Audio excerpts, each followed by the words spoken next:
1. This would not have been possible without your screams and adulations, many, in fact. Love you all, Rex.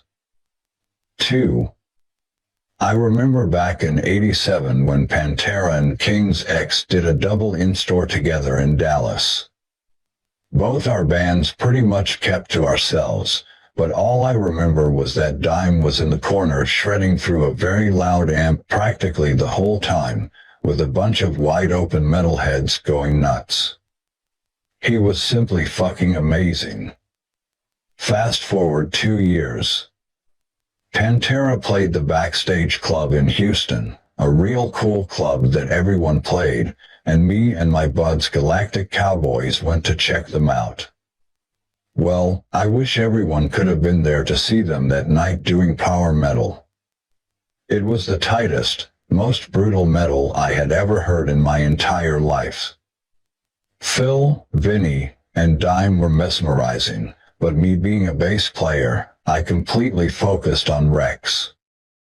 In my opinion, Rex is not only the coolest looking bass player ever, but he could execute every song with the kind of brutality and groove that was rocking me like only a bass player can, and holding down the fort. Oh, and also they did some amazing Metallica covers. Pantera executed every song with a power on a level I had never experienced before. We hung out backstage drinking and having fun. This became the norm, but on one particular night they came to play, everyone was there, ready to experience this sound we had so gotten addicted to and loved so much. To our surprise, they did a whole set of new songs. It was the entire Cowboys from Hell album. All I can remember is that there was an amazing vibe that we all had just experienced the future of metal. The rest is history. Doug Pinnick, King's X. 3. Prologue. Dime, I can handle your fucking brother. Those were some of the first words that came out of my mouth when communication between Dime and me resumed sometime in late 2003.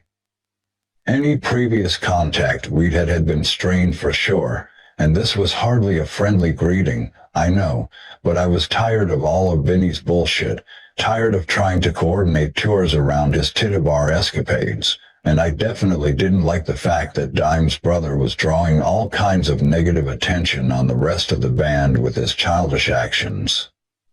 It was all just fucking mindless horseshit, and after years of keeping quiet, although the fact that I switched buses on one of the last tours to escape all the nonsense should have been an obvious indication of my unhappiness, I needed Dime to know how I felt, and that we should all do some serious thinking before we even considered continuing to be a band. From where Dime was sitting, I'm sure he felt that Phil and I had walked away from Pantera because we had taken 2002 off from the band to do the second Down record. We planned to go and tour the Down record for a bit, sure, and then the offer came to take part in Ozfest 2002 as main headliners on the second stage, something we obviously couldn't turn down. So those are the facts as to why things turned out like they did. The bottom line is this: Vinnie and Dime had a problem with Phil and me being in Down, and I was the one they went through to bitch about it. All through 2003 relations were very strained because of Philip's inability to answer the fucking phone, not for the first time or the last, to discuss what the future held for Pantera. Neither management nor I could even talk to him, far less the brothers, who were scared to death to even dial his number. So when we eventually got confirmation that Phil was doing his Superjoint Ritual project that year, we were all left in limbo. Dime and I talked again on July 27, 2004, my 40th birthday. My wife had made an effort and asked Dime to come along to a surprise party for me, but unfortunately he was out of town at the time so couldn't make it. It seemed like a phone call was the best I was going to get. Don't expect me take you out and treat you to a steak dinner or anything like that, he told me, as if to say that he owed me nothing. As 2004 passed, our contact drifted to the point that, by the time we spoke again in November, it felt like Dime had become some kind of estranged brother. Again, we discussed all aspects of the band and the reasons why communication had broken down, and we both acknowledged that we needed some time apart from each other. It was a very emotional conversation, and when I hung up the phone, I cried my eyeballs out because I missed him so much. But despite my sadness, I always truly believed that all our differences would be worked out in time and that Pantera would continue. It just felt like when brothers fight and don't talk for a while, that's what brothers do. Despite how upsetting the awkwardness was, I never saw it as a permanent communication breakdown. At this stage, Philip was completely out of the picture. He was still doped out of his mind, and I had decided that there was no possibility of working with him again until his addiction situation changed. It is one thing trying to reason with someone who simply drinks and has a good time, but it's an entirely different matter when you're trying to reason with someone who's using. They're on a different fucking planet. Thank God he's got his life together now. But as soon as he got his shit together, which I knew he eventually would, we could at least sit in the same room again and work out our differences. But I also understood that any reunion that could occur would require a great deal of structure, and there was no doubt in my mind that the task of putting it all in place would eventually fall on my plate. I felt caught in the middle fucking big time. Worse than that, it really pissed me off that I was the one getting emails from Vinnie every day, every single fucking day, saying, "Philip said this, Philip said that," and then having to listen to Vinnie whining about everything. 4. On top of all that, reading Blabbermouth, a metal gossip site with a particularly vicious asshole group of commenters who put their own dramatic spin on every word spoken. Eventually I just got to the point where I simply didn't give a fuck anymore. On the night of the shooting, December 8, 2004, as if I could forget, I was at home. I was originally intending on heading to Dallas to a Marilyn Manson show because our tour manager, Guy Sykes, was working for him by this time, and I planned to hang out with him for the night. I'd been saucing all day long, playing golf and the whole bit, and a few friends unrelated to the band ended up back at my house. Then the phone rang. It was around 10 p.m. and it was Kate Richardson, Phil Anselmo's girlfriend, on the line. We were chatting for a while when suddenly she got a phone call on another line, and then, when she returned to me, her tone had changed. She told me to put the television on, which I immediately did. I couldn't believe what I was witnessing. Police sirens. Ambulances. Panic in Columbus, Ohio. Dime, our brother, murdered on stage. Dead? Dime? The images on the screen just fucking floored me. On the tiles. Straight up. Although I had been drinking, I sobered up real fast. It was the only way I could hope to process what I was seeing.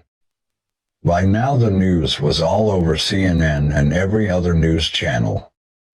Friends and family, who were also catching the news, began calling before I could even come to terms with the devastation that I felt, all wanting to know that I was okay.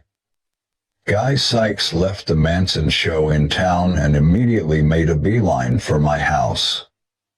I was so shocked that I didn't even know what to think, let alone say, and phone calls just kept coming on the 2 landlines and 4 separate cell phones we had in the house, until I eventually fell asleep, probably as the sun was coming up. Rita wants you over at the house. The following day, Guy Sykes's phone call confirmed that Dime's wife wanted to see me, so I headed over to her place only to find a bunch of fucking assholes hanging around. These were some of the parasitic hangers-on that Dime had accumulated over years of partying with fans, and there were a few venomous looks and snide remarks aimed in my direction, but I ignored them all. I can only assume that some of these people saw my alliance with Philip as being disloyal to Dime and wanted to make me feel guilty for what had happened.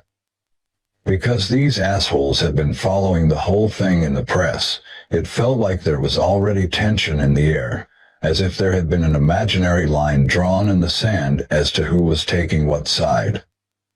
One of the security guys even squared up to me and tried to block my path from entering. I had some previous history with this particular guy, too, and had actually knocked the goon's teeth out accidentally on an earlier occasion. He'd even tried to sue me, unsuccessfully, so I certainly wasn't afraid of his posturing now and walked by him like he wasn't there. Meanwhile, various friends of Dime's and musicians from all kinds of other bands had already started to come into town, and most of them were at the Wyndham Arlington South Hotel and in a collective state of disbelief that Dime, the most fan-friendly of all dudes, could have been killed by a fan. The irony was just unfathomable. A lot of these people hadn't been in the same room together for years, so while the reason for being there was truly awful, there did seem to be a collective sense of solidarity that was celebratory and almost uplifting, which is something that Dime would have appreciated. Back at Rita's house with Dime's close family, the mood was considerably more tense. As if to add to the uneasiness, Philip called from New Orleans to offer Rita his condolences, but when I passed the phone to her, at his request, she grabbed it angrily from me. "If you even come close to Texas, I'll fucking shoot your ass," Rita told Philip, letting him know that she felt he had a role in the whole chain of events. His unsavory comments in the music press earlier that month were a big issue. Dime deserves to be severely beaten. Comments he suggested were taken out of context. 5. But no matter what he claims, I have the tapes of the interview in question, so I know exactly what he said. Phil and I seem to have been put in the same camp, the only difference being that he was completely unwanted and unwelcome, while I was just not the most popular guy around at that time. There was a difference. The next day, still in a state of shock, Dime's dad Jerry, Vinnie, Rita, and I went to the Moore Funeral Home on North Davis Drive in Arlington, and there we saw the body of Darrell Abbott lying in a casket. For me, this was just too much. I had been to way too many funerals here. My mom, my grandmother, my dad, all of them ended up in this same room, but this particular one just shook me down to the core. "See what you did?" Vinnie Paul said to me, making the strange accusation that I was somehow responsible for Dime's death, which is obviously ridiculous. I had no idea how to reply to that, so I didn't. "Is it okay that I'm here?" I asked Vince at a later point, making it clear that I didn't want to step on anyone's shoes in such a traumatic situation. I needed to check with him that all was cool. "Of course," he said very definitively, making me wonder why he'd said what he did earlier. In my own head I couldn't stop myself from analyzing why Vinnie felt the way he did, and I just couldn't see why he would blame me for anything. Yes, the murderer who shot Dime was clearly mentally ill, but in my opinion the music press had been pushing all the wrong buttons with fans by constantly reigniting the debate as to who was responsible for the breakup of Pantera. Since that point, I had talked to the police in Columbus, and it was clear the incident wasn't only about Dime, it was about the whole band. So if Down had been in Columbus that night and not Damageplan, it could have been Phil or me who'd been killed instead. If the press had shut their fucking mouths and let us, the band, resolve our differences, I believe that Darrell would still be alive today. The killer must not have been able to deal with the fact that Pantera had split up, so he decided to take his anger out on us, and he also had somehow in his delusion convinced himself that he had written our songs. He obviously had read the continuous press speculation, and that, combined with his fragile state of mind, proved to be a fatal cocktail. After all, he had turned up at an earlier Damage Plan show and torn up some gear before getting his ass kicked by security and thrown in jail, so he was already on the radar before that night in Columbus. The following evening I got a phone call from Rita, and she asked me to be one of Dime's pallbearers, and of course I agreed. It would have seemed disrespectful not to, but even still I couldn't help notice the glaring contradictions. Vinnie seemed to be blaming me in part for his brother's death, while at the same time Rita was asking me to perform an official duty. It just didn't make sense. On the day of the funeral I didn't know what I was doing, who I was, or where I was, and that's no exaggeration. Unless you've ever been in a situation like this, you can't understand. I had a couple of shots of whiskey. I simply had to, or else I just could not have gotten through the day, and headed over to Rita's house again, very early, where there were more people than on the previous visit, guys like Zakk Wylde, Cat Brooks, and Pantera's sound guy Aaron Barnes, with whom I later rode in the same car to the funeral home. Everyone was just hanging out and trying to offer Rita as much support as possible. "Let's do a shot for Dime," someone shouted. This wouldn't be the only time these words would be heard over the next few days, and consequently most people, myself included, seeking to ease the pain of what had happened, were at some level of inebriation throughout the funeral and memorial.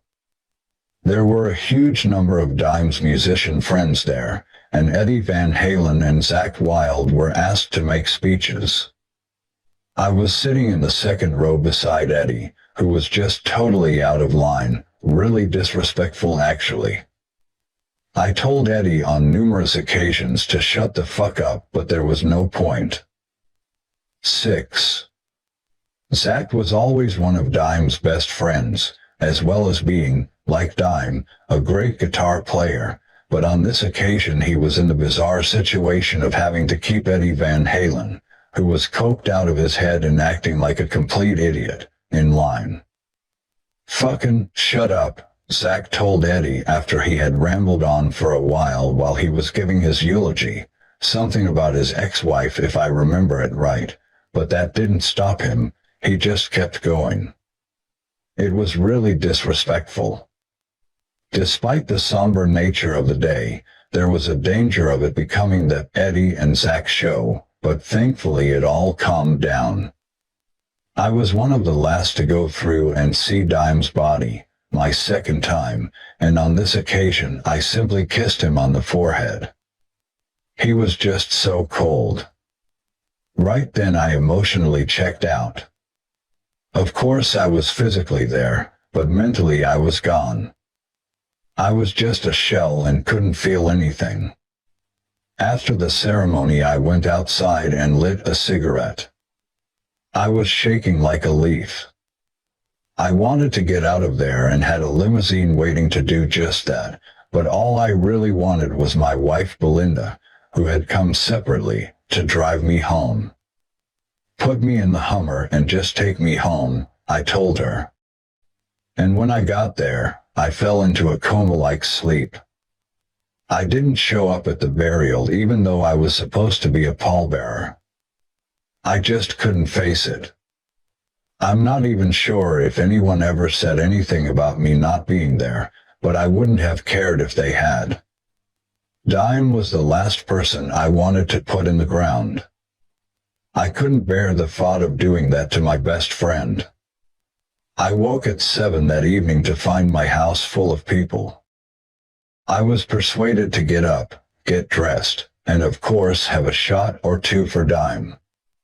Our next destination was the Arlington Convention Center for Dime's public funeral service, and for some reason I was feeling uneasy, and up until the last minute wasn't sure that I was even going to go. My uneasiness was entirely justified. Almost as soon as I walked into the venue, which was jammed with almost 5,000 people, someone handed me yet another shot as I walked up toward the stage where Jerry Cantrell and his band were still playing. I was standing at the side, intently watching what was going on, and suddenly I was put on the spot. It was totally unexpected. There was this DJ guy there who had been given the role of official MC, and I knew this clown from the past. He's one of those strict joint compere guys who introduces the girls in an overly dramatic way like, "Hey, on stage right now it's Cinnamon," or "Lucius on stage 3. That's fine at a strip club, I would know, but I remember thinking that this guy being here wasn't just inappropriate, it was total fucking blasphemy, and it seemed like the whole deal could turn into a fucking joke at any given second, if it hadn't already. Everything seemed to be disorganized and running behind schedule, but somehow Dime would have liked it that way, as he once said, a little ironically, it turns out, that he'd even be late for his own funeral. So, I was standing, watching, and suddenly this fucking DJ idiot put a microphone in my hand and asked me to say a few words to these 5,000 or so people who were in attendance.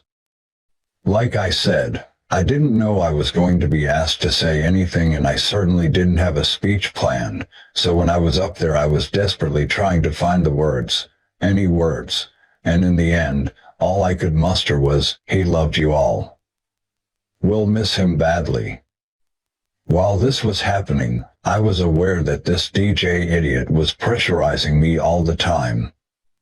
"Come on, Rex, we've got to go, is all I remember.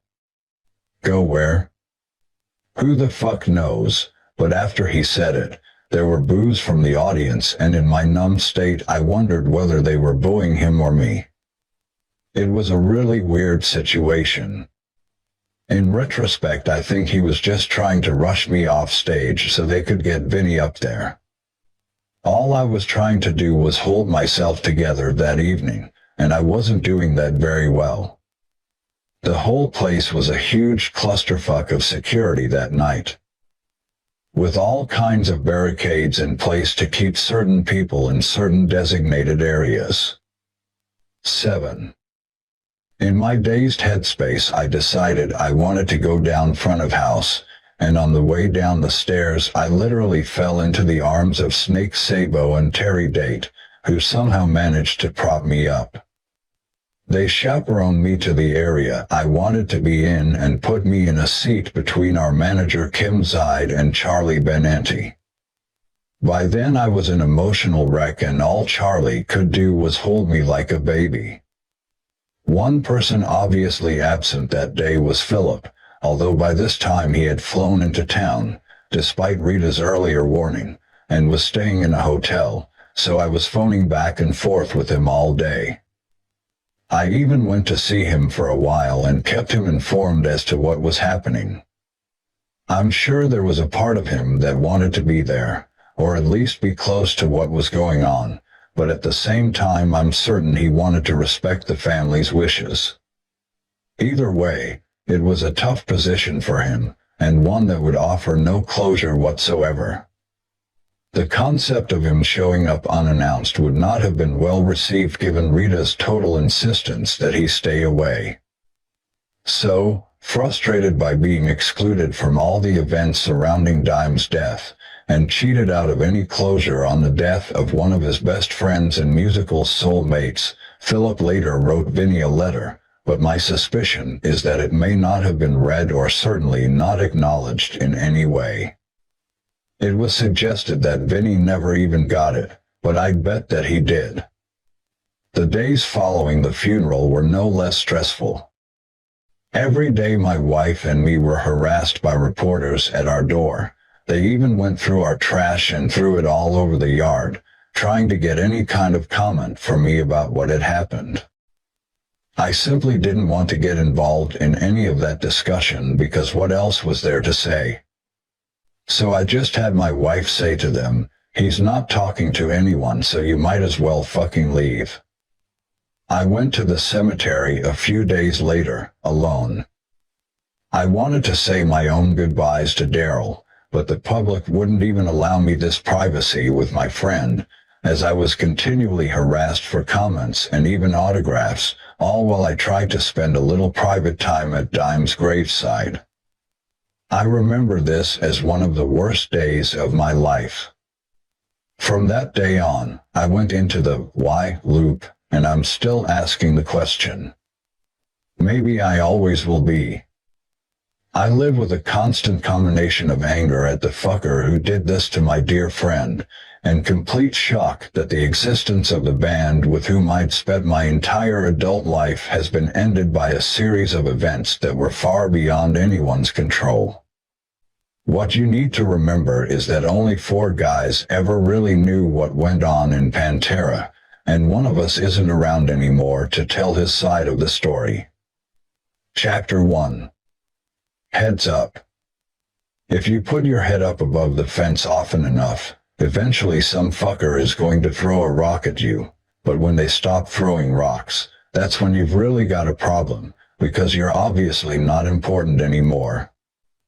I have no clue whose quote that one up there in bold was. It might even be a combination of things a few people have said, but the message in there is that fame and fortune is truly a fucked up concept. I mean, obviously it changes the way you dress and the way you present yourself in front of people, that's a given.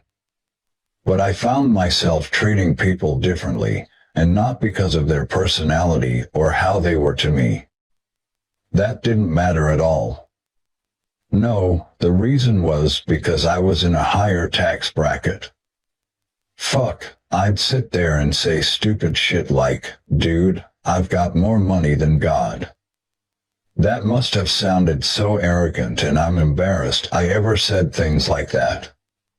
Sure, I liked the fame, or, rather, aspects of the social acceptance that comes with it, but I liked the fortune better, and I attribute that to having been brought up in a household where everything had been a struggle, particularly from a financial point of view.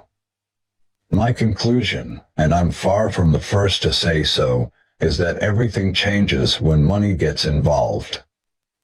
When you've been broke and solitary like I was as a teenager, barely cutting it, trying to make a $200 a week salary cover the rent and still leave room to get a 12-pack for the week or something like that. 8. It's no surprise things get a little screwed when the checks start flying in, and then all you can say is, "What the fuck am I going to do with all this?" Well, what we did with it was spend it, too freely at times, but because we toured so much and accepted every good offer that was thrown our way, there always seemed to be a healthy cash flow to keep it all going. It felt great to finally have some money when I'd been poor all my life, I can't deny that. Do I wish I'd had a little more help at times, some wise and trustworthy financial advice? Of course I do, because I didn't really know how to go out there and invest, although I did do bonds but wished I hadn't once the stock market crashed on me. Eventually, I learned how to save the money I was making, but there was a long learning curve.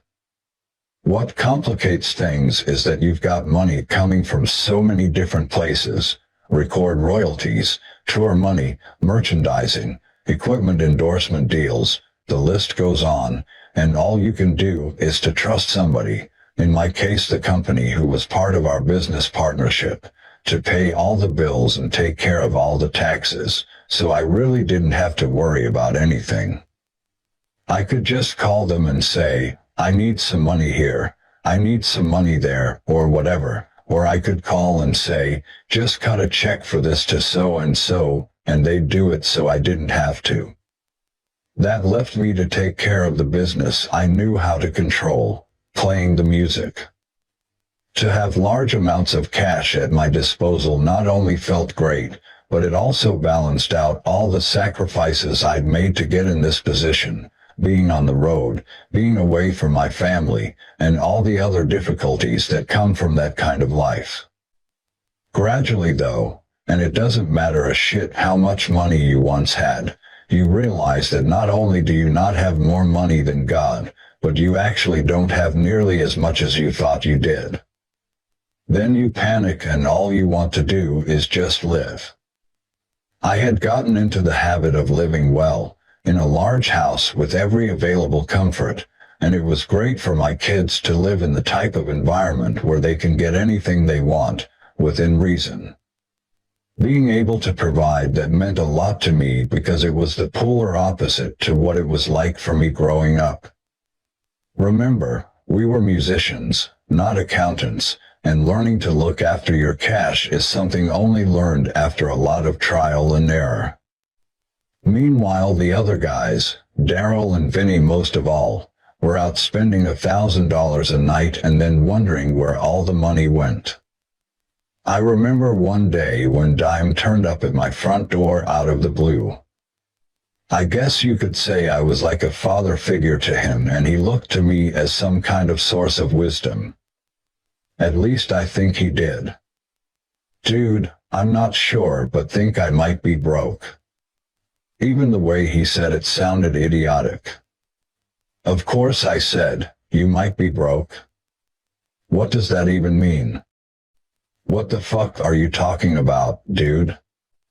Well, I got into this investment thing with tanning beds and the whole bit, and it hasn't worked out so well, Dime explained. Darrell had set up his girlfriend Rita Haney. She was his wife in every way except they never actually got married, in a tanning salon venture in an Arlington strip mall, and business hadn't been so good. Really? So aside from that, how much are you spending each night? I asked him. I don't know, maybe $1,000. Trust me, that was the very least he would have been spending. Okay, so if you've got 300 grand in the bank, how many nights can you go out and spend that? I said. 3,000 times.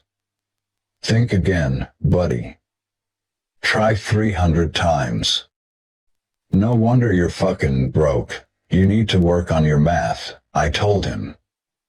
The sad truth is that Dime and Vinnie were out of control with their partying, and with nobody to keep them in line as they paraded themselves around Arlington with a growing bunch of hangers-on.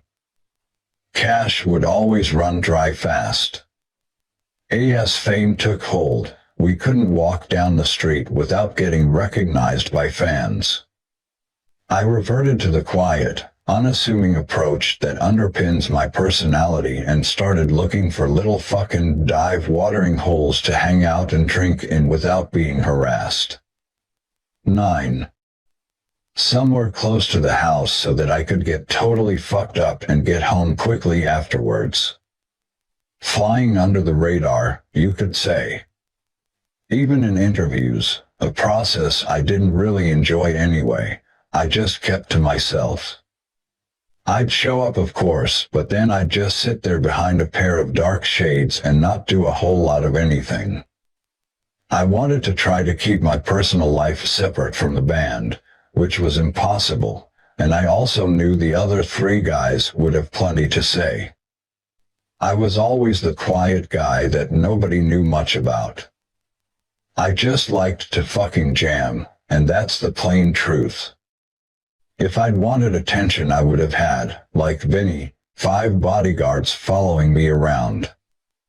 I hated being asked the same questions all the time. Other times the journalist would try to make something up, and I knew immediately when they were trying to do it. You could always tell if these people didn't know shit about you or, B, were trying to get you to say something off the wall so the extra little headline got them paid a bit more. The ones who were genuine were cool, though, but you'd run into those on maybe 1 out of 10 occasions. I'd get irate with the bad ones sometimes, especially in Europe. They'd ask me a dumb question and I'd just say, no, merely to piss them off. And then they'd get all irritated and ask, well, can you tell us why not? To which I'd just say, then this interview is fucking over with, how's that? I remember one time in Paris this guy turned up in a motorcycle helmet and leathers to interview Dime and me for some fucking French metal magazine. He started getting all Francois with us, asking stupid questions like, well, why you don't have 2 more guitar players in your band? What kind of a dumb question is that? We always wanted to go for the one guitar player, Van Halen type of vibe, everyone knew that. Have you heard this one, dude? Have you heard this motherfucker right here? I said, pointing at Dime. That's all we need. Well, he said. There's no, well, dude. This is just the way it is. You want an interview or don't you? I am just asking the questions because blah blah blah. You know what, you're fucking out of here, dude. And with that I took his helmet, threw it down the fucking stairs, and then I decided to throw his leather jacket, too, while he was still wearing it. There's a pivotal point right there at the back of the collar, and another lower down near the bottom of the back, so you can grab it there and with a swing backwards, then forwards, you're good to go. That wasn't the only time this kind of thing happened. Occasionally I snapped when somebody asked me stupid questions. In the end, instead of banging heads with the press, I tried to run from the media attention, and when you got a load of money, escape is that much easier. The press likes to build you up and then blow you down like a fucking tower. A similar thought occurred to me the other day when I heard that they were blowing up the Texas stadium where the Dallas Cowboys played for years. There were some great memories within that place, some great games and the whole bit, but all these people turned up just to watch the place fall to the ground. I thought, haven't you got something better to do with your day than being there to watch that? They had some chick over there with a Kleenex box, crying, and I just thought it was the dumbest thing I've ever seen in my life. The press likes to do the same thing with musicians, build them up and then tear them down. Even worse, many people like to read about it. Thank fuck TMZ wasn't around back in those days, because I would have probably done myself in. I couldn't have coped with that level of privacy invasion. I sure as hell didn't get into all this to get my face on the cover of People magazine, and Philip certainly didn't either. If fame came our way, then let it come when we were up on stage. But with Vinnie and, to a lesser extent, Darrell, things were different. It's like they actually wanted all that attention. The self-promotion and narcissism got so bad, especially by Vinnie. He would get our tour manager Guy Sykes to call from our bus into the strip club that we're sitting outside of. 10. So that we'd get in for free, sit at a VIP table, and the whole bit. As we'd walk in it would be Vinnie and Val, our head of security, and then someone would announce in a melodramatic fashion, "Hey everyone, it's Vinnie Paul from Pantera." Dime and I would be in the back, looking at Vinnie, and thinking, oh no, not again. Then we'd stare at each other and say, who the fuck is this dude anyway? Where does this shit come from? This guy wouldn't be anything if it wasn't for us, but Vinnie just had to bask in the spotlight. The irony is that it didn't matter what these titty bars were like. And remember, we hit every single one in every city we went to over a period of 10 years. Some of them were so shitty that the girls had to put 25 cents in the jukebox themselves to play their favorite song before they got up on stage. Just to piss Vinnie off, we used to say, what the fuck have you got security rolling with you for anyway? as if to question that he was important enough to even need security. As a band, we were against that kind of crap. There were certain situations where we had to have it, in-store signings and shit like that, but we never had bodyguards just to look like rock stars. Vinnie, on the other hand, wanted stardom so badly he wanted to look like one, too. The rock star lifestyle became extremely hard for all of us in the later era, particularly for me, partly because my kids were so young and I was torn between home life and life on the road, and also because the way I was living seemed a million miles away from the tough upbringing I had known. At the peak of our career in the mid-90s, we were selling tens of thousands of records every week and selling out amphitheaters wherever we went, at home and in Europe, South America, Japan, Australia, the whole world. We conquered them all, and so we were all very wealthy dudes who were recognized wherever we went. We were always a fans band, right from the very beginning, when we relied on the Texas club crowd to literally put clothes on our back, and they did it just because they were totally into the music we were playing, which is something I've never forgotten. But when the public attention reached its peak toward the end of the 90s, and more so still after Darrell's death, it felt like we were victims of our fan-friendly approach, and it was definitely tough knowing how to respond. Imagine being in a bar having a quiet drink and knowing immediately that the guy walking in the door recognizes you as Rex from Pantera. I could tell if that was the case from 50 fucking paces. A lot of times the person might have met you at a show somewhere or at an in-store, but what they forget is that I've seen thousands of faces over the years. Don't get me wrong, I don't mind friendly fans and a few photos and the whole bit, because God knows we wouldn't stop signing after shows until every single kid was happy. But it becomes an issue when people start wanting something more from you because of who you are. That kind of pressure just made me want to isolate myself further. I'm somebody who has dedicated his entire life to rock and roll, and I survived. I came out the other end of my own dark avenue, shaken for sure, but having endured occupational hazards of this business like alcohol and drugs. Not only did I survive, but I also pride myself in having been a stand-up type of guy all the way down the line. I've had a lot of help from upstairs, you know. That's the way I like to put it. I don't care what anyone else believes or doesn't believe. That's their deal, but for me, I believe in God, although I don't subscribe to any particular organized religion.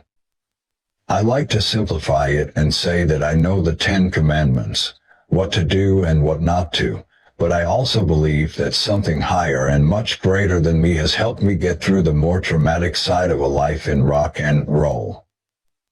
I've always believed that you have to fight for what you want in life, and God knows I did, but you also have to have the good graces of something spiritually bigger than you to give you that little extra assistance. I didn't really realize all this until more recently. 11. And occasionally I will get down on my knees and pray. Or I might just shut my eyes and take 2 minutes to take in the day. That achieves the same thing. Despite how difficult life became, it's impossible to ignore the fact that playing music and my unbreakable desire to do so is what put me where I am. I have always viewed my life as a musical journey, and while there are good and bad aspects in everything I have been through to date, I never would have had any of it without the upbringing that I had. So if my story is going to start anywhere, then it would have to be in Texas. Chapter 2.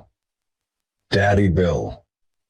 The town of Graham, Texas, isn't renowned for a whole lot of anything, maybe except that it's one of the only towns in all of Texas that still has a drive-in movie theater, and nowadays they even have a Walmart. It was mainly an oil and cattle town since its inception, and although we lived in one of the smaller houses in our neighborhood, we definitely had one of the nicer properties, I'm told, although obviously I don't remember. Cheryl Ponder, sister. Mother, Daddy, and I moved to Graham in '57, and Rex was born in '64, and at that time Daddy was working for Texas Electric in the downtown office. Our house was in a really nice part of town because that was important to my mother. I remember asking her why her car sat broke in the driveway for so long, and she said that she chose to have a nice place to live over anything else. She was trying to teach me about priorities. When I was 3 years old, we moved to De Leon. This little peanut farming town with a population of 2,000 is located maybe 70 miles due south of Graham in very rural Texas.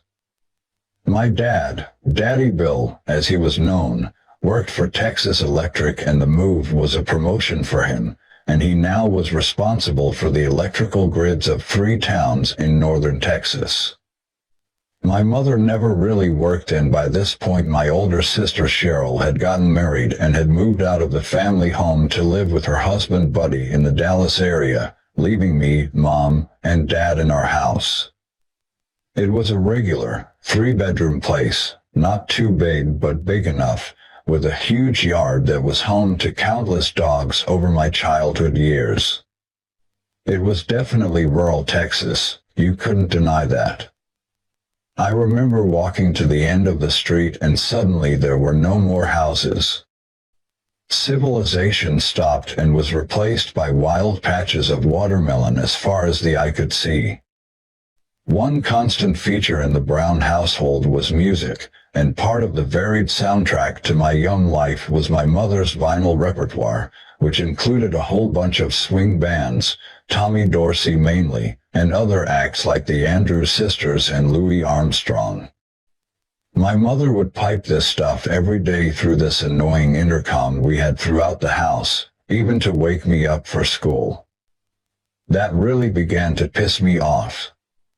Looking back now, it was almost as if I was being force-fed music. Music always seemed to be played by someone in the house, either by my mother or my sister, who fortunately left me all her Elvis and Beatles 45s after she moved to the city, so I really didn't have a choice but to listen. Cheryl Ponder. Music runs deep in our family. I really, truly believe that it's genetic. Our grandmother went to college in the early 1900s and got a music degree, purely by playing by ear. As I've grown to know second cousins more recently, it turns out that their son is very interested in music and wants to be in a band. My daddy Bill loved music, too, mainly big band stuff as well, and to accompany that pastime he was what you might call a social drinker. I mean, who wasn't in those days? I suppose it was because he'd grown up in the World War II era where social drinking was an acceptable thing to do for middle-class Americans.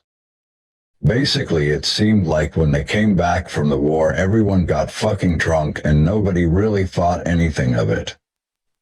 Alcohol was a presence in our family tree though, and I later found out that while most of my relatives managed to function normally and hold down respectable jobs, quite a few were actually alcoholics. 12. Apparently it's genetic. Cheryl Ponder. Our father was a wonderful father. I wouldn't go as far as to say that he was a better father than he was a husband, but my parents were young when I grew up, and when Rex grew up, they weren't, and that gives me a slightly different perspective. Knowing our family like I do and Rex doesn't, alcoholism runs rampant in both sides of our family tree.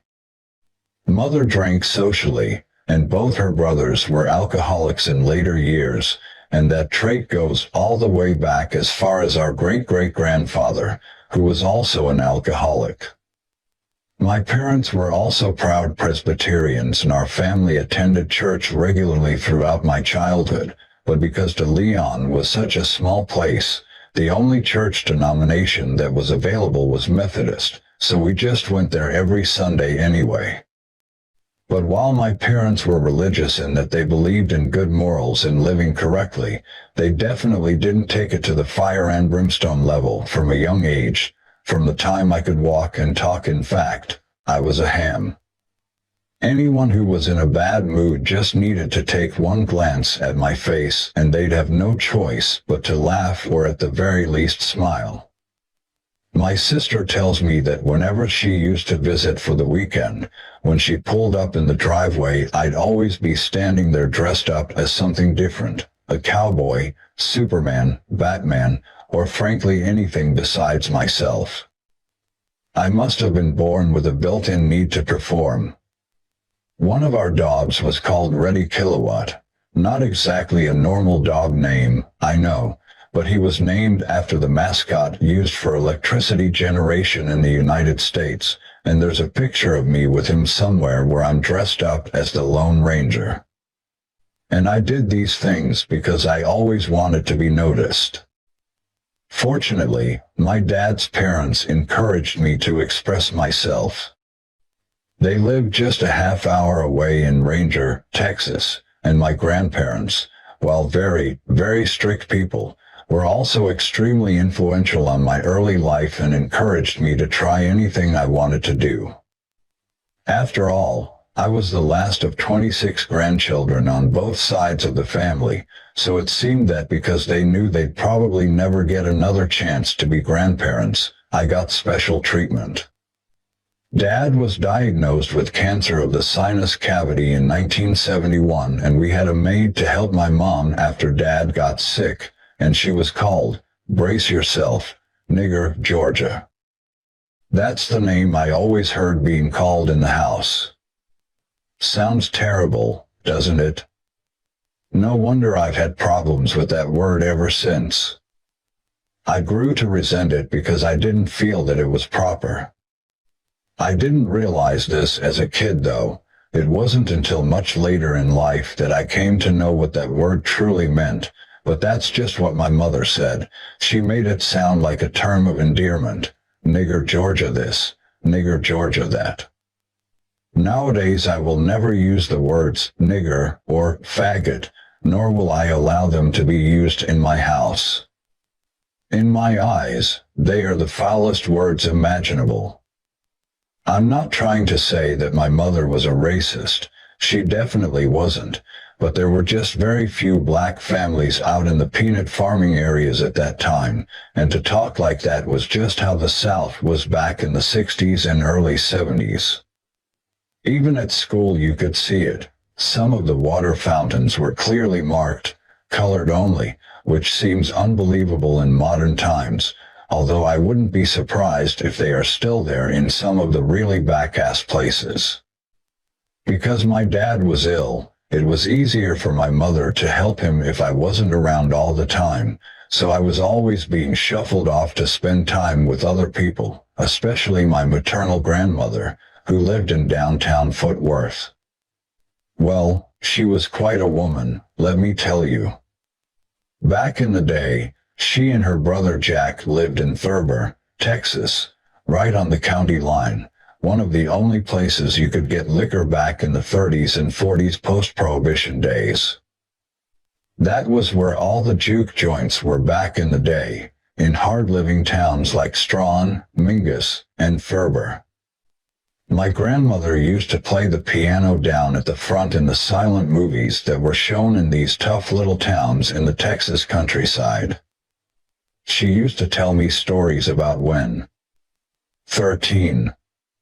Back in those days after Prohibition, she and her brother Jack, who played stand-up bass, had a band.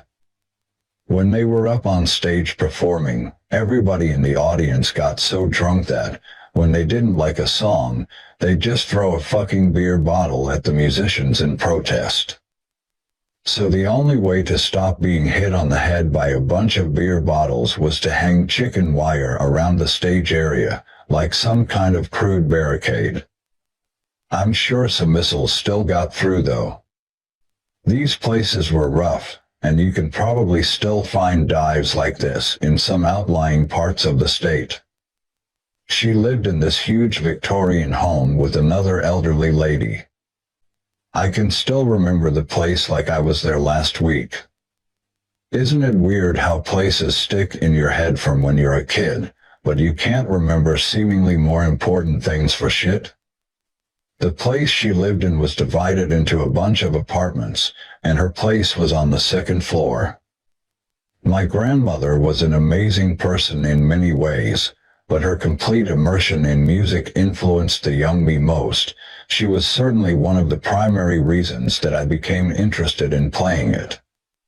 She was so delicate and one of those people who had a natural talent for everything musical.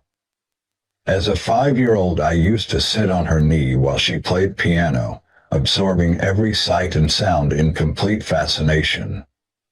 As if to confirm that I might have been a musical instrument aficionado while still in the womb, I even remember the piano itself. It was one of those stand-up types. Don't ask me the exact model. She would just sit there and casually play along to Joplin and Charles Mingus, cats like that, as if it was the easiest thing in the world, and that added more to the amazing mixture of music styles that I was being exposed to as a child. At this time, something my young head didn't fully grasp was just how sick my dad actually was. You don't analyze it when you're young, I don't think.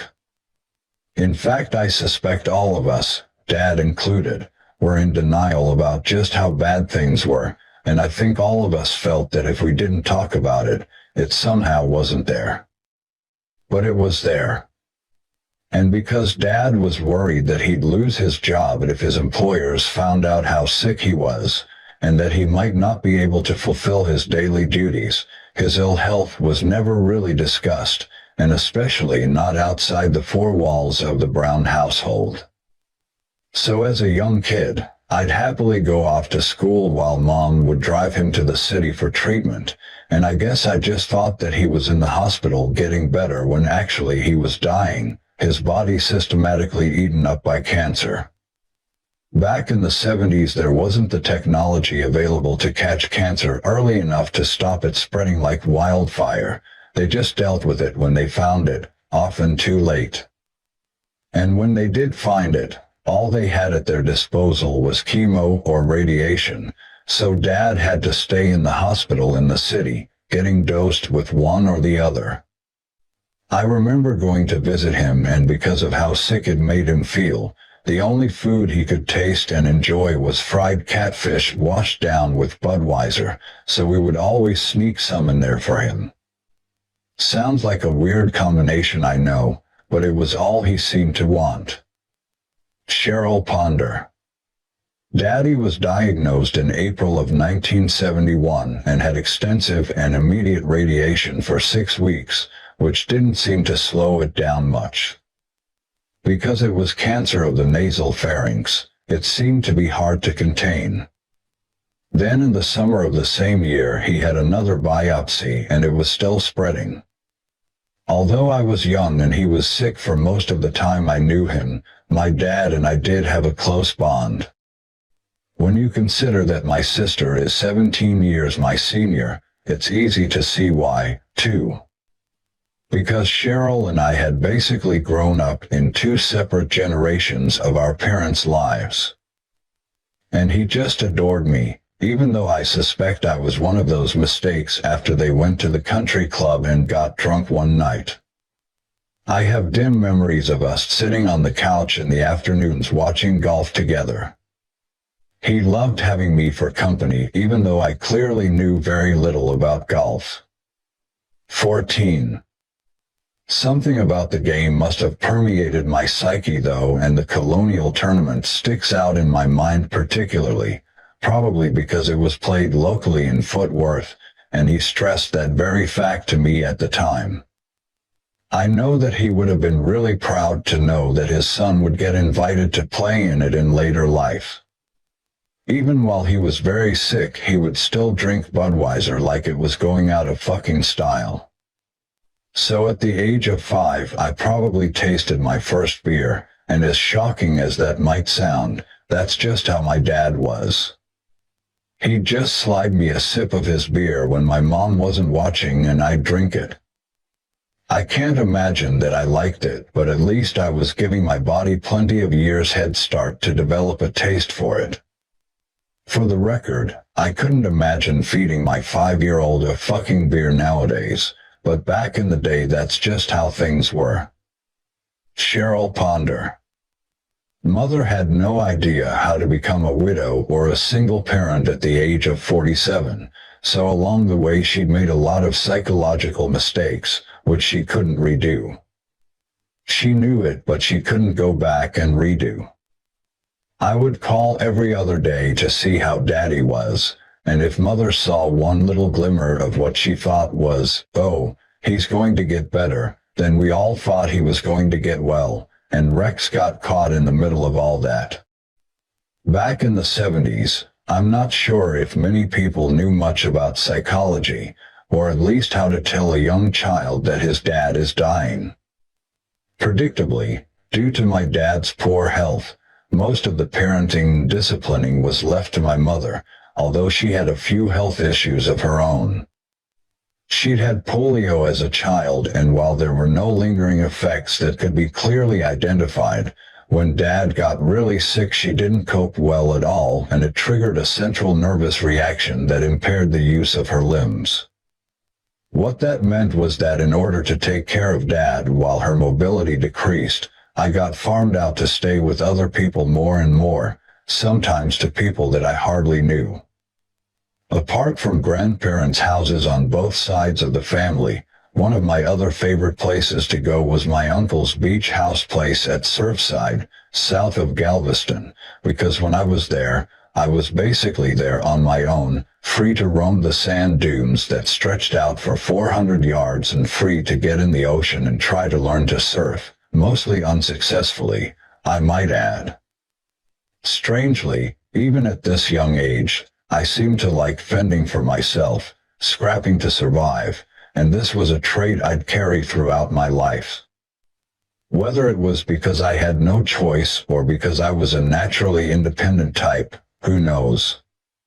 Not only was it a way of protecting myself, but it was also indicative of a kind of single-minded drive that I would always possess. Yes, I was a small, skinny kid, but I always punched above my weight in every sense. Cheryl Ponder.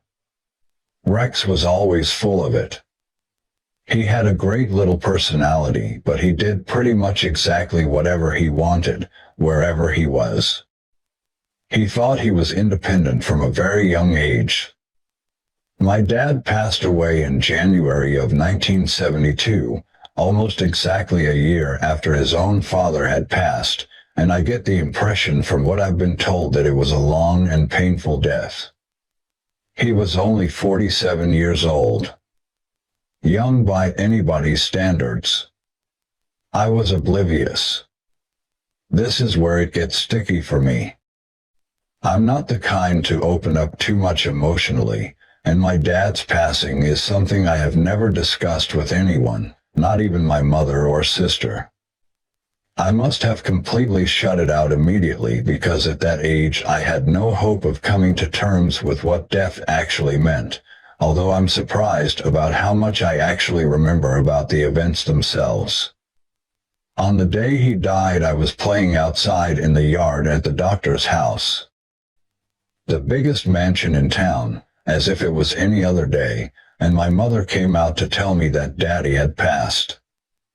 Although I was still very young, I can still vividly remember that the first thing my mother said was, "I don't know what I'm going to do." Of course I didn't have an answer. I was a kid. 15. I just kept playing. Chapter 3. On down the line. With no father, and a mother who was struggling to cope both physically and emotionally, the road ahead could have been a grim proposition. I missed having my dad around, of course, but because I had never experienced some of the things that kids experience with their fathers, learning to nail a curveball or how to catch a football, I couldn't really say that I felt I missed out on that kind of fatherly input, because you can't miss what you never had. All I do remember is that it seemed that people in the neighborhood took pity on me in an, "Oh, poor kid. He lost his dad early" type of bullshit way, but I just carried on doing what kids do, playing in the street, riding around town on my bike, and the whole bit. Life's got to go on. Cheryl Ponder. Mother had the beginnings of a condition that's related to muscular dystrophy, triggered, in many cases, by trauma. She'd had polio as a child but had never had any lingering effects of that, but after Daddy died she started falling for no reason. At that time she could pick herself up and do whatever she needed to do, but as time went on, her condition got worse and she ended up having to go into a wheelchair. After 2.5 more years in De Leon, Mother made the decision to move us to Arlington in June of 1974. It made sense, of course. We were only ever in De Leon because of Dad's job, so with him gone, there was no reason to stay because we had no other attachment to the place whatsoever. Apparently Mom briefly considered moving back to Graham, but it would have been hard without Dad and, perhaps more significantly, the city seemed a better move so that we could all be closer to my sister Cheryl and her husband Buddy. Sometime after we left, my young life radically changed. While listening to music in my bedroom one night, I remember hearing the most fucking amazing sound emerging from my radio, and don't forget, it was still only AM radio in those days. The name of the song was Tush and the band was ZZ Top, and when I heard this song, it immediately altered my outlook on everything. I held on to that feeling for dear life. Even as a young boy, I knew exactly what the blues was. I heard it being played all the time and in lots of different forms. I'd heard the Rolling Stones, who definitely had blues roots, and I'd also been exposed to the Beatles, who, while still having vague hints of blues hidden in the background, seemed to my ears much more like innovators within pop culture. But this was in a completely different and new style. ZZ Top was a new type of boogie, a new stomp, and I really dug it. Dallas, Texas, Hollywood, you know how it goes, and that to me was fucking telling. My first thought was, screw this, I want an electric guitar now. This is what I've got to do. Got to do. Until this point, I hadn't been the kind of kid that had posters of bands on my wall. I was much more into sports and shit like that, but that was all going to change.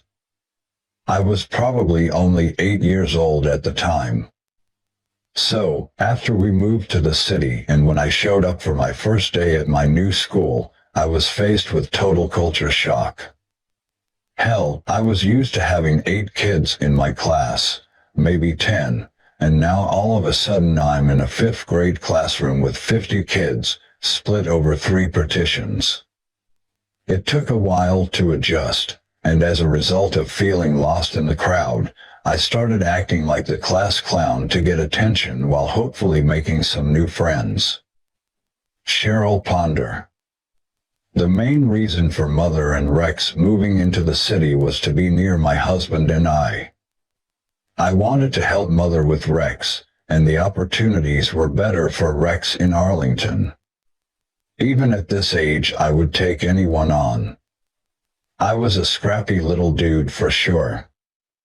I had no fear whatsoever, and because I didn't, the bigger kids soon became my friends. But usually only after I'd tried to smash their skull in a fight. I had no problem tackling someone who was a foot taller than me, and lots of kids were in those days. I used to whoop some ass back then, as that was the only way I could guarantee respect, and if things went wrong, I always knew I could run faster than them anyway. I guess you could compare my approach to what it would be like going into prison for the first time. 16. Where you hit the biggest guy you can get your fucking hands on in order to get immediate respect. All the other inmates would say, "Fuck, this dude must be badass," and would leave you alone. That's how I had to live my life. Remember, I had no father, my mother would never remarry, and while my sister's husband Buddy would do his level best to fill the paternal role, I pretty much had to raise myself. My mom did do her best, though, and she definitely wanted to instill good morals in me. She also wanted to get me into something that kept me occupied, so the local church, the First Presbyterian denomination to be precise, fitted both bills because it had a really good youth squad. And there were a lot of hot chicks there. I don't know whether I went more for strictly religious reasons or for the interaction with chicks, but I'm sure you can figure that out.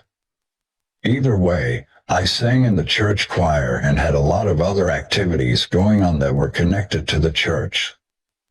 Mom wanted to keep me really busy with singing trips, camps where you'd go away for a week on a bus to sing in different cities, that kind of thing. We'd go to the Little Rocks, the Shreveports, all over the place really, staying with other families from other parishes.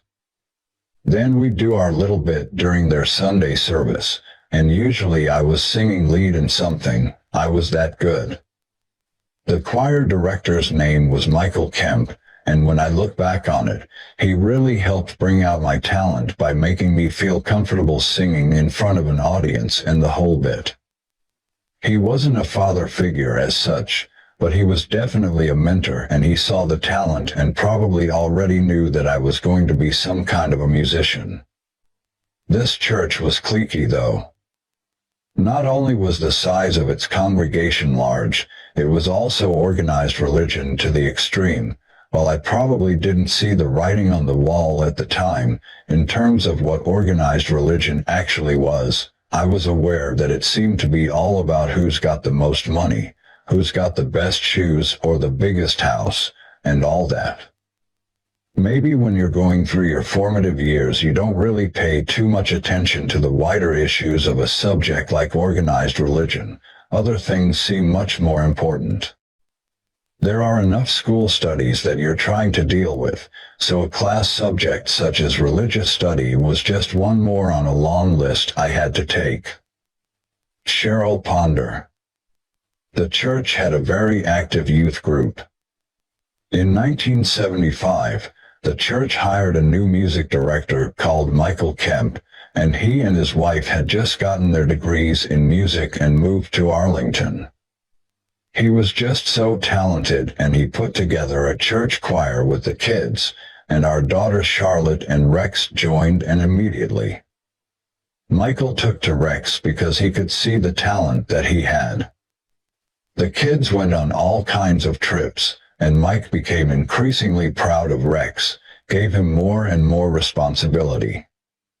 While you could hardly say that I was an academic genius in class, I did take my studies seriously, but always with this underlying sense that the subjects weren't going to be too relevant to my future career, almost as if I knew my destiny. Fortunately, I didn't have to try too hard and was a solid B student, initially at least, because I always had this insatiable appetite for knowledge. I always liked to read books, history, geography, you name it, I read them. I still do. Around the same time I got into junior high band, which was an important move in the right direction for my musical aspirations, but a backward step for my academics. Of course I wanted to be on the drum line because that's where all the good stuff was, the part of the band that was most fun, but they needed me somewhere else. So they pretended that they needed some of the brighter kids in there, or certainly ones that were more qualified than I was, which didn't make sense because I played in the beginner band, the middle band, and the superior band, and was all city and all state in music, and that would continue until I was in 10th grade in high school. That somewhere else they referred to would soon be clear. What they didn't have were any tuba players. 17. So they thought, shit, this kid weighs 90 pounds, let's go ahead and strap this fucking 60-pound tuba on him and make him ride the bus with it and walk all the way up a hill with this thing to practice. Naturally, I thought this was the dumbest thing ever, but it turned out to be the right choice because it was excellent musical training and I got good at it in a hurry. Cheryl Ponder. Rex getting into the little school band as a tuba player was the most significant moment musically for him, other than the fact that we had all always enjoyed listening to music. But him actually learning to play an instrument was a big step forward. Like most kids my age, I played baseball, excelling at pitcher and shortstop. I played soccer until I got tired of running after a ball, and I played football, despite being too small to initially get on the football team. What I did have in my favor was my dad's legs. He held the record for the 100-meter dash in the state of Texas for 17 years, and I could certainly cover the ground and catch the ball.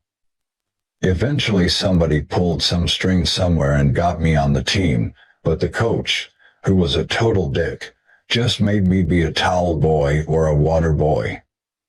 That was a shitty role, and all the bigger kids would tease me by sticking my head down the toilet and flushing it, known as a swirly. Who needs a head/mouthful of shit? Thankfully I had this one good friend then who I'll call Jack, and at times I needed him, so God bless him. He was this huge black dude, biggest guy on the team by far, and for reasons I never really understood, he took me under his wing like a guardian angel. I think he had missed about 5 grades of school, but whenever I had any troubles during my junior high and high school days, Jack seemed to appear out of nowhere. I lost touch with him in high school when he got into some heavy-duty drug dealings and ended up in jail, so who knows where he is now. Actually, he may be one of those characters who'll be in jail his whole life, but I'll never forget him for how he always took my side. Cheryl Ponder. Rex pitched for a little league team which my husband Buddy helped coach, and he also played football for the Lancers football team that might have won a championship of some kind at one point. While sports were still holding my interest somewhat, I had started to listen to a lot of music. Pop culture was about to undergo radical change, and I could now pick up FM rock radio, because we lived in the Dallas Metroplex area where there was a bigger tower. I couldn't have chosen a better moment to start exploring the radio dial. Better still, because FM was stereo, the whole dynamics of songs just got bigger and more in your face. Bread were a big band at this time and got a lot of airplay, and then because of them I got into bands like America and James Taylor. After immersing myself into this acoustic style of music, I quickly worked out how to play most of the chords. Another turning point for me was when my cousins in Midland, Texas, played me Stevie Wonder songs in the key of life, not the kind of stuff you'd imagine I would like, but it really left its mark from a songwriting and arranging point of view. I actually thought that record, in a weird way, was better than a lot of the Beatles stuff that my sister had introduced me to. While my mom was supportive of me learning music, she bought me all the books and scribes to help me read music. She was also insistent that I made something of my life. Problem was, her idea of making something was getting a job. She had this ingrained attitude that if you didn't finish out high school, you were doomed to spending your life as a ditch digger. Cheryl Ponder. Mother and I wanted Rex to get an education. And I say, Mother and I, because I was very much part of watching him grow up, run away a couple of times, and just not do the things that any parent would want their children to do. Rex was so smart, but he just didn't apply himself, and both mother and I were frustrated. My daughter Charlotte was only 15 months younger than Rex, and she was an excellent student, so I think there was a little jealousy there between the two of them because they were so close in age. 18.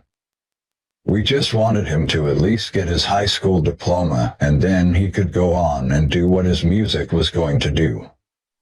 Granted, the chance he took was 1 in a million and he succeeded, but as a parent, it's not what you would choose for your child because you have nothing to fall back on. All I knew was that I had something in me that was going to drive me to do something with music. Something was taking me down this path, and I had no choice but to follow it and learn all I could along the way. My first guitar had these terrible strings that had never been changed. It sucked. I had calluses all over my hands, but I never thought to get any new strings until someone told me that I should.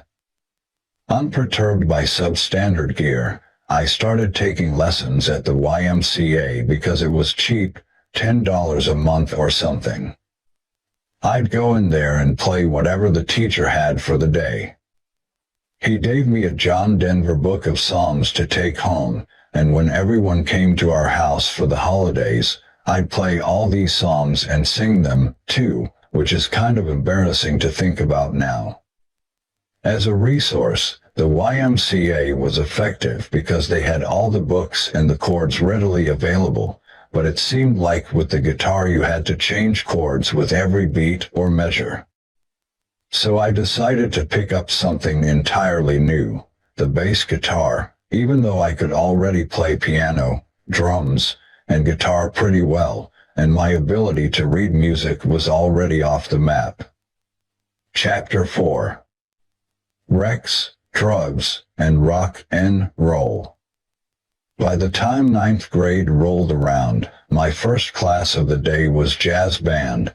That was cool, and the second class was English. Except I didn't show up for English. I showed up at the park near my house instead.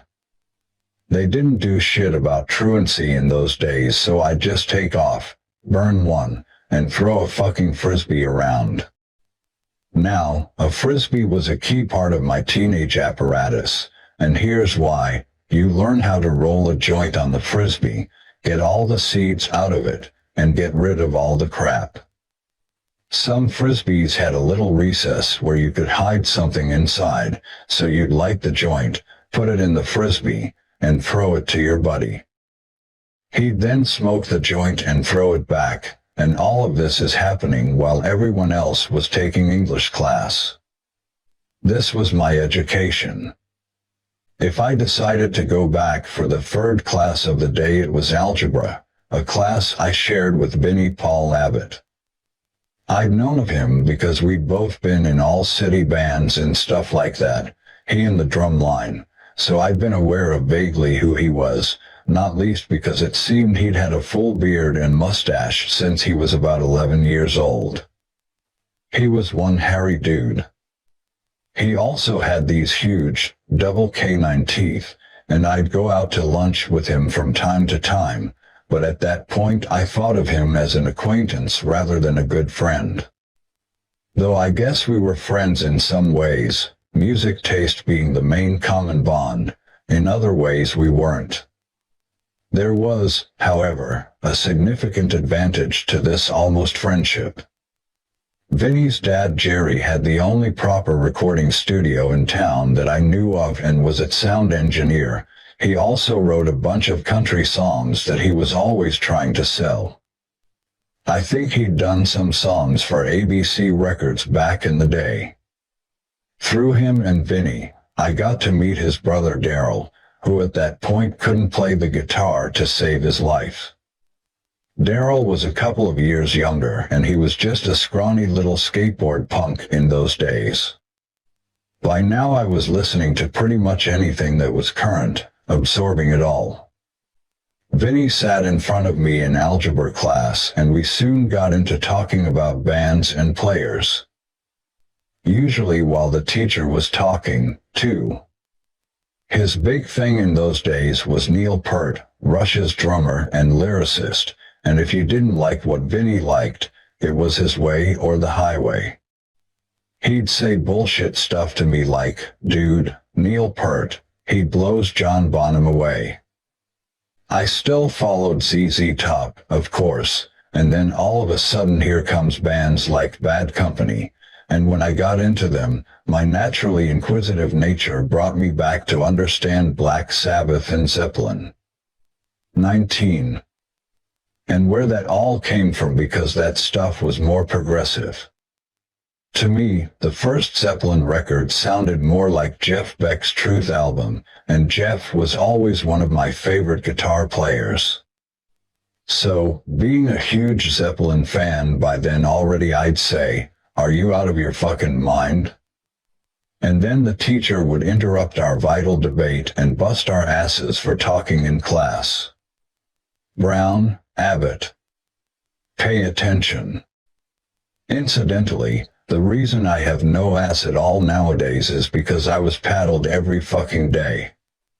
Remember when they drill holes in the back of the paddle to make it sting like shit? Well, I got a lot of that treatment. But after a while you just have to start laughing, which of course they hated, so they'd say, do you want 2 more?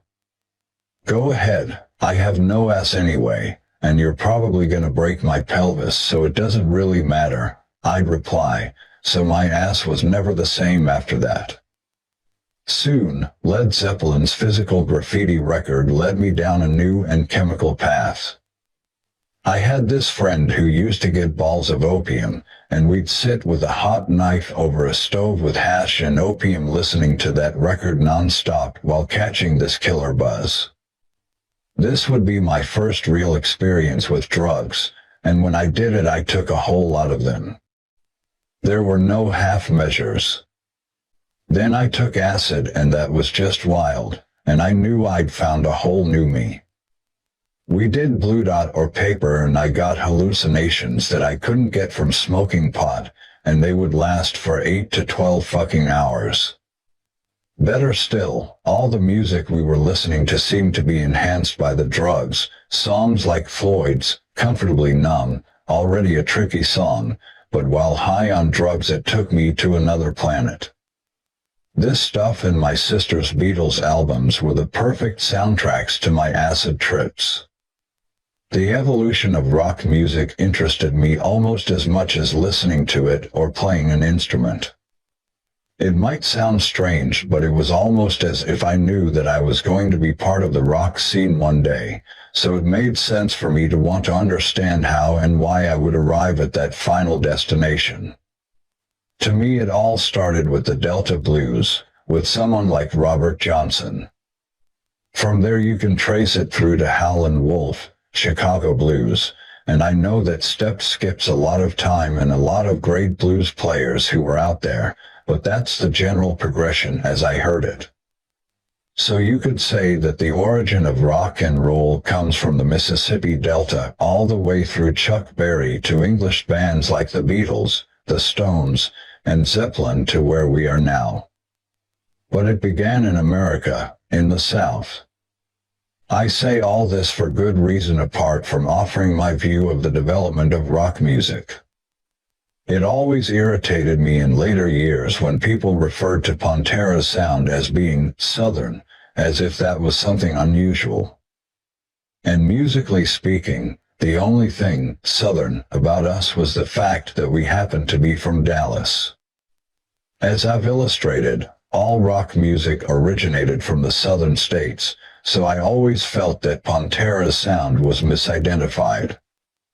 You couldn't label us or call us anything in my opinion. We just took our place in the line of rock music evolution. In later life I learned to appreciate why being from the South affected our behavior. People are actually nicer and open doors for you down there, and I think a lot of that's because of how we are raised. I always carried that Southern pride with me into every situation, and the misconception that the South is just a bunch of rednecks shooting guns is just plain wrong. As my musical knowledge and appreciation diversified, so did my dress style, or more accurately, my anti-style. I always wore camping gear or the kind of attire you wear when you're climbing up a fucking mountain, which I often did on those church outings. Jeans, hiking boots, flannel shirts, headband, that was what I liked to wear. Kind of that whole grunge look, but long before the grunge movement even existed. I was singing, before my balls dropped, that is, and playing bass by this time in my first real band called Neck and the Brewheads, and we played around town covering stuff like the Stones. 20. Zeppelin, a little bit of Rush, whatever was on FM radio at the time. Our drummer's brother used to play in the band Cactus, so that was part of our repertoire, too, because the kids could really relate to it. We were playing for all the hippies. There was still that hippie hangover from the 60s, people hanging out and smoking grass, and that was definitely the crowd who gravitated to our shows. The 70s was a strange, transitional decade, and a lot of people were into that disco shit, so it was initially hard to get people into what we were playing. That was the year before I really got into heavy metal in a hardcore way, Iron Maiden, Judas Priest, and Motorhead, and we just played backyards and keg parties. Here in Texas, someone would get permission to use an open field on somebody's land and they'd have a bunch of people over and 15 kegs of beer. We were the most popular party band in town at that time. Sometimes we'd get paid cash and other times the deal would simply be, give us all the beer we can drink and a hit of acid and we're good. Either option was just fine with me. The Abbott brothers were two of the only kids in town with a proper PA system, because their dad had bought them one. Our singer also had a PA, but he would never show up to practice. So Vinnie and Darrell would let me borrow their board or mics or whatever, as long as I brought it back to the house the next day. They were always cool about letting me borrow the PA when they weren't using it. Their mother Carolyn would say, "Yeah, Rex, you can take it now. They're gone somewhere, doing something." So I had access to free gear whenever I needed it. They had started their own band with Terry Glaze, Donnie Hart, and Tommy Bradford, and called it Pantera. The name doesn't have any deep significance. It was the name of a really fast car and also Spanish for panther. That's all there is to it. It's just a cool name that hopefully people could identify with. They were actually pretty good, but were mostly just playing in a garage. But when they did play shows, their crowd was completely different from my band. They played for all the yuppies. While Neck and the Brewheads were playing Zeppelin, Stones, and Nugent, Pantera were playing Loverboy. That was the difference at this point. Two totally different worlds. By the time I'd reached the 11th grade, my musical ability was of such a sufficiently high standard that I was being recruited by North Texas State University, one of the best musical schools in the entire country. They had probably the best lab band there ever was. Lab, short for laboratory, is a type of experimental jazz where you interpret Charlie Parker or any of that kind of stuff. Some great musicians have come out of that school, and they actually offered me a scholarship to attend. But this was still the Frisbee days for me. I wanted no part of the academic world. I felt like I was born to play rock and roll, not to learn material for another fucking jazz competition, so as strange as it might sound to have turned down a prestigious college, it was indicative of the kind of single-minded dedication to the vision I had for my true path in life, to live the life of a rock and roller. Cheryl Ponder. I remember Mother telling me that Rex was in this garage band called Neck and the Brewheads, and from what I remember he'd go there to practice, stay gone until all hours of the night, so at first it was very hard for Mother to deal with because she was at home on her own, and by 1 o'clock in the morning he often wasn't home on school nights. Michael Kemp from the church used to come over to talk to Rex to try and show him that this was not the way to be a good kid. He probably felt that Michael turned on him when he sided with Mother, but we all just wanted the best for Rex's future. Mike said, "Rex, you are such a good musician. Let me get you a scholarship. I can get you a scholarship to any college in the country with your talent," but Rex had no interest in that at all. While I was doing my thing with Nick and the Brewheads and scrounging around every way I could to survive, the Abbott brothers were doing their own thing and getting a bit of a reputation in town. 21.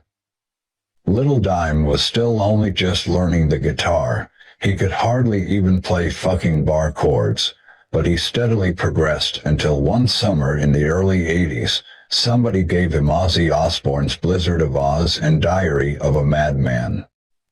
Dime then sequestered himself in his fucking bedroom for that entire summer, and when he came out he was a fucking virtuoso. It was that simple. His dad, who was left-handed, had been helping him out, too, and not only could he play every note and chord that Randy Rhoads or Eddie Van Halen played, Dime could already put his own variations, his personality, on everything he played. It was this ability to improvise that made his guitar playing so plain fucking dangerous, even as a teenager. So whenever they had a show, I'd usually go along and hang out, and sometimes they'd get me to run the board and the whole bit. Terry Glaze, original lead singer for the first 3 Pantera records. All of a sudden Darrell could play Eruption by Van Halen. It was just flowing out of him, completely naturally, and around that time they were putting on some guitar shows in Dallas. So this little, skinny kid with a giant afro goes to the first one, demolishes everybody, and wins a Dean guitar. We were all there and he outdueled everyone, and then at the next competition, the winner won a Charvel Strat and maybe a Randall half-stack, and Darrell won that one, too, and it was not even close. After that he was not allowed to be in any more competitions, so he became a judge. He also had one of the first Floyd Rose tremolos in Dallas, if I remember correctly. We had only seen them in magazines or pictures of Van Halen, and we never really knew what it was. He found a guy in town that could fit one to his guitar, so he took his Dean over there, the Sunburst one, and put a Floyd Rose on there. That was the year 1982 that everyone else graduated, but because I skipped school, I didn't make that graduation class. I've been too busy rolling joints and playing frisbee, remember. Instead, I got a GED, and under the rules it stated that I either had to be in school full-time or have a part-time job, or else the benefits my mother received because of my dad's war veteran status would be cut in half. Despite that, I jumped to junior college after lying about my age on the application form. Obviously they were always going to find out my real age, and when they did, almost 6 weeks later, they kicked me out, saying, "Kid, you're just too young," even though I had the GED, but I was always the youngest in every class because of when my birthday fell. Now what? I had to find some kind of employment, if for no other reason than to ease my mother's anxiety for my future. Cheryl Ponder. I'm not sure how much sway a GED would have nowadays, but back in the 70s it would probably get you into college after a couple of years sitting it out, but it was hard fought to get Rex to even understand that. Mother and Rex didn't always see eye to eye, and in retrospect they both probably needed some kind of psychological help, but neither one of them got it. So, to supplement my gig income, which at that time came mostly in liquid form, I had all kinds of jobs, the first of which taught me how to adapt to opportunities that might present themselves in order to make money. I worked out of a kiosk in the middle of a parking lot where I was supposed to be working for Photomat, but that wasn't all I was doing. You see, in those days I could buy these black beauties, Speed, for $65, and there would be maybe 2,000 pills that I could sell for $1 each. So if somebody wanted to stop by and pick up 100, it was no problem because all I had to do was stick them in this little Photomat roll bag, void the ticket, and that was that. I used to sell acid out of this place, too, and if people wanted to come and get bulk, no problem, I'd sell them bulk. I made a fucking fortune as a little 17-year-old drug dealer. I'd leave for an hour to sleep or get high, come back, and there'd be guys beating on the doors and the windows, and all the while I was stoned out of my head. I worked at all these different Photomat kiosks across county lines. 22. And in most cases it was all about selling drugs, except when I was bored and I'd go through people's pictures and shit, you wouldn't believe some of the stuff I saw. I had a great stroke of luck when I found some pictures of Randy Rhoads taken in 1980, young as you could imagine, so I called Darrell at 261-2260, his home number, I'll never forget it, and said, "Dude, I've got this print you're not going to fucking believe." I pestered the fuck out of him until he took it off me, kind of a payback for loaning me their gear all those times, and I even fixed Terry Glaze and Vinnie up with jobs at Photomat too. Terry Glaze. Working for Photomat was a great job because when I worked there very few people would come by each day. I liked it because I was attending college so I could just sit in there, study, and get paid to do it.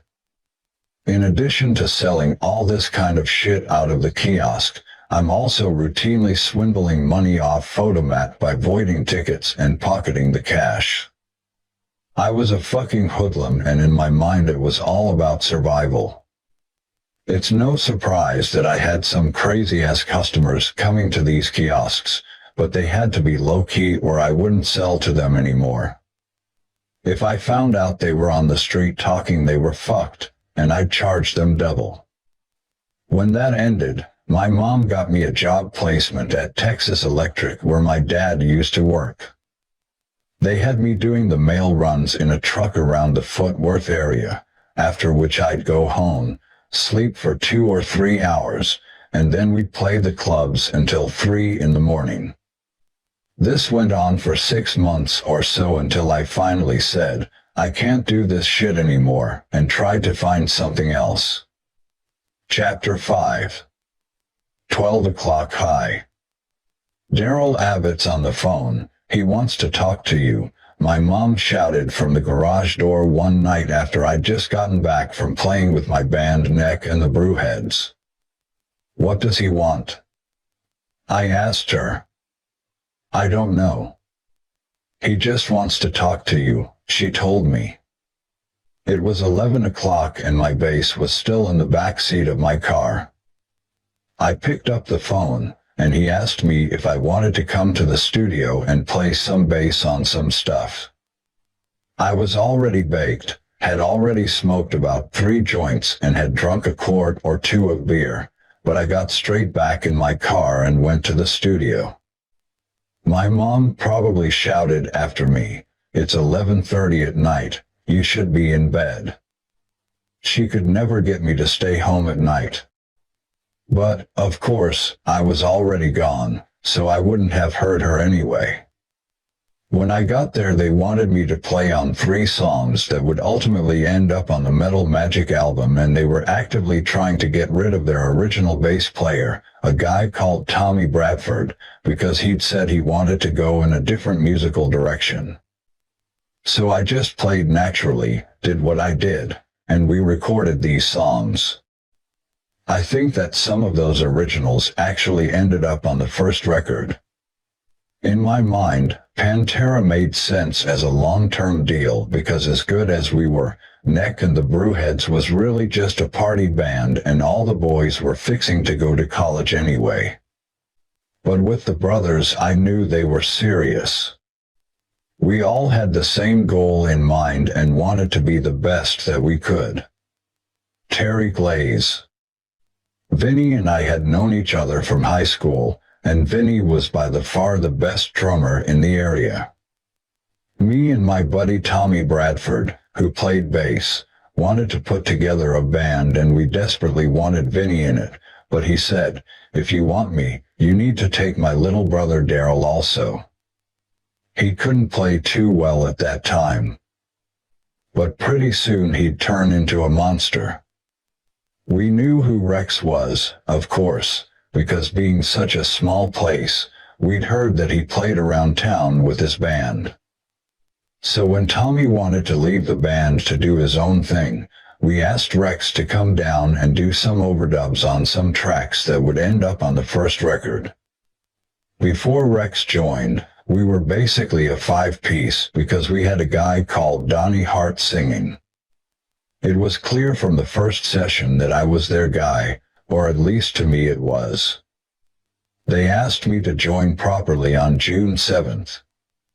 1982. I was 17 years old. I remember the day so well. They felt they had to lay down some basic ground rules. 1. I had to quit smoking, and 2. I couldn't drink, so when I walked into my first rehearsal as a band member, I had a cigarette hanging out of my mouth and a 6-pack of Lowenbrow under my arm. That is the fucking truth, and that's how it all began. Understand that the guys were really straight-edged in the early days, almost clueless when it came to drugs and alcohol. They didn't drink, certainly never touched drugs, and hadn't really opened their minds to music or the rocker lifestyle like I already had. All they wanted to do was play Def Leppard, which I was into as well. High and Dry was just out, I think. Because from 7th to 11th grade I'd had all this musical experience and the best theoretical grounding possible for a young kid, I always had a perfect pitch. I could pretty much listen to a record, and when I say record I mean a track, and pick out exactly what needed to be played, whereas with other cats it could take them a long time to get something down. Terry Glaze. I wanted to write songs, and if I was going to do that, I was going to want to sing them, too. So Donnie Hart left and I became the singer in what was now the 4-piece Pantera. Rex sang backing vocals, Vinnie sang a lot, too, but Darrell just stood there and your jaw dropped. Regardless of whether we were playing little country towns or city shows, Darrell was the guy that kept the people in the room. Even at that time I knew that I was in the company of someone truly incredible, and the cool thing about him was that he never tried to make you feel that he was so much better than you. He was just like a big kid. So, you could say that I brought much more experience to the table than they did in terms of musical ability, and certainly some much-needed street smarts. There was payback though. They wanted me to play in fucking spandex, and at first I just totally refused to get into that slippery shit. I wanted to stick to my own style because I liked to think image didn't matter. Then here comes all these bands that really relied on image, and I had to confess that when the first Motley Crue record came out I realized that all the leather actually looked really cool. So what the fuck, there I was soon enough borrowing my first pair of spandex from Dime. I didn't like it, but it was what we had to do to get in the clubs and establish any kind of attraction from the crowd. Rita Haney, girlfriend of Darrell Abbott. I knew Darrell before I knew Rex, but I got to know Rex best around high school time. That's when he came into the picture, and he was wary, feisty, and pretty rebellious. Darrell used to tell me all the time how he'd run into Rex in different places, and Rex would say, "I'm going to play bass for you," but at the time he had a broken arm from a skateboarding accident. Darrell just blew him off, but when they did audition him, he showed up doing the exact things Darrell told him not to do. Because we were young and hired the cheapest booking agents possible, we took any kind of gig we could get our hands on, proms, bar mitzvahs, whatever was out there.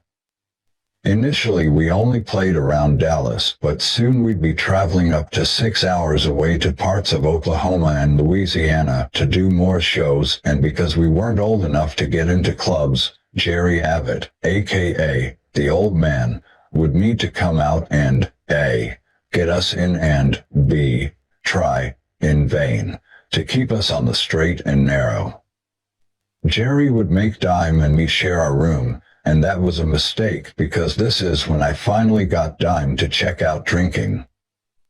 We had this roadie who was of age and would buy us bottles of Jack, so we just shut the lights off and climb out the window to drink while the old man was asleep in the room next door. Now that Dime had started drinking, he steadily took it to a higher and higher level. Good Lord, did he ever. Some of these trips would be weekend gigs and others would be week-long residencies, but no matter what the deal was, we played 3 sets a night, with the first and third sets being covers and the middle one being original stuff. 24. Because we were from the South, we inevitably gravitated toward playing blues riffs. Then we moved on to playing cover tunes of guys trying to play blues riffs. Some of the songs we were doing were typical top 40 repertoire, too, the heaviest Dawkins song you could find on their record, for example, just to draw the crowd, but we tried to limit that and focus more on classic rock and blues stuff or whatever was hot off the radio. Terry Glaze. In these days most bands in the area were just like we were, except in almost every other case. Those bands attracted an audience of mostly girls, whereas we attracted young guys. Now, that's not because we weren't particularly good looking, it was definitely because Darrell's guitar playing gave us a unique identity which set us apart from every other band at the time. Another factor that made us so tight is that because we were in Texas, we got the chance to play long sets every night, maybe 2 or 3 hours, whereas in LA a band would get 15 minutes. So if we fucked up, nobody cared, and we knew we had another 45 songs in the set to make up for it. At one point we played the Bronco Bowl in Dallas, and it felt like it was something we were supposed to do. Now that Darrell had started drinking, our relationship got stronger, and because I was spending a lot of time on his mom's couch, we'd hang out a lot, as friends, when we weren't playing gigs or practicing. While his brother Vinnie was asleep at night, Darrell and I would take Vinnie's car, a '69 Oldsmobile Cutlass, for a joyride, and we'd call it, working it in Big Boy's car. So we'd take this thing out on Monterey Street, and our thing in those days was to drive through people's lawns and then peel out so hard that they've got no fucking lawn left, known as a lawn job. Laying the power down massively, taking out mailboxes, the whole fucking bit. The funny thing is that Vinnie never even knew we did it because we always put the car back in the same place for the next morning. Dime and I used to fuck him over so bad it was stupid. Once, Dime and me drove to this gig way out of town in Shreveport, at least 3.5 hours from Dallas. I'm hauling ass in that Cutlass going about 90 miles an hour, and by the time we'd gotten about halfway there, smoke is pouring out of this motherfucker from under the hood. We pull over thinking it's the radiator, which it was. But it was not only that, because I knew I had already blown the heads in it on a previous lawn shredding outing. So we open it up and this old guy comes over and shouts at the top of his voice, "Hey boys, stand back. You're fixin' to get burned." This guy was straight out of Green Acres, the epitome of how people talk, and I can still hear that guy's voice in my head today. Fixin' is a real local expression, by the way, meaning that you're about to do something or something's about to happen, and I use the term all the time. "Hang on, I'll be right over there," this old guy says, and when he comes over, he slowly takes his cap off, and then boom, the radiator blows. Vinnie's cutlass wouldn't be going anywhere. We had to find a phone booth out in the middle of nowhere and call someone who was going to the gig and tell them what had happened so they could come out and get us. Because of old man Abbott's clout in the local music scene at the time, he could take us 3 to blues clubs to watch these blues legends who formed part of the resurgence of the late 70s and early 80s, a band called Savvy, for example, who had their own grimy club downtown where your shoes would stick to the carpet. He knew all these people because he'd done sessions with them, so we'd go along and watch how things are done, how to perform live and the whole bit. It wasn't a rock and roll 101 course or anything like that. It was more a case of just going out and watching these cats jam. Even though Arlington was still a relatively small town, it still had a population of maybe 250,000, so it was a whole lot bigger than the peanut town I came from, and consequently a much bigger pool of musical talent. These guys we went to see play were definitely some of the coolest dudes in town. 25. And when you're in your late teens, thinking about rock and roll and that whole darker type of image, these cats were just what I needed, because I definitely knew I didn't want to play fucking Journey covers for the rest of my life. Terry Glaze. Because we spent so much time around musicians and performers as teenagers, Darrell and Vinnie lived the rock star lifestyle from this very early age, and it wasn't an act. They actually lived it out 24 hours a day. They didn't turn it off. I always wanted to be a performer who could go and do my show, and then come off and be a different person, but they were that person all the time.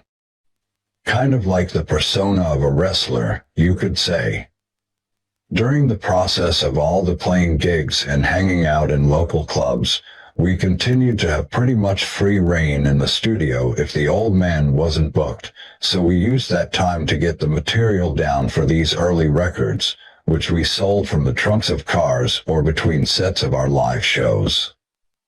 Our debut Metal Magic came out in '83, produced by the old man in his own Pontego sound studio, with either Jerry or Darrell coming up with the ideas for songs. All we did was practice and write songs, so it's no surprise that by the time we were 18 we were as tight a live band as you could get. It was all new to us, having the freedom to use Jerry Abbott's studio, and it was so exciting.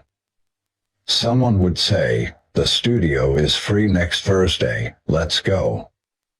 It was a great training ground for all of us to learn our craft. Some bands have goals to be the best band at their high school or the best band in their city. We never thought like that. We always thought that one of these days we'll be on tour with Van Halen. We didn't want to be the local band, we wanted to be the biggest band in the world, and so our vision was much bigger than most other bands. We played the Bronco Bowl in Dallas one time and it just seemed like that was what we were supposed to do. We even had a full-blown stage show produced by a guy we called Pyro who, you guessed it, did pyrotechnics. We didn't reserve the big show for special occasions either, we did it every night. Then we just kept writing songs, either in the old man's studio or we'd rent a warehouse somewhere to rehearse in until we got kicked out. As well as rehearsing and playing gigs, I was also the kind of guy who liked hanging out at the lake. I was a lake person. I'd get out there and throw frisbees, pick up hot chicks and the whole bit. Everybody wanted to jam at 6 o'clock on Sundays, so I'd always show up full of booze after spending the day at the lake. I suppose I felt like I didn't really need to practice and that the only reason I thought I was there was for everyone else in the room's benefit. Learning something new took me no time at all. I did it all by ear and knew all the notes. But I always feared that despite my natural ability, my reluctance to rehearse might just make the brothers turn round one day and say, "Okay, we've had enough." They lived to practice. I didn't. I lived to enjoy myself and play music while doing so there was a potential conflict. Thankfully, it never came to that, and in 1984 we did our second record, Projects in the Jungle, again produced by the old man in his studio. Of all our early stuff, I really dig this one.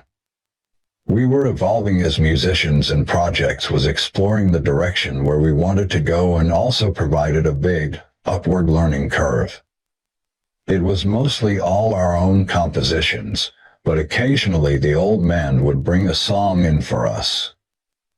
And we'd just adapt what he had to fit our own version of what we wanted to do, so he was entitled to some songwriting royalties for some of these earlier tunes.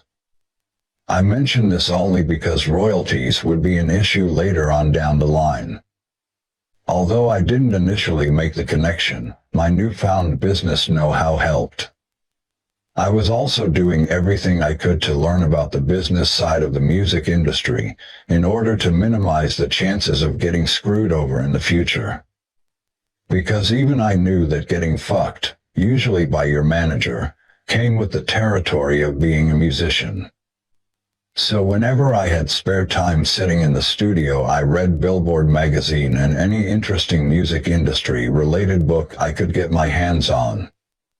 26. Articles that told you how to protect yourself and the whole bit. Every musician needs to know the kind of stuff I was reading, how all the pie charts work when it comes to songwriting credit. I actually think it really pissed off the old man because he knew I was fucking learning a lot, and maybe stuff he didn't want me to know, too. He even started calling me the lawyer. While our live performances became steadily tighter and more accomplished, musically the band was becoming influenced by different shit, too.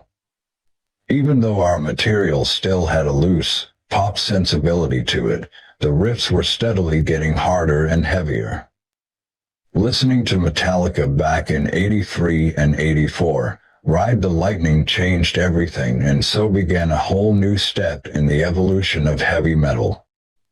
Their first record had turned our heads in a heavier direction, but the progression to Ride the Lightning was huge and certainly influenced our next studio recording, I Am the Night, released in 1985. Terry Glaze. We all drove to see Metallica play in some college in Tyler, Texas one time. We even wore our spandex. It was like playing in a big cafeteria, and we ended up booking a show in that same room at some point in the future. I was the only one with a credit card, and the next morning I found out that everything had been put on my card. We also did a show in Houston playing with Megadeth, and I think that they actually approached Darrell to go and join their band, but Darrell wouldn't go if Vinnie wasn't included in the deal, which is kind of ironic given that in high school it was Darrell who was the throw-in on the trade package.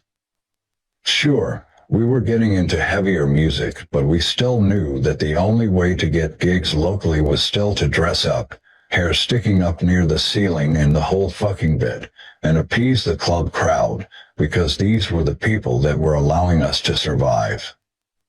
You could argue that our early look stifled our progress to some degree, but the counterbalance was that it allowed us to be seen by many more people than we might otherwise have been.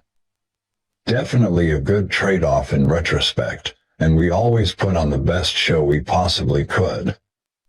When Metallica's Master of Puppets came out in '86, I remember being completely blown away by it when we listened to it for the first time at the Abbott house.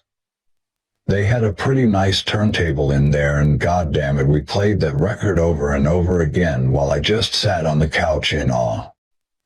Metallica still had a melodic sense, and they also wrote really great, complex songs, whereas with Slayer, who would also get popular in '85 and '86, we looked at that and said, yeah, well that's cool, but not really the direction we want to go.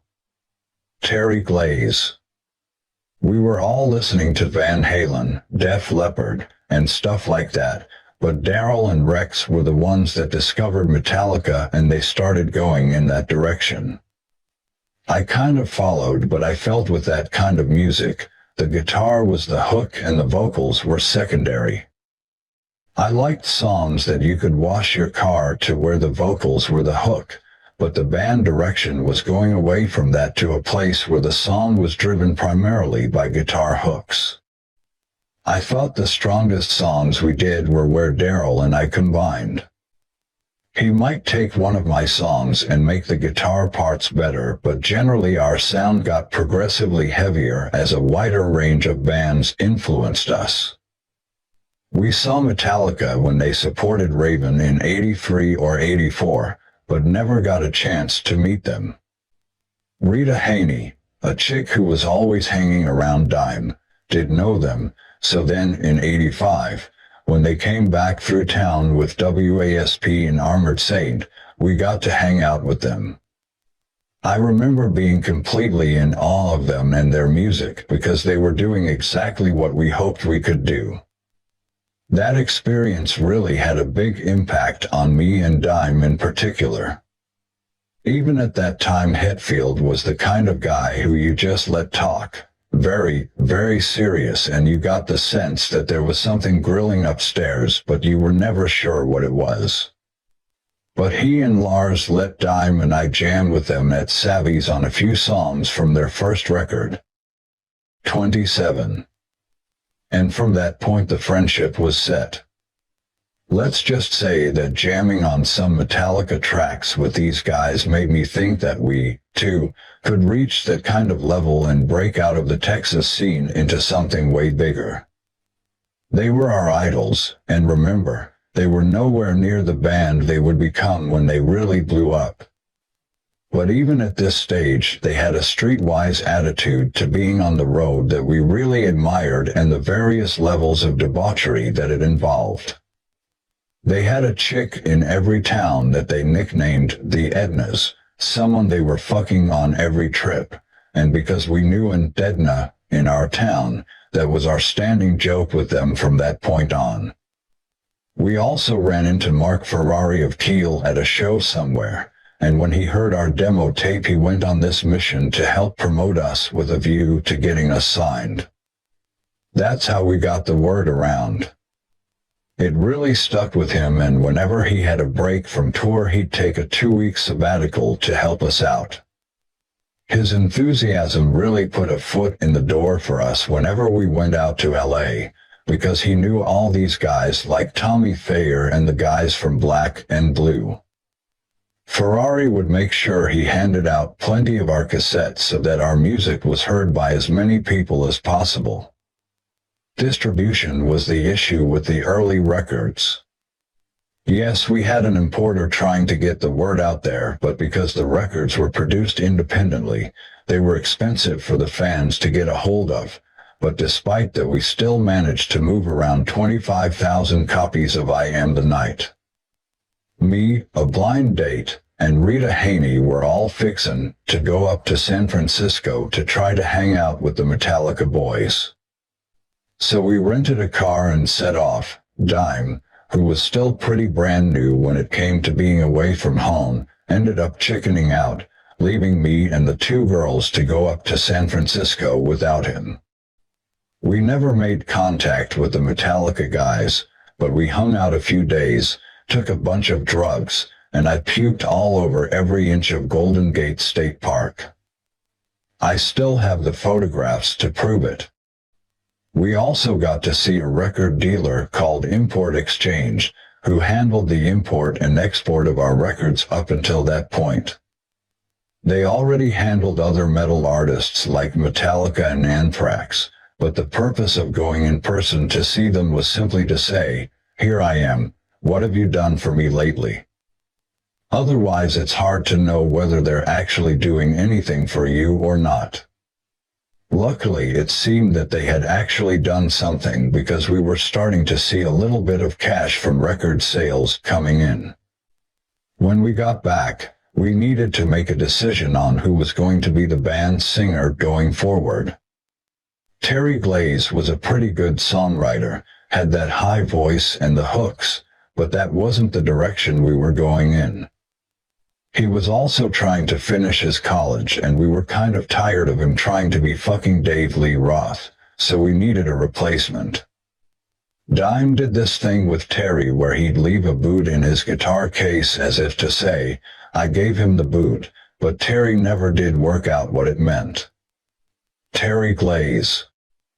I was attending college while I was still in the band, so one thing wasn't affecting the other at that time, but I was getting tired of the way that the business structure of the band was playing out, and I knew that was going to be an issue later on. The Abbotts had 3 votes, the old man and the brothers, and they would never ever split their vote on anything, so I knew I was never ever going to have any say on band issues. So if my commitment could be questioned near the end, it was because of that and the fact that I didn't really like the super heavy direction it looked like we were headed in. The last night we played together was in Shreveport, Louisiana, and it was a very strange end. We got up on stage, played a great show, and then afterwards, that was it. No, "Hey, man, all the best," or anything. We just parted ways. We tried out a bunch of other guys as singers for a few months, but none of them were what we wanted, until a booking agent of ours suggested we get in touch with a guy called Phil Anselmo out of a band called Razorwhite. 28. A metal band who'd been out touring like we had, but with more emphasis on states like Mississippi. Vinnie got him on the phone a couple times and then said to us, "Look, I've been talking to this guy and we've got to at least try him out. He sounds really cool. He's got this Bon Jovi type pitch to him." To which I thought, oh, fuck. It was a couple of weeks before Christmas in 1986 and we still had shows to play that year, one of them on New Year's Eve in Shreveport. So I talked to Phil on the phone and we all agreed that he should fly out and try out for the band. By now I had moved from my position on the Abbott couch and was living in a place with a bunch of drug dealers who were raking in so much cash I didn't have to pay them any rent. They had an extra bedroom and were buying us equipment as well, kind of like sponsors, so if things worked out with Phil, he'd have a place to stay right away. I should say that I had no part in their drug business. I just lived high on the hog with the money it was bringing in. Rita Haney. Rex had spent a lot of those early days at Darrell and Vinnie's house, sleeping on the couch, and their mom Carolyn definitely saw Rex as their third son. His mother was sick and his father had died at a really early age, so he didn't really have a lot of family in his life, except the boys and their mom. On the day Phil was due to arrive in town, one of the guys I was living with loaned me his bright red '77 Corvette Stingray so I could go and pick Phil up at the airport, and that definitely made an impression. I wanted it to turn his head. Phil must have definitely thought, wow, this is a fucking trip. We took Phil and his bags to the house and told him this is where he'd be staying for a little bit, which ended up being 2 years, Then that night I took him to rehearse in the front room of Mama Abbott's house. Vinnie and Dime's folks had been divorced since back when the boys were in junior high, so they lived with their mother Carolyn in a small place in Arlington that became Pantera headquarters. We kept all our stuff in the garage, and we had also bought a trailer, and I'd have girls over and banged them in there, which was kind of cool back then. So, that first night with Phil we set up a PA, where we had a bottle of tequila, my drink of choice at the time, and a joint, and jammed like we'd been together for an eternity. Everything clicked right off the bat. Phil had just turned 18. Chapter 6. The Kid from the Big Easy. 18 or not, Phil Anselmo was a badass. Even at that age he was the kind of guy that you knew the moment he walked in the room not to fuck with him. He and I stayed in the drug dealer's house for 2 years until it became too hot. The cops eventually came and busted the place, thankfully after we'd both moved out. I moved in with my girlfriend, Elena, who was becoming my first real love, and Phil shared a place with some other friends, but he always had that chip on his shoulder, something to prove all the time, and he would never back away from a confrontation. One night we were playing at Savvy's Club, which was still our regular gig, and a guy from some other band shouted his mouth off at Phil. Phil went outside and kicked the whole band's ass without any help. That's the kind of guy he was. He was a fucking bruiser. Being from New Orleans and us being from Dallas meant that Phil immediately brought a new dynamic into the band. He'd had a different upbringing than we'd had in Texas, so he definitely brought the tough guy street smarts, and he was also as funny as hell. Really, really intelligent. The cat is brilliant at what he does. Even then he was one of the best writers I'd ever seen. He'd been raised mainly by his stepfather and was heavily into horror movies from a very young age. Then metal caught his attention. It really turned him around. Back then he had this incredible, high voice. He could sing Rob Halford stuff and just nail it, and that's what we were into because we felt that the high stuff would go great with all the riffing happening downstairs. As part of our efforts to get noticed, we went to Hollywood and showcased our material everywhere. The Whiskey, 29, Troubadour, and Gazzarri's, every place that we could possibly get in. Then we had a residency for a week in Phoenix and one in El Paso, Texas, trying to make enough bread just so we could put fuel in the vehicle and get back home. Whatever my kitty was from playing all these sets for a week, my bar tab pretty much took me out of the picture, even though I was still underage. It was pretty tight living. So with gigs taking up nights and weekends, we'd spend the days just writing songs. The boys would get me and Phil, and we'd all go to the studio and start piecing stuff together. We probably already had 2/3 of the power metal record done by this point. Certainly we had all the melodies, but Phil started turning us on to all kinds of different stuff that we hadn't listened to before, because he turned out to be the biggest fucking metalhead of all time. He knew every fucking band there was to know. Thrash metal was the big thing at the time, with bands like Anthrax, Metallica, Megadeth, and Slayer all releasing killer thrash metal records in '86 and '87, and it seemed that if you didn't have some kind of thrash element to your songs you were going to be left behind. As closed-minded as the Abbott brothers were, they listened to the stuff that Phil put on in the vehicle and it would make a really big impact. They had no choice anyway.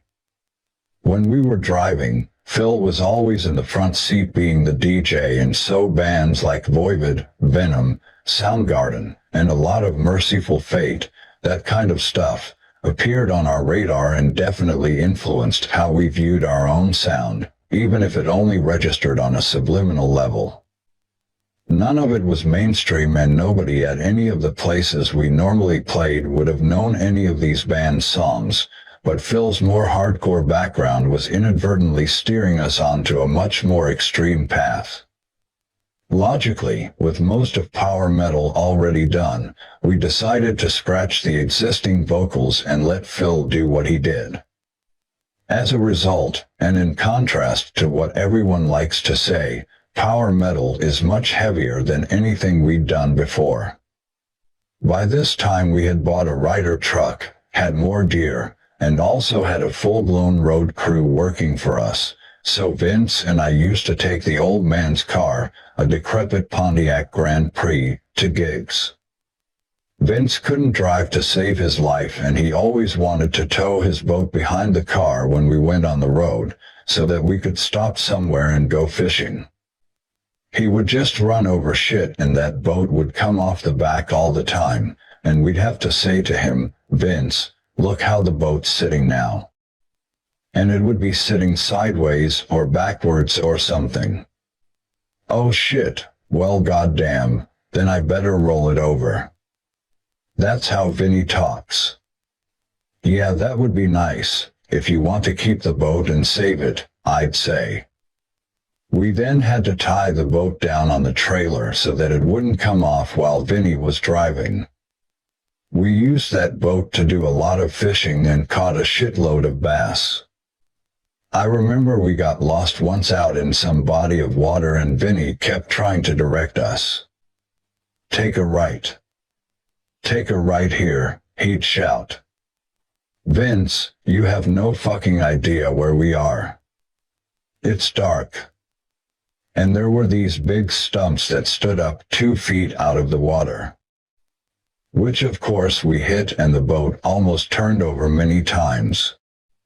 He was a badass fucking drummer but a complete liability in many other ways, I'll tell you. When we weren't getting lost in the boat, Pantera was starting to gather this incredible fan base in town. We'd sell out every night and start making some pretty good dough playing places like The Basement, Joe's Garage, Matlock's, Dallas City Limits, and, of course, Savvy's. This was during what seemed to be a whole movement where people were getting into metal music instead of pop rock like Bon Jovi. We never covered their songs. They even had to remodel Joe's Garage to fit more people, and that became our home court. Yes, we still had the big, wild hair at the time, but that was just to look the part and get a foot in the door. Musically we were headed somewhere else, although I should mention that I definitely got more chicks wearing spandex and shit than I ever did after I started wearing simple shorts and a shirt. So while our constant live presence was attracting a large local fan base, 30. It was also grabbing the attention of other metal bands that came through town, which helped get our name out there. One night while Slayer were in town on the South of Heaven tour, they showed up at one of our gigs on a night off, and by the time the night was over, Carrie and Tom got on stage and started jamming on Rain in Blood with us. Next thing I know, Phil and Carrie are best buddies and Carrie sleeping on Phil's couch. At one point I even thought that Carrie wanted to join the fucking band. That's how intense it was. Power Metal came out in '88, our first album with Phil on vocals, and although a lot of people like to say that we were playing a glam style of music, I think that's a total misconception. Although the image we portrayed may have looked like other hair bands, the music we were playing was much heavier and showed more of a thrash metal influence from bands like Slayer and Metallica. It was still funded by all of us. We paid for all the studio time at Pontego Studio produced by the old man. We all felt this need to move our career up to the next step because we were still selling records and merchandise from the back of the car, which was very DIY non-professional. Despite that, the record would go on to sell a hard-to-ignore 40,000 copies on Metal Magic Records, our own independent label, and it was no surprise when the major labels started looking closely after that. With the import guys up in San Francisco and another importer moving the record for us, we finally started seeing some decent cash come in. Having label interest, which we had, and actually having a record deal are two different things. Something that definitely hadn't helped us actually secure a major record deal was that we had a really shitty lawyer, even though Jerry Abbott really thought he'd hit the fucking jackpot when he found the guy. The way I see it, the real reason old man Abbott hired him was that he could mislead the dude and secure the rights to some of our early publishing and later, our major publishing. It was soon clear to us that this guy was no good, kind of washed up, and he definitely wasn't getting the point across as to what Pantera was all about. We kept telling Jerry that we had to change something, get another lawyer, because this guy wasn't doing fucking anything for us, but looking back it seems clear that he had his own reasons for leaving things as they were. The frustration was getting to us. We already had demos for what would later become Cowboys from Hell, had the thing pretty much in the can, and here we were trying to live this dream, but the rejection began to get really monotonous. Every major label we talked to said the same thing: no, we drop. No, we'll pass. No, we can't do this. Send us more material, every excuse you can think of. We seemed to be getting nowhere while our peers were going everywhere. Case in point, Metallica, who were roughly our age, would soon be out playing stadiums with Van Halen, but before they did, they came through town again while they were in the studio recording. And justice for all. Every time we got together with these guys, it just got dumber and dumber. We'd go out with them to a strip bar, and Lars would just pick someone out and say, "This is on your tab." We barely had money to buy cigarettes, far less huge drink rounds. We were all still surviving on $200 a week at this time, and I remember going out to a tit bar with these guys and it was $7 a shot. "Dude, we're all fucking broke," I told him, when his finger finally pointed in my direction to pay a tab which included several rounds of shots. "This round is on you." Lars said again, so Dime and I just walked out the door of this tit bar and left Vinny sitting there. On another one of these nights we were sitting outside some club and they were playing us their new record. There's no bass on it and they're laughing their asses off saying, "We got this new guy Jason and we're fucking with him. We're just not going to put his bass in the mix." They were fucking howling about it and I guess they saw it as their way of harassing him. I'm saying, "So where's the bass?" And they just said, 31. Haha, it's not on it. There's been a lot of debate and speculation about that issue over the years as to whether it was an intentional attempt to humiliate Jason Newsted, and we heard it straight from their mouths. They meant it. Heavy music was really changing in '89. It seemed like there was this whole different brand of music appearing on the horizon that'd soon be labeled alternative. The first Jane's Addiction record, the live one, Faith No More, Voivod, and Soundgarden, all these kinds of bands who put out crushing records. So we absorbed these influences along with what we'd taken from what Metallica had done, and created our own thing. Chapter 7. We're taking over this town. Mark Ross, an A&R guy who worked for Atco Records, was stuck in town sometime in the fall of '89 because of Hurricane Hugo, so he decided to see us play.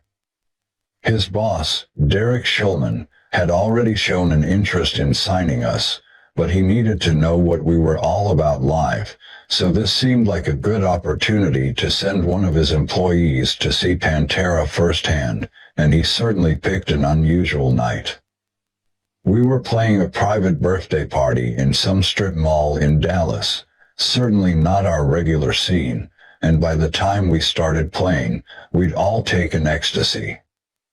When Mark Ross turned up, the chick whose birthday it was had slipped on the birthday cake and there was icing all over the floor, and we were sliding around and dancing in it trying to have fun. Being on X makes you do goofy shit like that. Mark had seen that we didn't take things too seriously. We wanted it to be badass shit, of course, and we took it seriously enough, but in between songs we were cut-ups and threw cake at each other like a bunch of classroom clowns. Just a few minutes after showing up, Mark Ross left the place, at which point I turned to Vinnie and said, "He split, the dude's gone." After so many rejections, we were used to this same shit, rejection and people leaving. But then he came back. The long and short of it is that over the next few months a bidding war would erupt over who was going to sign Pantera. Atco wanted us bad, and at the same time we were thinking about going with Roadrunner, but sometime in December Darrell turned up at my door holding a record contract from Atco Records, part of the Warner Music Group. That opened the door for us to go into the studio to record our first major label record, Cowboys from Hell, a title that Phil came up with and which in all our minds suggested a kind of Southern menace. Our mentality was clear from the lyrics of the title track, "We're taking over this town."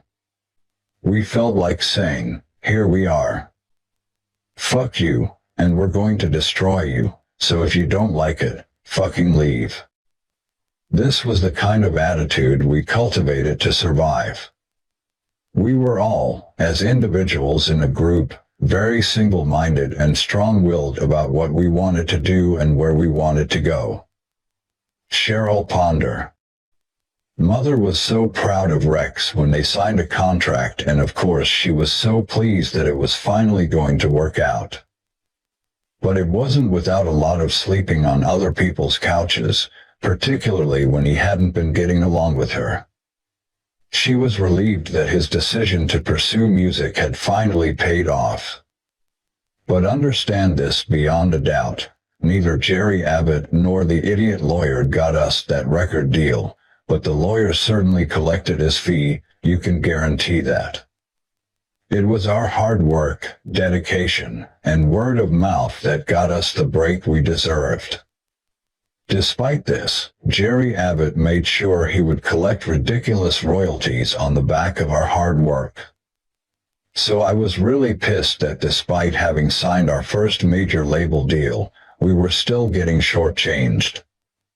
Yeah, that happened to pretty much every band, I guess, but I was bummed out we were not the exception to that rule despite my best efforts to be as clued in as much as possible about how the business side of things worked. As part of the Atco deal, we also started a management relationship with Walter O'Brien and his concrete management company that would guide us until the band disbanded in 2003. Walter O'Brien, Pantera's former manager. The band had reached out to me during the power metal days. 32. Well before the Atco deal, but I never really followed through on it at the time because they were basically a very different band. I had a connection with Atco because I'd gotten Metal Church out of their deal with Elektra and brought them to him. To cut a long story short, he didn't want them, but he did want Pantera, and he wanted me to manage them. I wasn't all that thrilled, and Derek said, "Yeah, but you haven't heard this," and he was referring of course to the Cowboys from Hell demo tapes. I was blown away, and it sounded like the future of heavy metal. Mark Ross, who had seen them already, tried to get me to come down to Texas to see them live, and I hesitated for a few days. The night he was leaving he called me again and said, "Look, it's your last chance. I'm leaving now for the airport, and if you leave now you can still make it.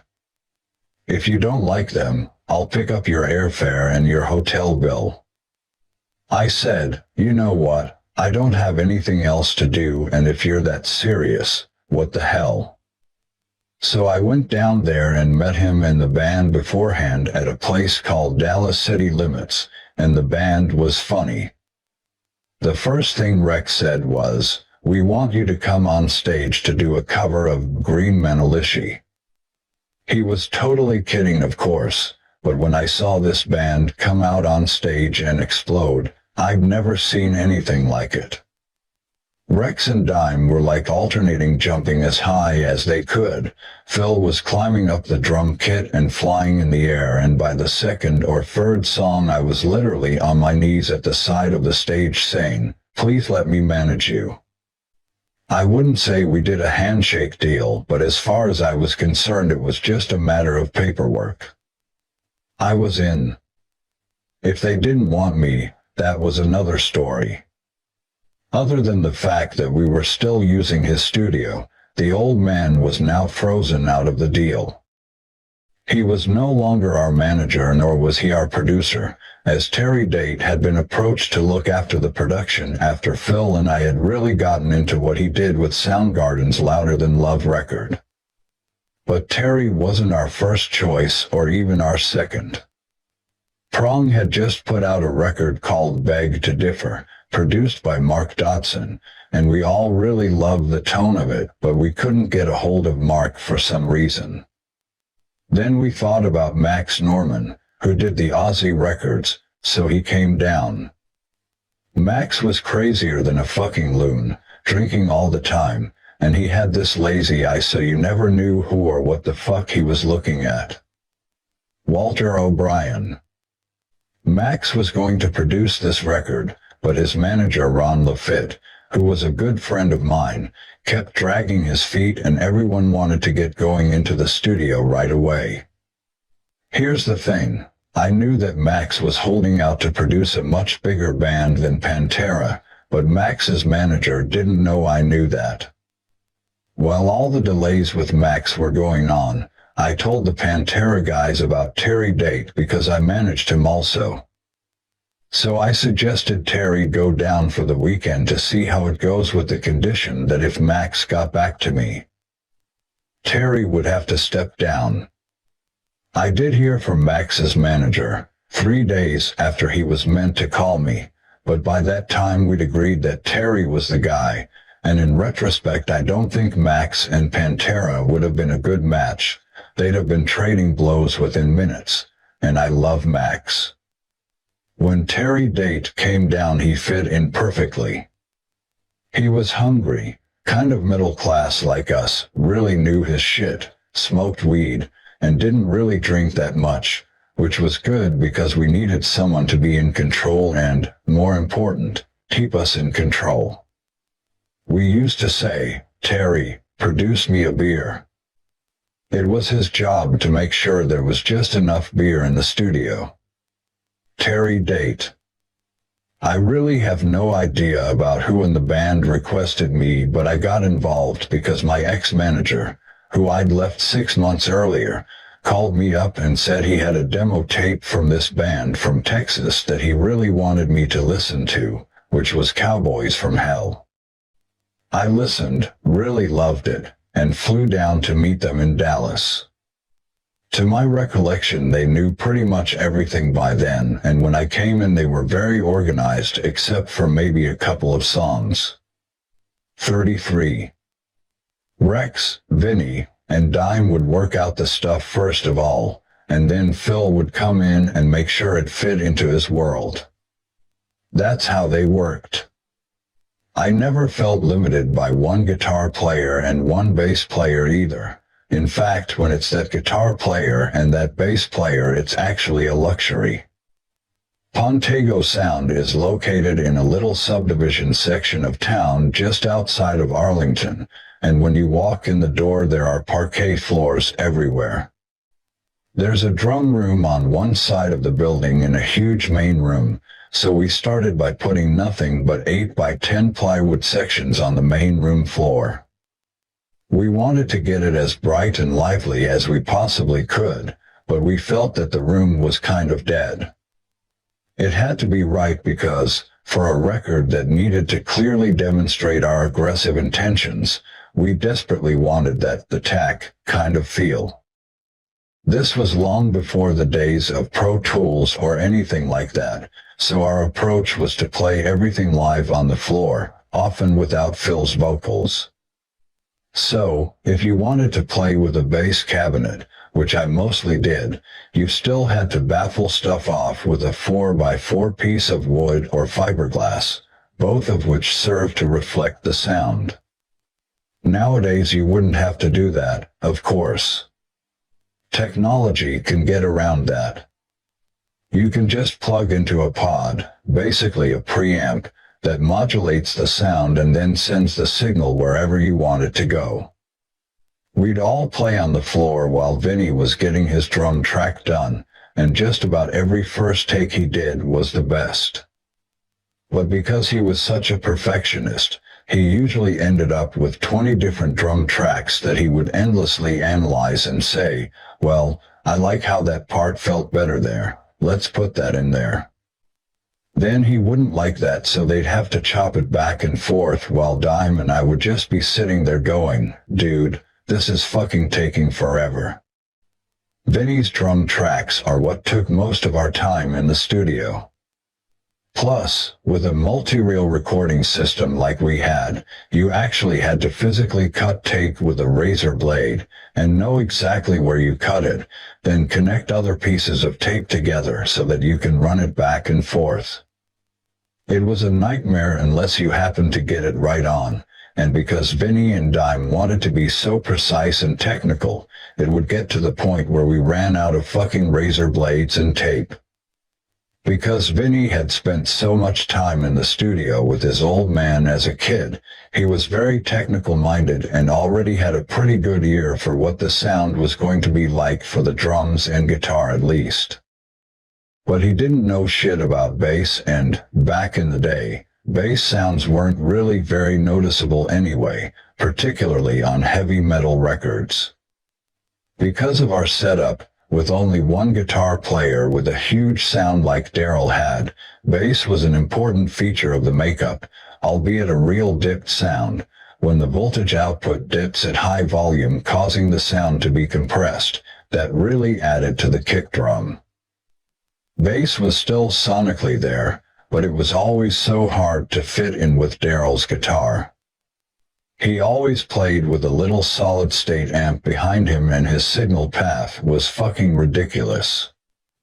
I remember thinking his whole sound was just so overpowering. We often joked that if somebody else plugged into Darrell's rig they could never sound like him. But if Darrell plugged into any other gear, he would always sound like himself. He was that unique.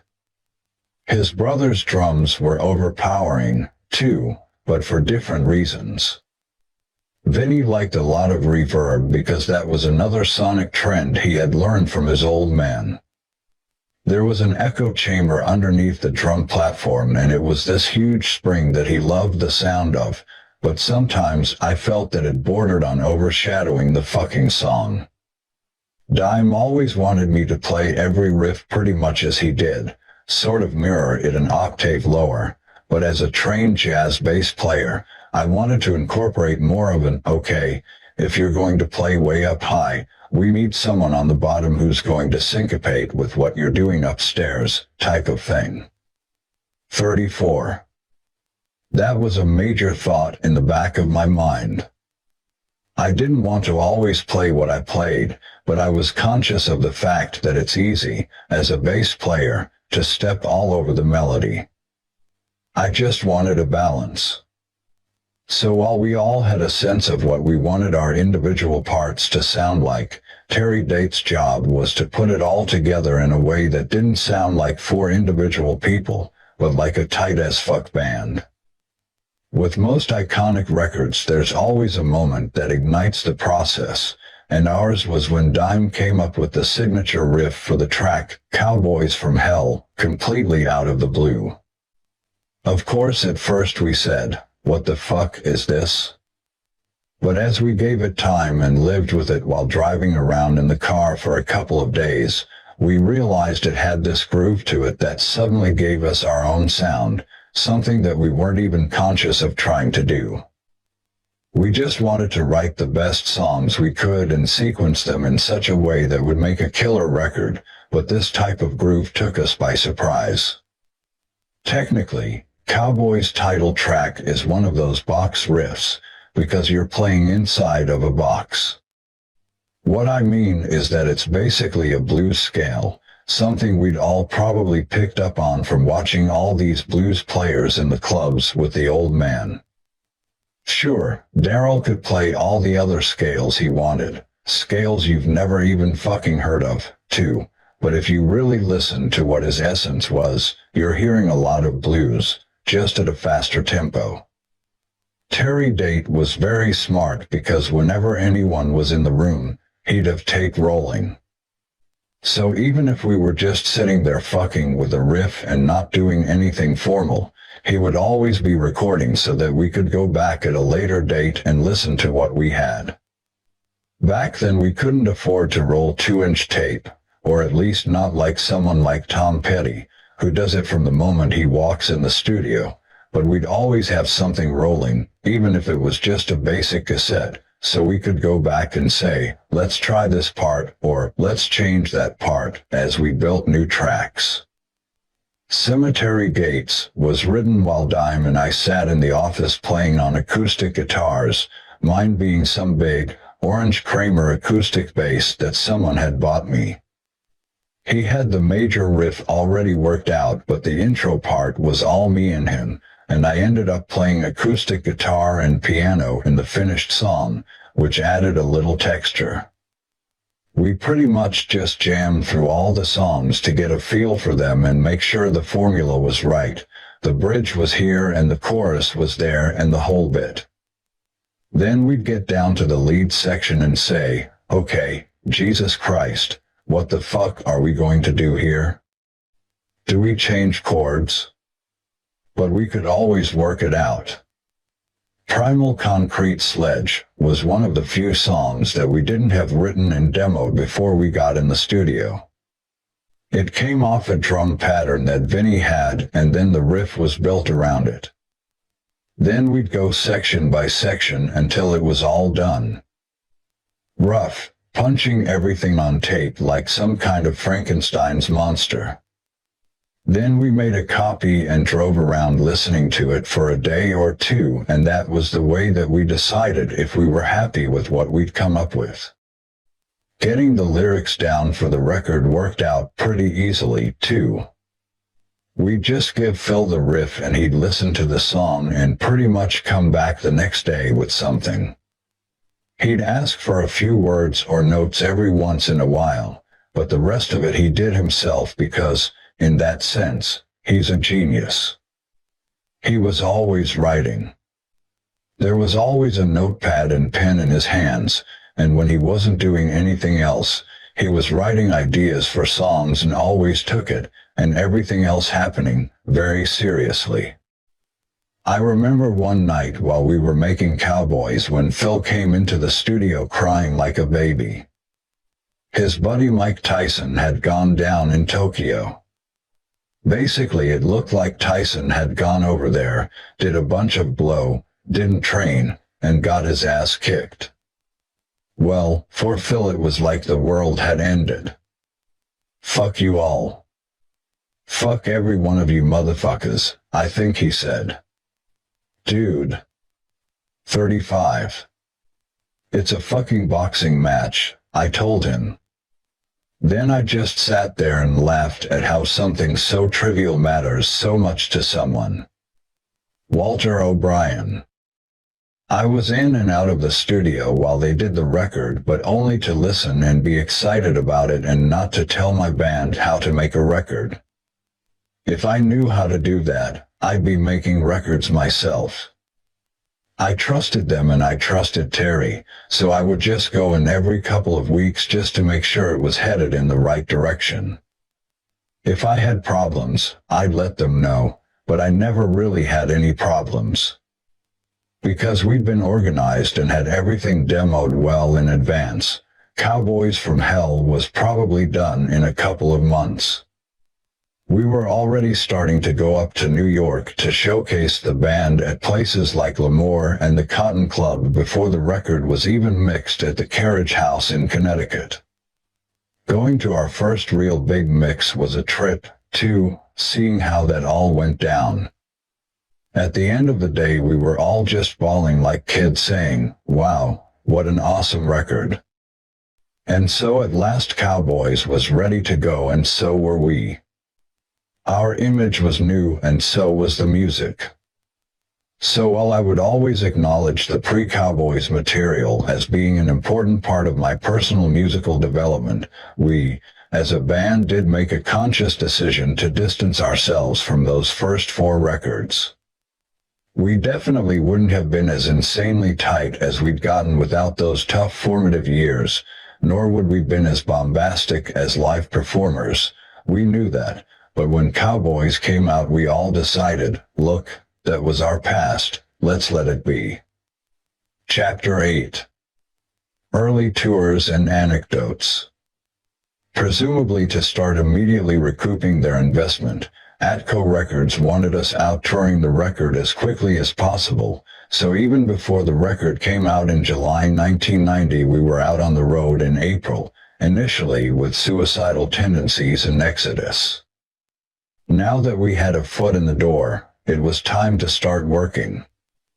Walter O'Brien.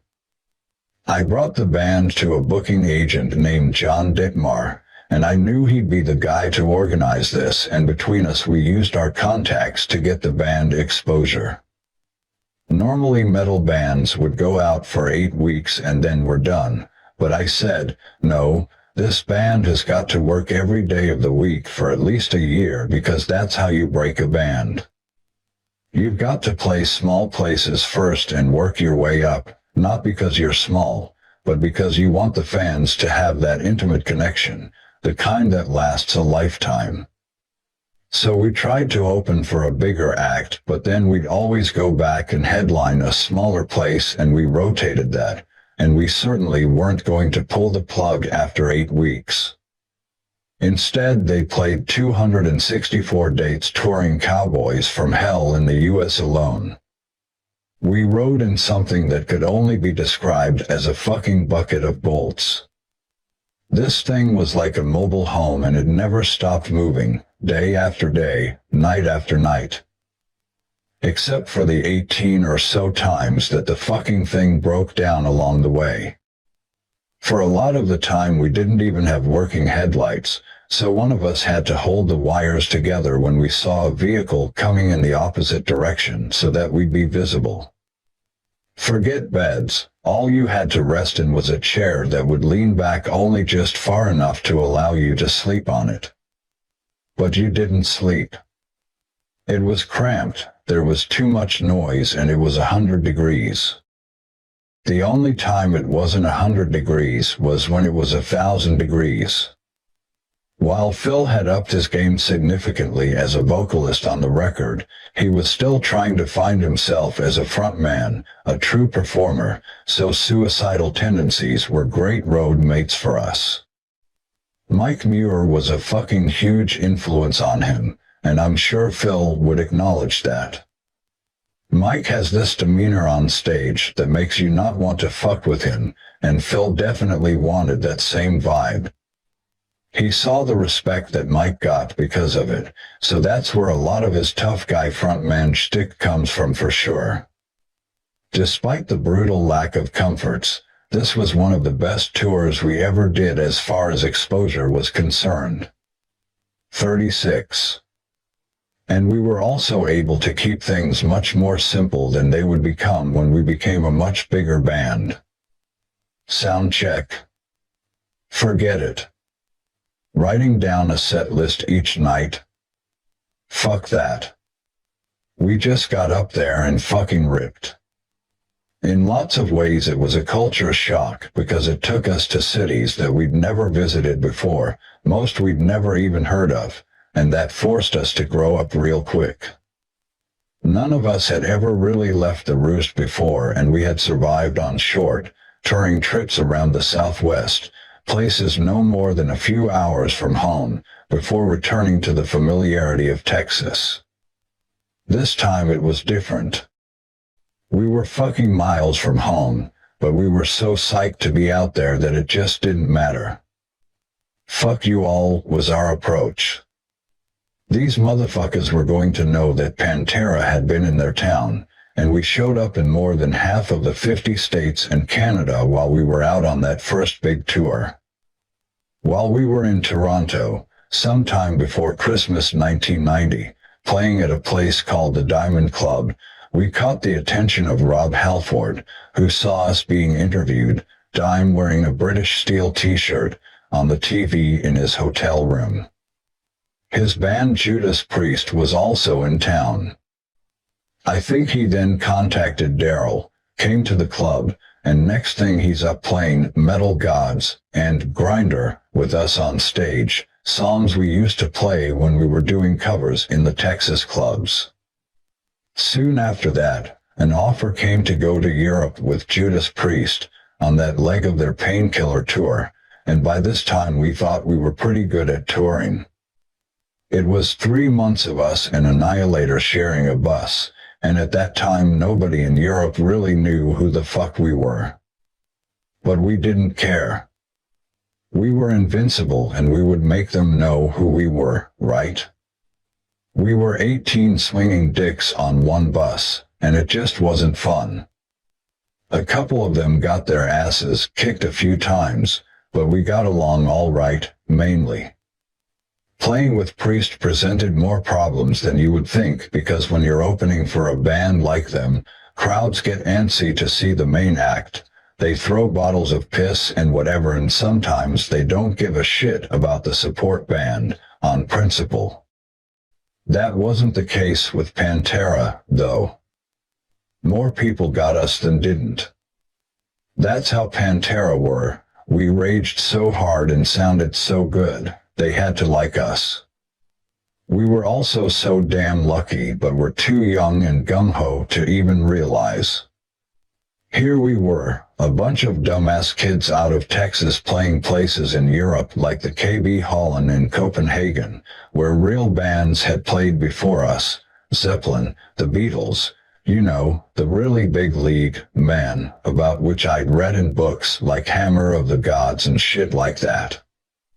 I loved reading about the drama of rock and roll bands and what they did on tour, so these places actually meant something to me. I just wish I'd spent more time looking around all these towns, seeing significant landmarks and exploring the culture, instead of lying crashed out in the hotel room. But you just don't see that at the time when you're young and new to the scene. Yes, we wanted to take on the world when we were on stage, but we just didn't dig Europe at all. It was really foreign to us. We were so used to having pennies in our pockets and going down and getting bean burritos at the 7-Eleven. That's basically the kind of shit we lived on, anything we could possibly afford. A sandwich here, a meal from some chick there, whatever. So it was really weird eating this food that we had never tasted before.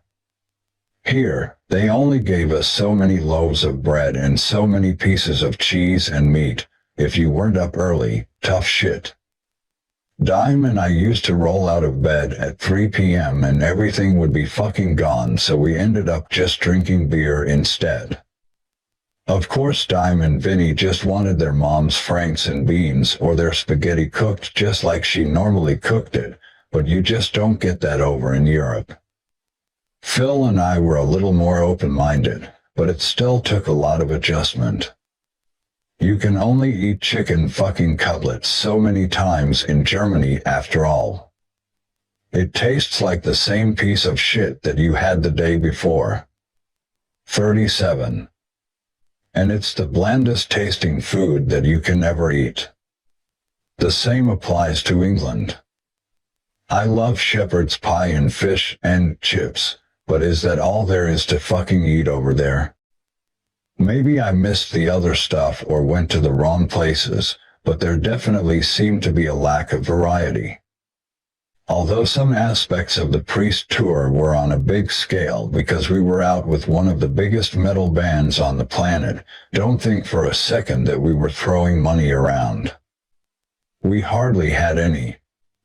Once we'd fixed food and done our laundry, there wasn't a whole lot left out of the $15 per day allowance we were supposed to survive on. As always, there were perks here and there, but nothing major. We were always provided with beer, for example, but we found out in the end that the truck driver had been fucking stealing it all for most of the tour, so he truly got his ass kicked, almost lost his jaw and his eye sockets, and the whole fucking thing. Guy Sykes, Pantera's tour manager.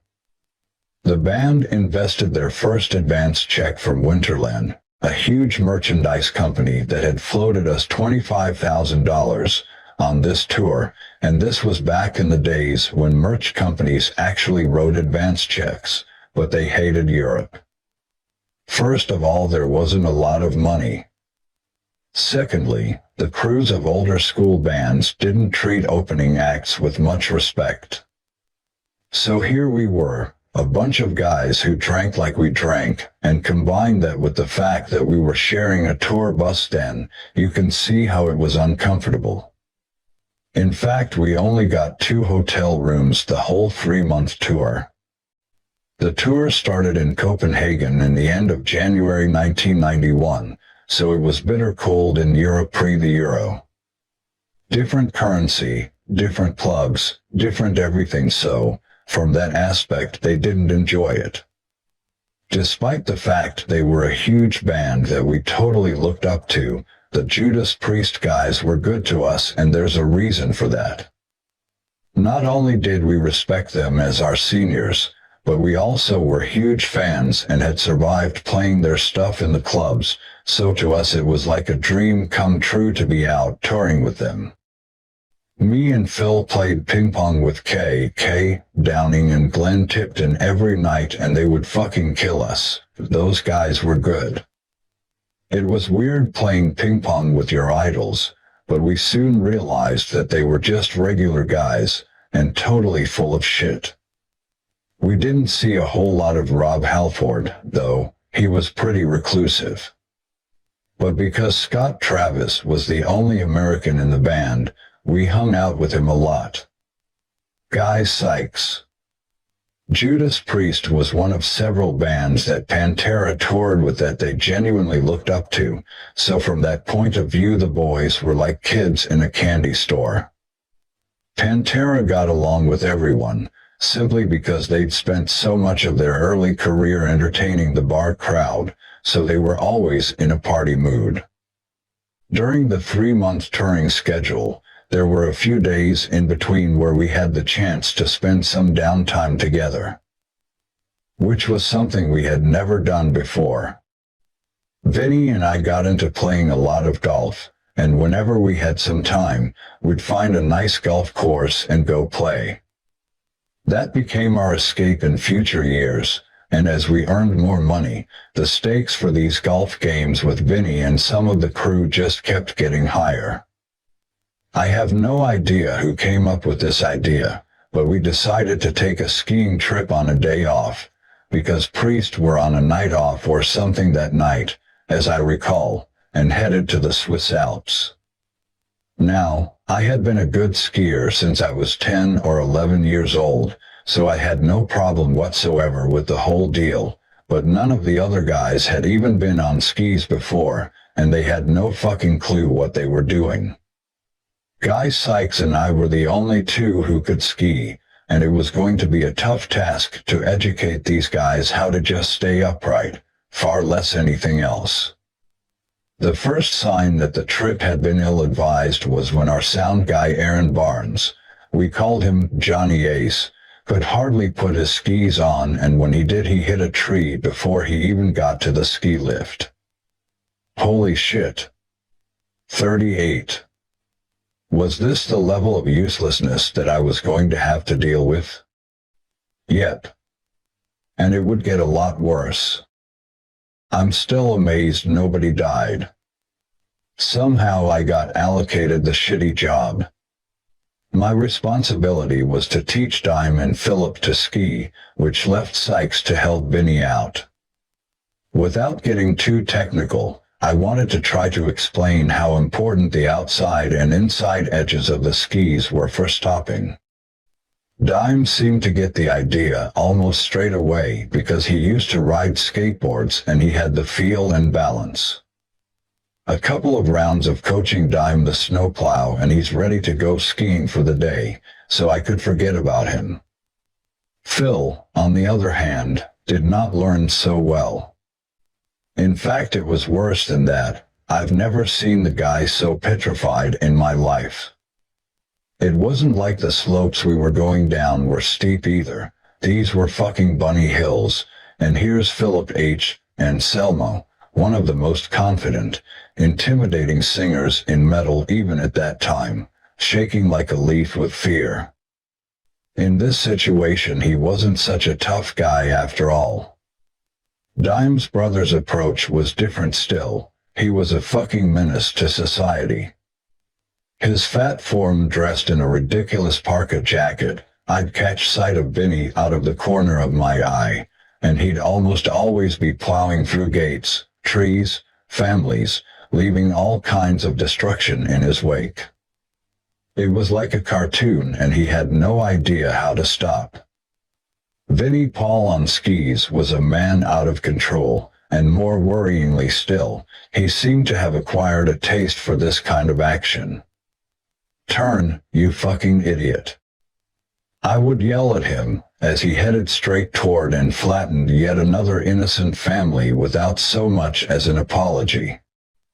Instead, Vinnie just hauled himself to his feet and tried to get his skis back on again, but hadn't figured out how hard that was when they're pointing directly down the mountain. Crash. He's on his fat ass again. The experience was killing me. I wanted to leave, or better still, go get a drink. It seemed the only way to relieve the stress of Vinnie's constant collisions. So, halfway through the day we decided to get to the other side of the mountain where the bar was, but this involved hauling ass cross-country style and using T-bars to get uphill. You stand there and they pull your ass up the mountain. Sounds easy, but guess what? This was an idea that Vince just could not grasp, and he spent most of the time rolling on the ground like a beached whale, right where people were trying to go up the hill. Not happy with simply lying there, he's actually trying to grab a hold of other people as they go past him as if to say, "Hell, if I'm not going up, I'm going to make damn sure you aren't either." Vinnie just couldn't get the idea that these lifts do everything for you. "See you later, fat boy," we'd shout as we left him behind, trailing in our wake, pissing him off like hell.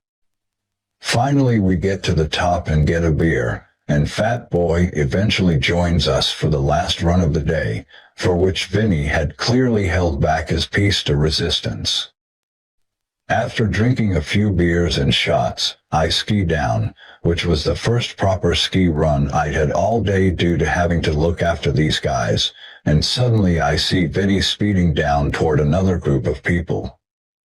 I think, where's he going? He's not stopping. Beyond the group of people, in Vinnie's immediate flight path, is a fucking huge, orange sign that warned skiers about the imminent danger of skiing off the edge of this huge, fucking mountain.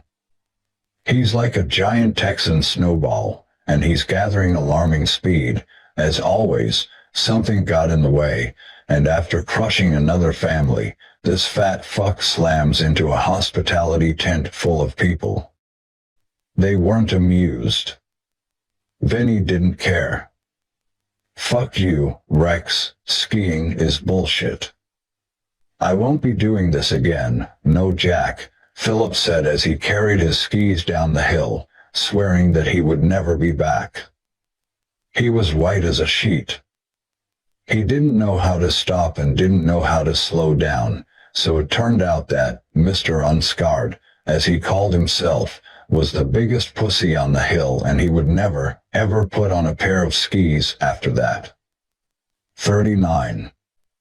This was a perfect example of how much of a contradiction Philip can be. Chapter 9. Dangerously vulgar.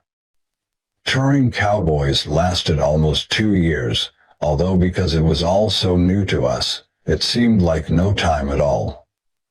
We had very few days off, not even to do laundry, and the only real gap came in the summer of 1991, prior to an important phone call from Mark Ross. He asked us if we wanted to go to Moscow to play a concert, which was going to be recorded for a video, and of course we said, yeah. Because we had gotten so used to rejection in the past, we said, yeah, to most opportunities now, and this one seemed a good one, although we didn't know too much about where we were going other than that Russia was famous for vodka. But before traveling overseas, we went back into Pontego Sound with Terry to lay down drum tracks for what would be our next record. This was a very critical point in the evolution of music, particularly the kind of music we were playing, and things were definitely about to change in the coming months and year. Nirvana and the whole grunge movement hadn't quite taken over, but we'd heard the demo tapes for Nevermind because we'd had them played to us by Dale Kroger from the band The Melvins.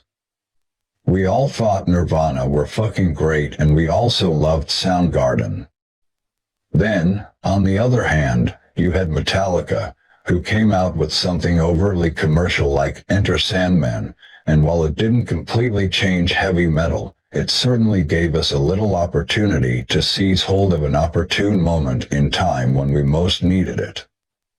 Meanwhile, Mark told us to get our gear packed and ready to ship so that we could be flown over business class. When we arrived in Russia, a translator and a bus met us. Well, the first thing we all notice is that there's no neon light in Moscow, no signs or ads for anything, and the whole place is lit up by what looks like just 60-watt light bulbs. Walter O'Brien. Because the Russian Federation had taken over only weeks previously, there was technically nobody to grant us visas or anything, so we had to have letters from the mayor of Moscow, the president of Russia, and someone heavy in the army, explaining what this was so that when we got to the airport we had to convince them to let us in. It took a couple of hours of juggling and bribing this and that person to allow us into the country. It was pretty wild. What are all these people doing standing in line around the corner? I asked the interpreter, seeing scenes I just didn't recognize. She said they were waiting for a loaf of bread, and we looked at her in disbelief. We'd never heard of shit like that happening anywhere. Moscow had only just gotten its first fast food restaurants, so there were lines outside McDonald's and Pizza Hut because these people had simply never eaten fast food. This wasn't the post-World War II era or something. This was the fucking 90s. Walter O'Brien. What's the thing you see a lot of when you're driving around a major city? Restaurants. Restaurants, and more restaurants. In Moscow there were no restaurants whatsoever. We did find what people referred to as the one good restaurant in town, and when we got there it was like you were eating in somebody's living room. It was a buffet and everything on the menu was cabbage. Cabbage with this, cabbage with that, fried cabbage, boiled cabbage. Which was fine if you like cabbage, but of course this was Pantera, so they said, we want brisket barbecue, god damn it, which they didn't have, so we ended up living on McDonald's and Pizza Hut. When we got down to the tourist areas, Gorky Park and Red Square, places like that, the initial impression of backasswardness was further confirmed. There were a bunch of black market stalls selling cassette tapes of just terrible recording quality, but the people thought this was great, which it probably was compared to how things had been in the past. So that explained why before coming over, we were advised to bring two things, extra toilet paper and levis, anything we had with Levi on it, because we were told we could barter with that stuff to get better deals on almost anything simply because these things, good toilet paper and jeans, just didn't exist in Moscow. Walter O'Brien. The first thing I wanted to do was to go down to Red Square and see the place you've seen so often on television. 40. But it was late at night when we got there. So we asked our translator if we could go, and they said, it's possible to go tomorrow. In Russia that means no, so Rex and I went into the subway station and found our way to Red Square, where we wandered around, and people were coming up to Rex. They knew who he was. We stayed in the first American hotel they ever had there, right across from the embassy, and that was very strange also because it was not in any way luxurious. What must the shitty hotels have been like? Walter O'Brien. All the bands were booked in the Moscow Radisson, which wasn't even due to officially open for another 3 weeks. And what happened was that there was a major State Department meeting going on between the US and Russia, and they were working out of the hotel, too.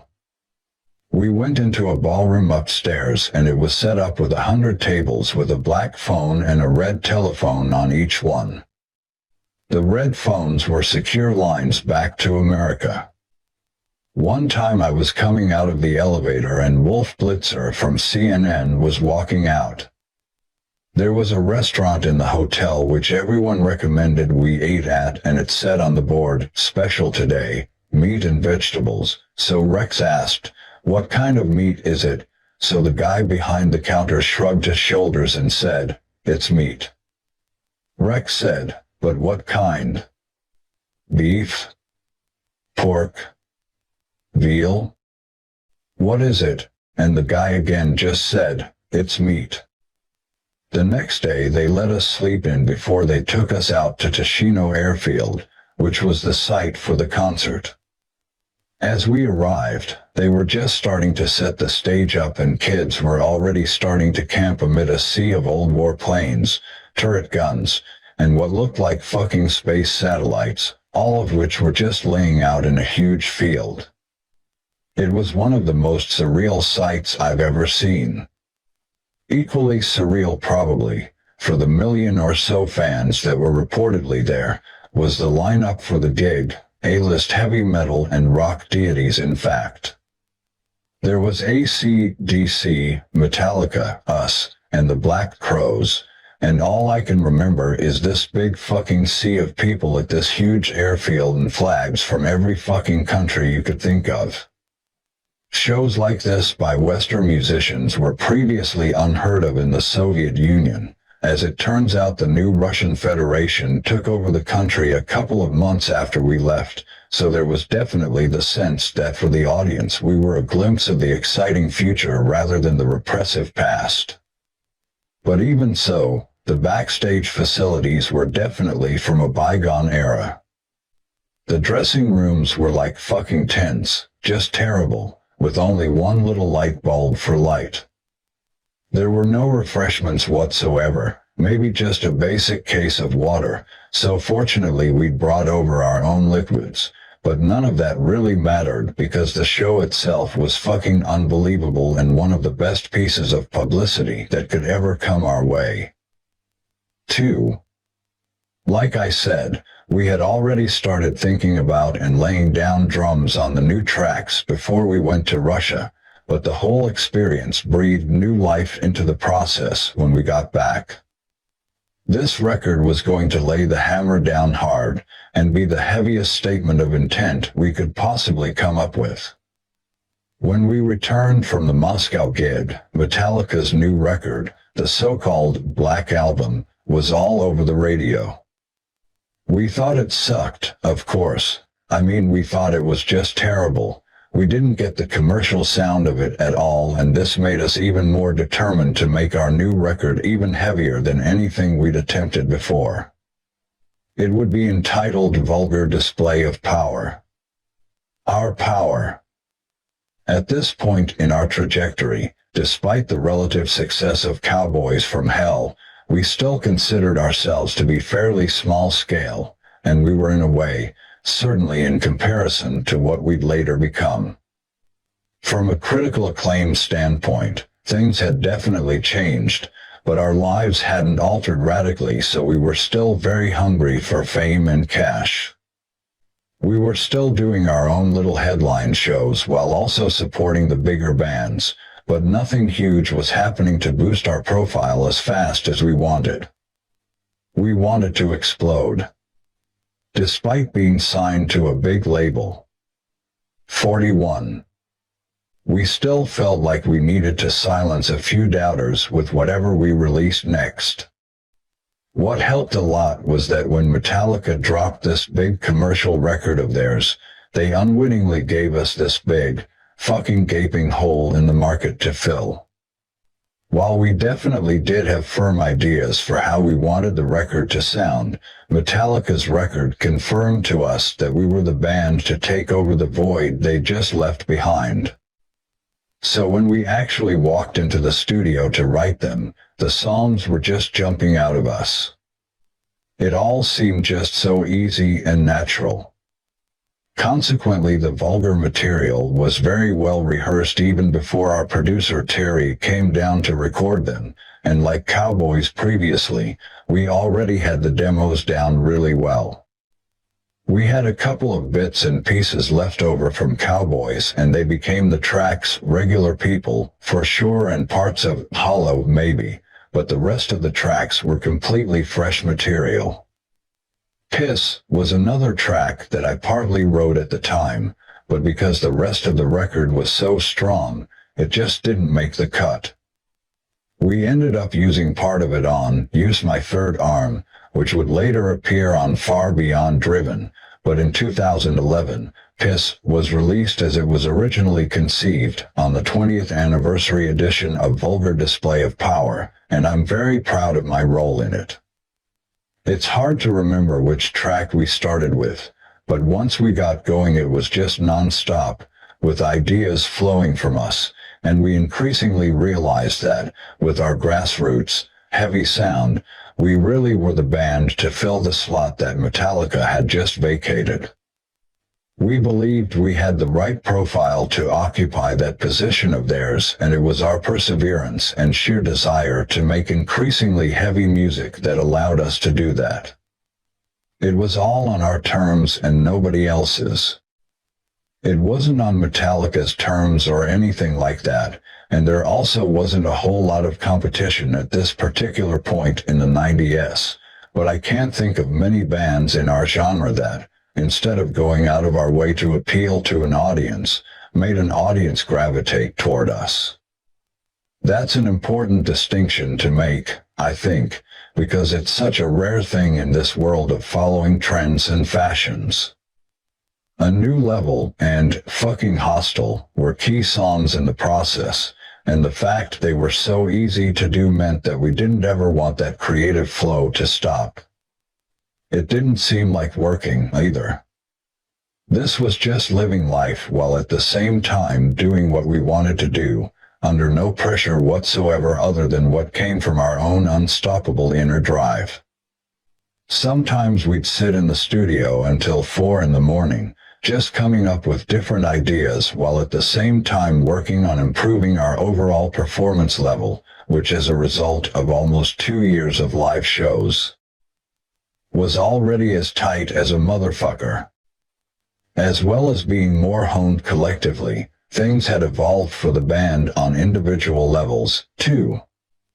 Phil's vocal range was way broader than it had been on Cowboys, and that definitely gave us more variation when it came to making the music heavier.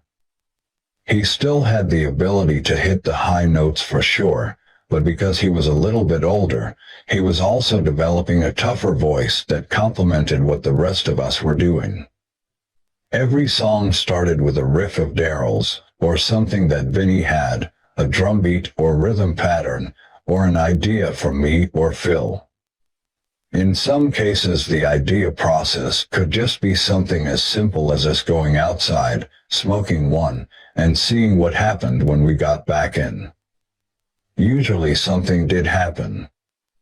I definitely remember that when we did a new level, there were all these weird chromatic chords that we hadn't even tried before, and as it took shape it was like opening a book about something that you are really into, or better still, opening a Christmas present that you never thought you'd get in a million years.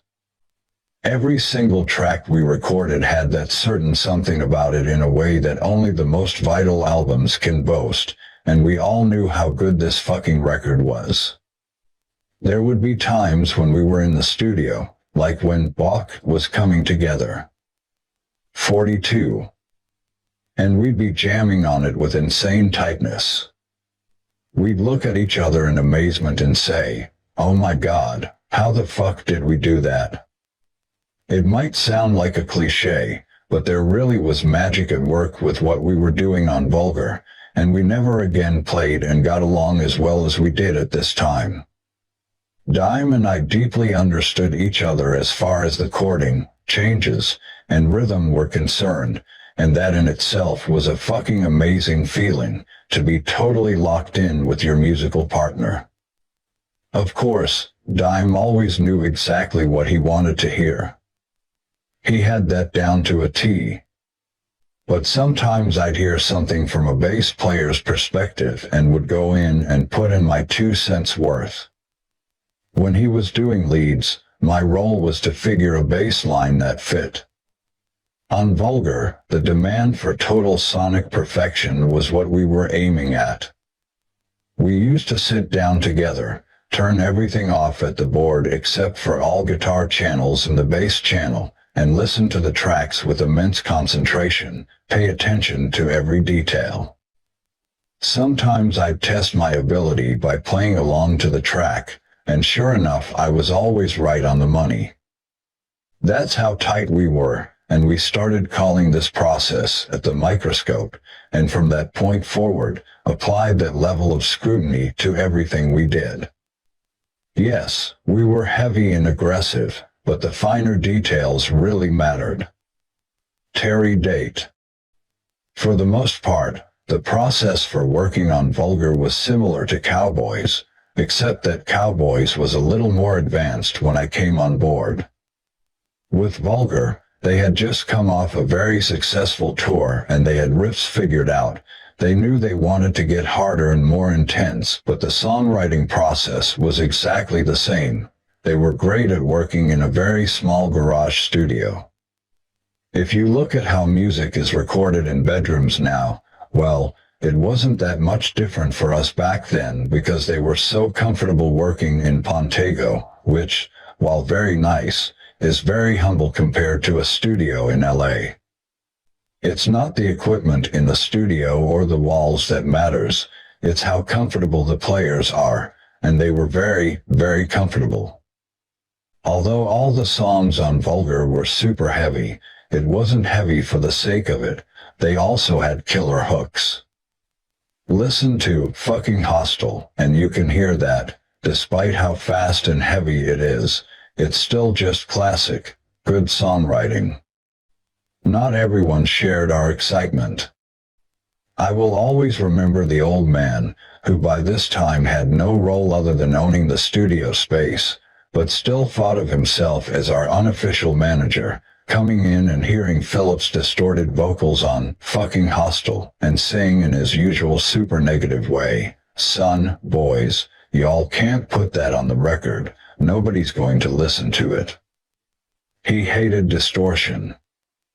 "You can't do it that way," he would continue, and we just said, "Did you ever hear of Ministry, dude? Go fuck yourself, and leave us alone." He was like that about most things. If Phil shaved his head or some stupid shit like that, he thought we needed a fucking band meeting to discuss it. He was just one of these guys who wanted to limit us with his stupid little hillbilly ways, and so he would say things like, "That's not how country music was done, and you just can't do that." As if country music even fucking mattered to us. We just said, "Fuck you, sure it can." And we did it and it worked.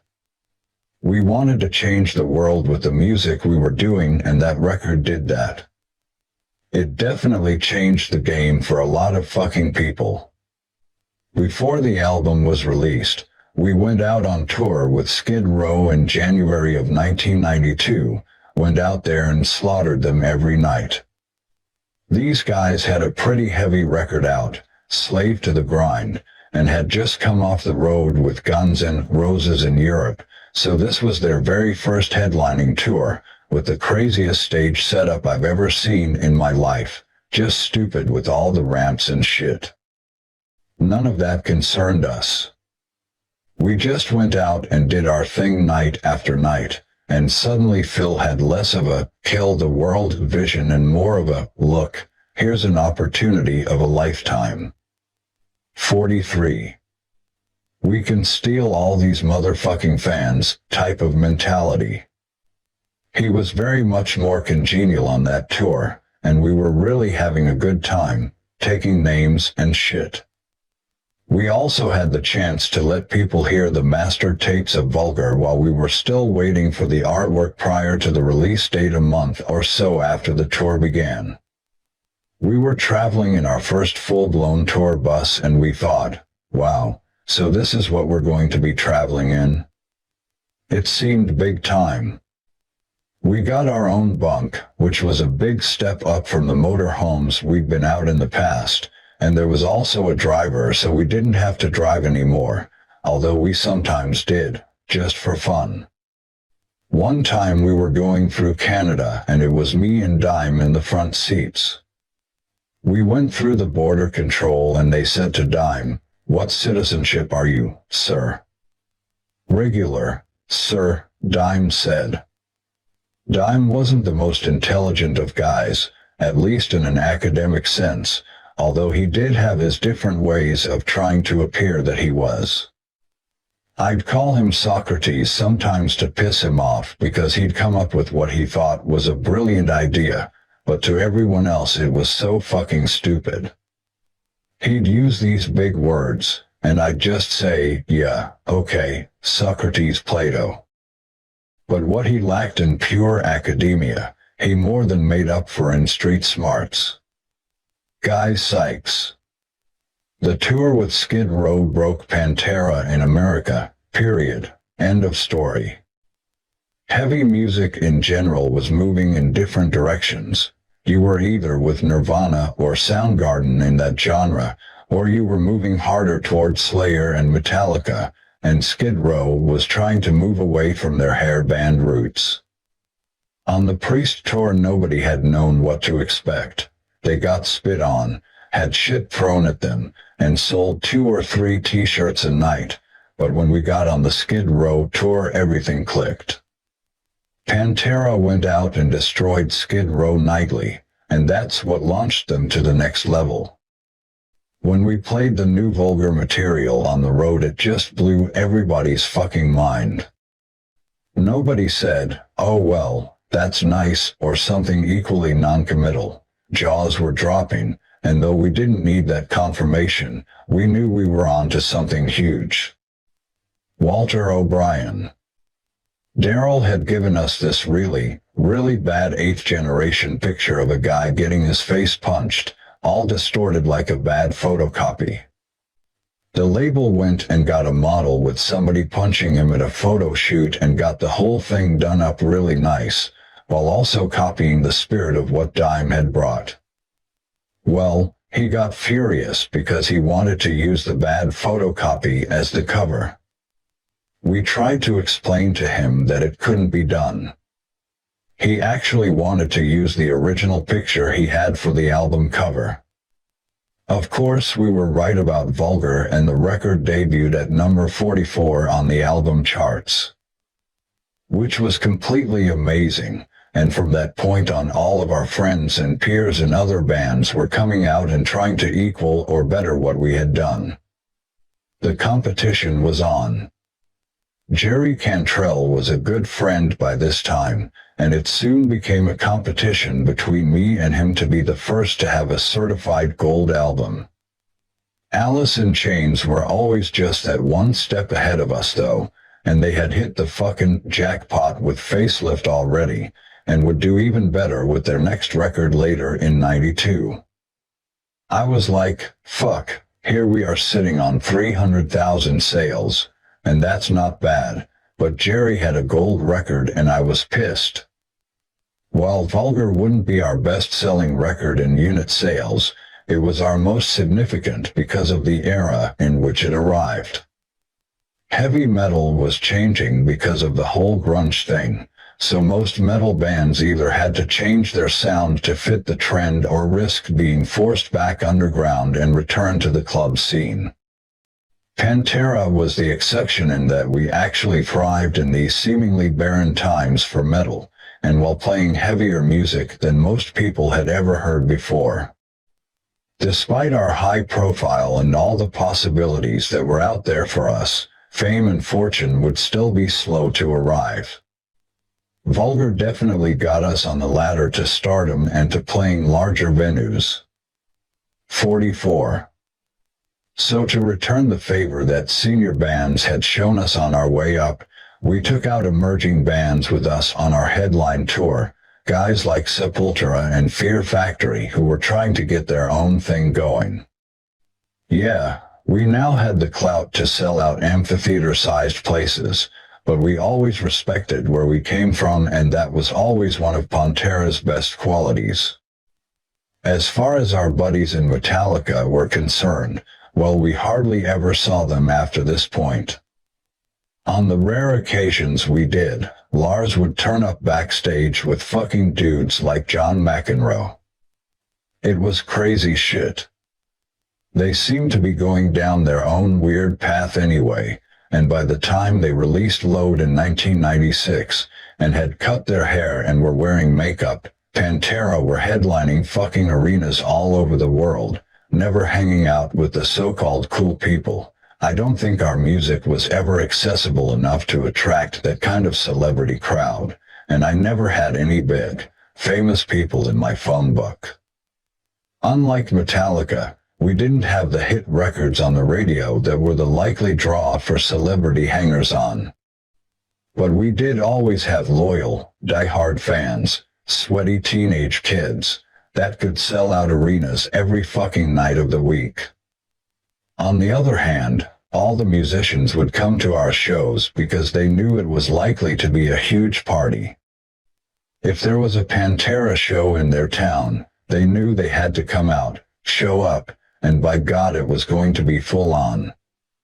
Crazy shit would happen and it was fun. The Metallica connection was kept alive briefly when we went out with Megadeth as openers on their Countdown to Extinction tour. The only emotion I can attach to the experience is that they were bland to hang out with. Our bands were polar opposites. We were in our heyday of getting fucking wasted every night, whereas they were on their whole sobriety kick, so the two don't exactly fit together. Dave Mustaine would sneak in bottles of Scope mouthwash or shit like that to drink, which seemed so dumb to me at the time. I felt like saying, just go down to the liquor store, dude, and get yourself a fucking bottle of something. Fuck it, don't be drinking Scope. The successful tour had a sting in the tail for me personally though. My mother had been in a wheelchair for a long time, since her muscle condition had gone sour. One day she was trying to reach for a bottle of Dewar's with a grab handle, and she had an aneurysm, fell out of the wheelchair and passed away immediately. I believe I was in Ohio somewhere and my sister and I knew that it was coming. We canceled 5 days worth of shows and within a week I was back in Dallas putting my mother to rest.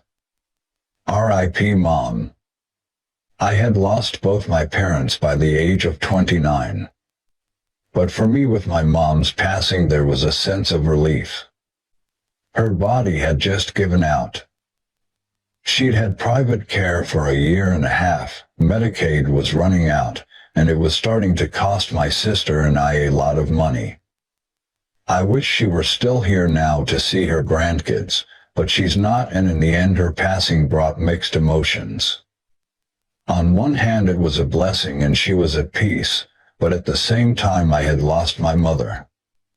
Ironically, the day after I put her in the ground, she got a gold record for Cowboys from Hell in the mail. The same woman that told me that if I didn't study at school I was going to be a ditch digger.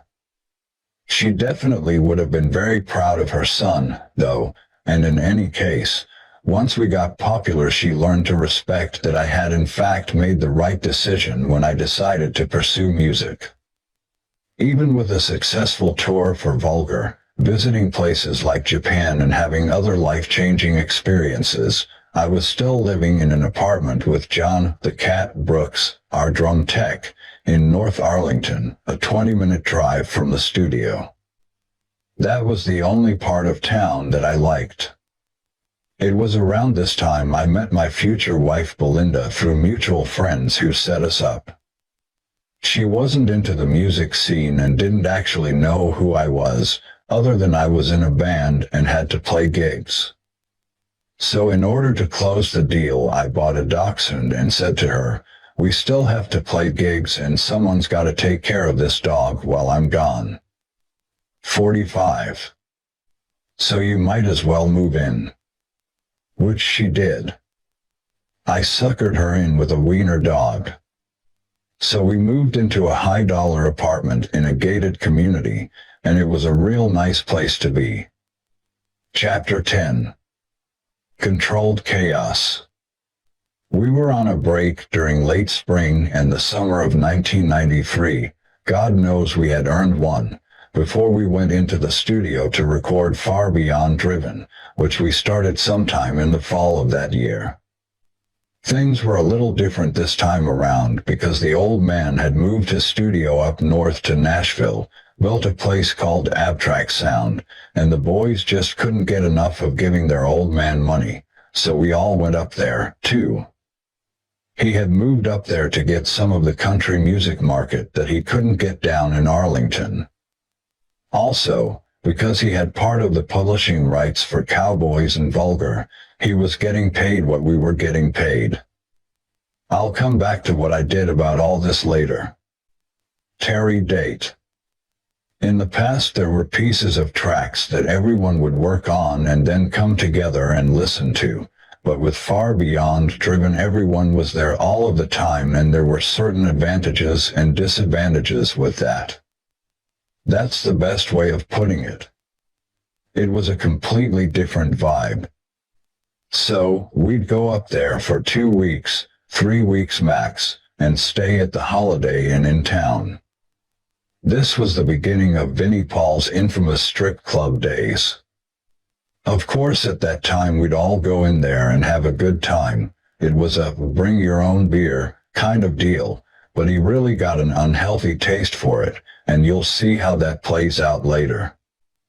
The routine became well tested. We'd work for a while, take a week off and go back to Texas, and write all this material, which, like on Vulgar, was just pouring out of us.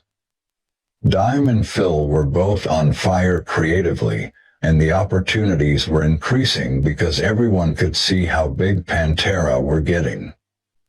We were asked to put a song on a Black Sabbath tribute record called Nativity in Black, so we did a cover of Planet Caravan, on which I played fretless bass and keyboards. Unfortunately, we couldn't get the rights organized, which is typical of how labels don't want to give their band up, so it would become a bonus track on Far Beyond Driven. Good to know you're being protected, I guess, but frustrating sometimes, too, when you want a song on a high-profile record. One day we were sitting in the studio, baffled by Vinnie, who had this one weird drum beat he was working on. Then, for some reason Dime plugged in one of these new whammy pedals that Digitech had just come out with, the kind that allowed you to change the octave every time you moved your foot. And that's how the songs Becoming and Good Friends and a Bottle of Pills came about, through simple, unscheduled experimentation. I had used mostly Charvel basses up until this time, but I'd just gotten a deal with Music Man and was using their Stingray bass because I was really looking for a change. I knew the bass sound I wanted, a tone that would really pop out in the mix, but I just hadn't found it yet. I had all these guitar companies sending me coffee table-looking guitars. Basses like Warwick's would come in and I'd plug them in and they sounded like crap. I eventually called my buddy Rachel Boland from Skid Row and said, "Hey man, can I borrow a couple of your Spectres? I really want to check out and see what those things sound like." I tried them on a couple of songs like 5 Minutes Alone, and after that I was a full-blown Spectre fan. I had to have one and I've played them ever since. They cut through the mix a lot better. I'd always been a fan of Eddie Jackson from Queensryche, who also used them on their early records where you could really feel a bass punch come through. I really liked the tone that he had, but at the same time I was also trying to get some of my mentor Doug Pinnick's sound, too. Doug's band King's X were very influential for some of the more melodic material that Pantera wrote. It's not easy to identify, but it is definitely in there. He's also a big fan of us as a band, and he was always on the sidelines cheering us along. You have to remember that metal records don't always show bass sounds in their best light. 46. Obviously, I was a huge admirer of players like Geezer Butler and John Paul Jones. In purely metal terms, I really didn't like the sound that, say, Jason Newsted had in Metallica. To me it was just a bit, just not my kind of bass tone at all. Someone like Gene Simmons always sounded really bland to me, too, and then at the other end of the spectrum you've got someone like Lemmy. Lemmy is just Lemmy. He's one of his own, and while you can say you're influenced by him, you'll never ever get that tone. Working on Far Beyond Driven, I also decided I really wanted to try out a 5-string bass, so Music Man sent one over. This set a precedent for equipment, and I loved it immediately. Not only did it sound good, it also allowed me to go down a fifth and hit the lower octaves that just aren't accessible on a regular 4-string bass. This added totally different dimensions to the songs, almost like playing a new instrument, so maybe there was something motivating about playing one. What we were all doing was experimental to some degree, but we also had these insanely catchy riffs to back it all up, like the ones that became I'm Broken and 5 Minutes Alone, riffs that we would come back to and refresh after we'd lived with them for a couple of weeks of driving around Nashville in a rental car. The first song we actually wrote for the record was 25 Years, and I remember it mainly because Phil had these really fucked up lyrics that he was working on at the time about his father. When I first heard the horrible sentiments in there, I said to him, "Dude, you just can't put those lyrics down there, that's your father you're talking about." To me it just wasn't cool, but you couldn't tell that dude what to do or not do, ever. 3/4 of the way through the process, we took everything out of AppTracks and moved the whole process to Dallas Sound Lab, which turned into a party every single night. By now Vinnie was heavily into taking ecstasy. It was just brutal watching him. I'd done it way back in the day when it was legal and good, not cut with speed and shit, but the stuff that was available in '93 made you wake up the next morning with your back totally spazzing out. Also, when Dime and I did it back in the old days, we were smarter about how we took it. We'd just break little chips off the pill, instead of taking a whole one all at once that knocks you sideways, because that way it's easier to control the buzz. Vinnie took whole pills and the results weren't pretty. All my bass parts were pretty much done in Nashville, but the rest of the guys were doing various overdubs while Phil came in to finish some of his vocal refinements, although he was pretty much done. 2, as I recall. So on the occasions when I showed up in the studio, there was basically just a party happening. I'd say, well, this is nice.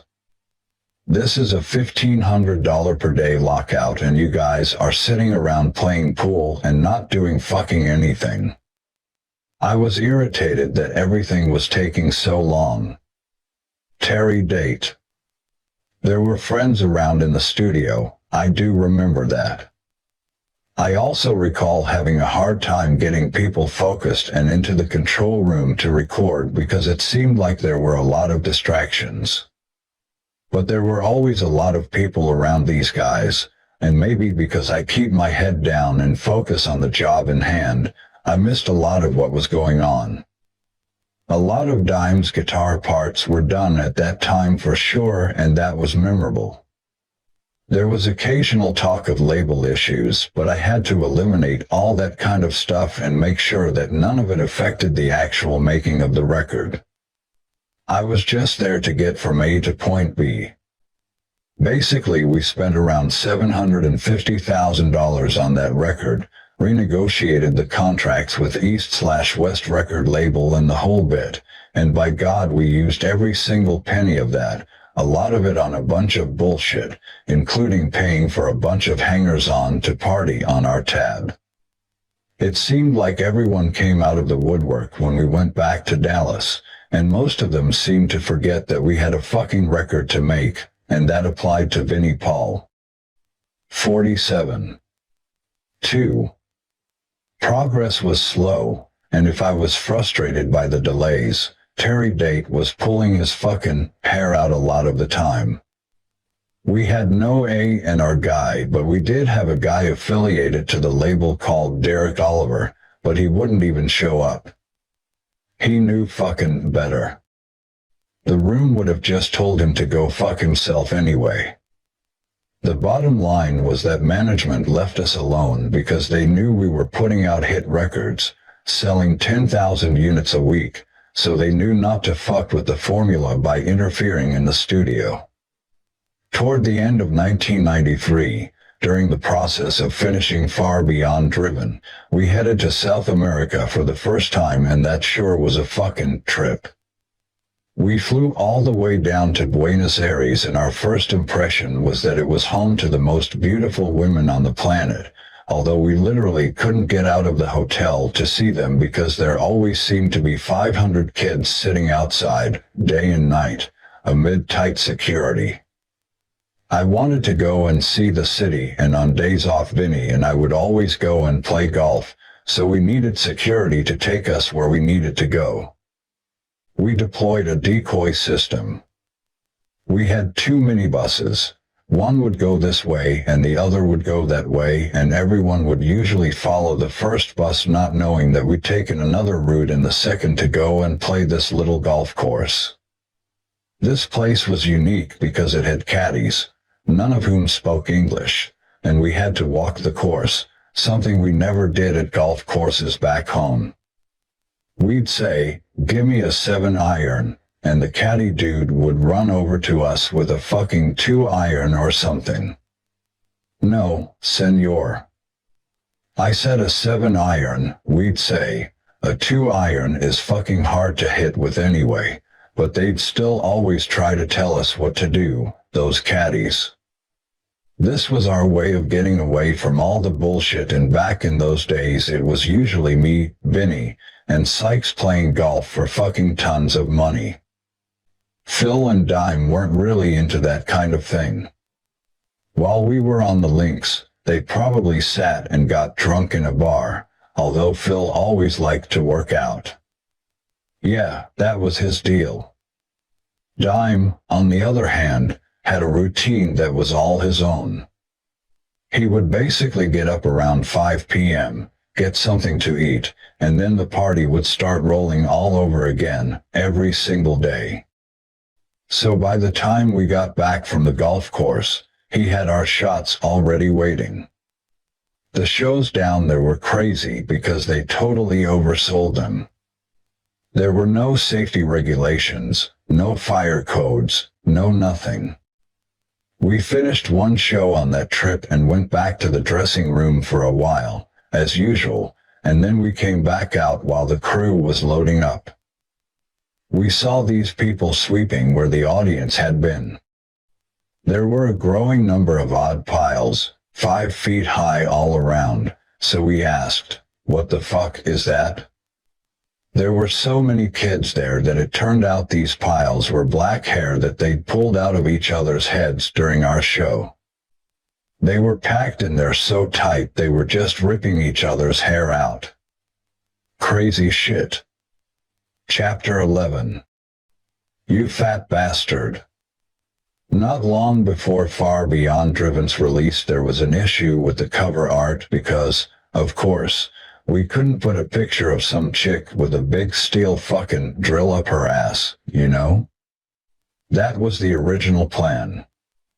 Although the art department had brought the idea to us and we were all into it, for commercial reasons we had to sell out a little and soften the tone somewhat. So we changed it so that the drill was going through this guy's head instead. That seemed to be okay. From the very beginning, Dime had pretty much taken charge of the art ideas for t-shirts, posters, and all that promotional stuff, so the rest of us did our best to keep out of it. They, the record company, would send us all kinds of rough ideas and we'd look at one and say, okay, but to me, all that mattered was the music. I couldn't give a fuck less if the album had the Pope on the cover.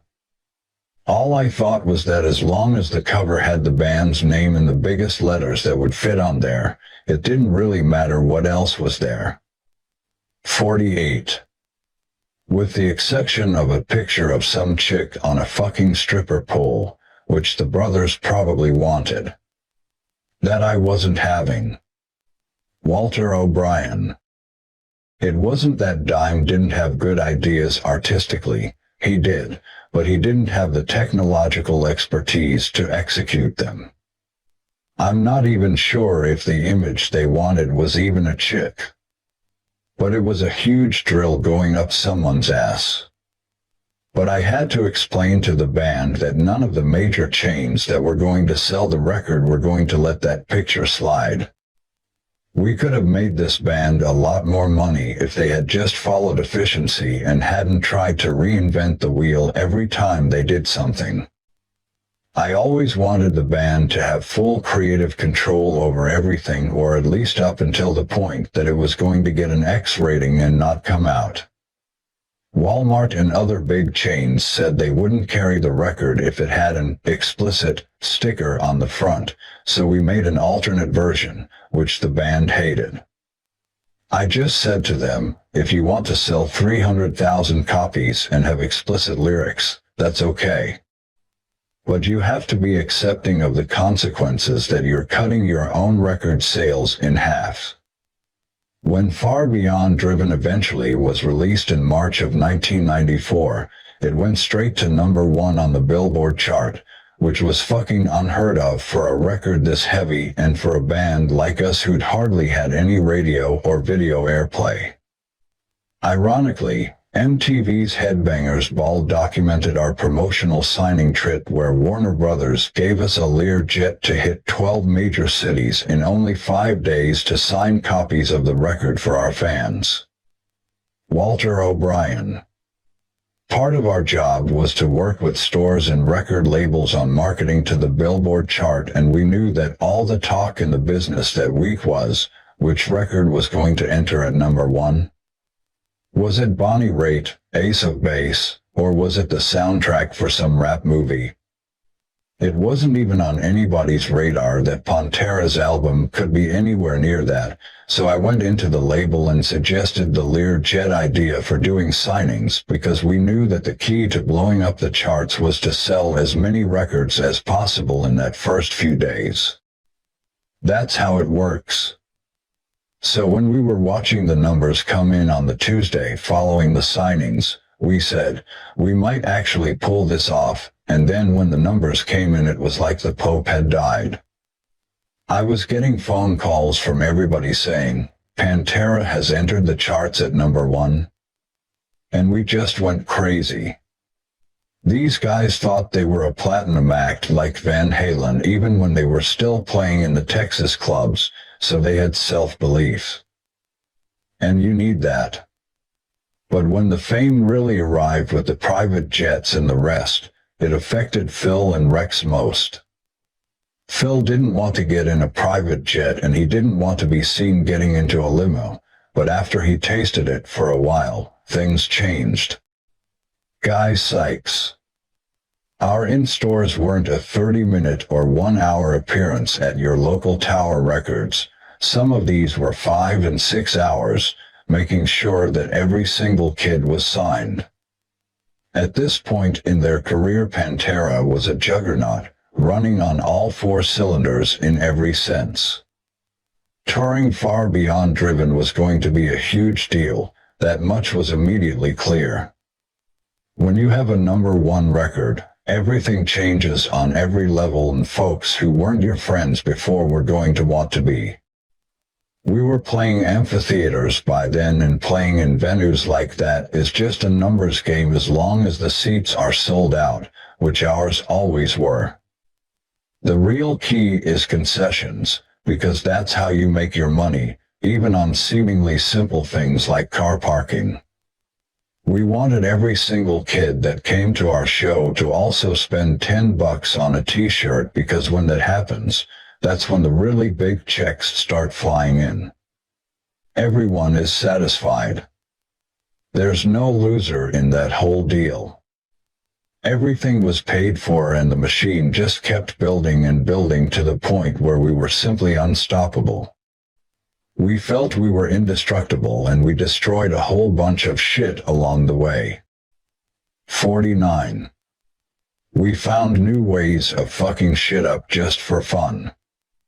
We were asked to join the Monsters of Rockville and play a show in June in the UK. Now, the sense of humor over there is a lot different, and you'd hear the crowd chant, "You fat bastard, you fast bastard." You fat bastard, usually directed at someone who was overweight. Well, I think Kerrang! Magazine, probably the biggest fucking metal magazine in Europe at the time, put a cartoon picture of Vinnie Paul on the cover with that headline.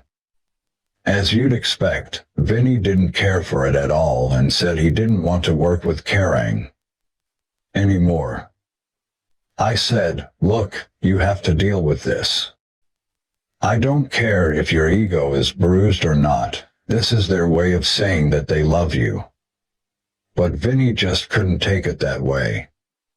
He wanted to fight with one of the magazine journalists, which was strange because Vinnie historically did not like confrontation. And in any case, in my mind, if there was anyone who needed to be confronted, it was his father Jerry, but at this time neither he nor Dime would even talk to their father. The publishing rights had been a simmering issue since the Cowboys days, but the brothers were too chicken shit to call their own father, so they left me, the so-called lawyer, to do the intermediary stuff. It was really sticky and took a year to sort out. I remember being on tour in Germany, trying to deal with all this crap, and it ruined more than a few days of what should have been a good time. Our lawyers were David Kodakow and Rosemary Carroll, and they had pretty much put Nirvana on the map. Every Christmas there would be a big screen TV on our doorstep, a gift from the lawyers. It was the least they could do for us. David and I were involved in the bulk of the negotiations over the rights with Jerry. I'd get off the phone with Vinnie and Dime's old man, phone David and say either, "This is going nowhere," or, "Okay, now we're making progress." But the whole thing continued to be frustrating and took a lot of effort on both our parts. My whole argument to Jerry was, if you didn't write these songs, why the fuck are you getting fucking paid for them? Because I signed the deal, he would say. That's just how Jerry was, he always took the psychological approach. Well, you're not our manager anymore and you don't write the songs, I told him. I tried to explain further. It's like Barry Bonds Sr. throwing a ball to his son in the front yard, then wanting half of his fucking income. He'd signed a management agreement and now he wanted it to run in perpetuity, to which I just said, no dude, this isn't going to work. You might have 2 sons in this band, but there are 2 other guys who will fight you to fucking death.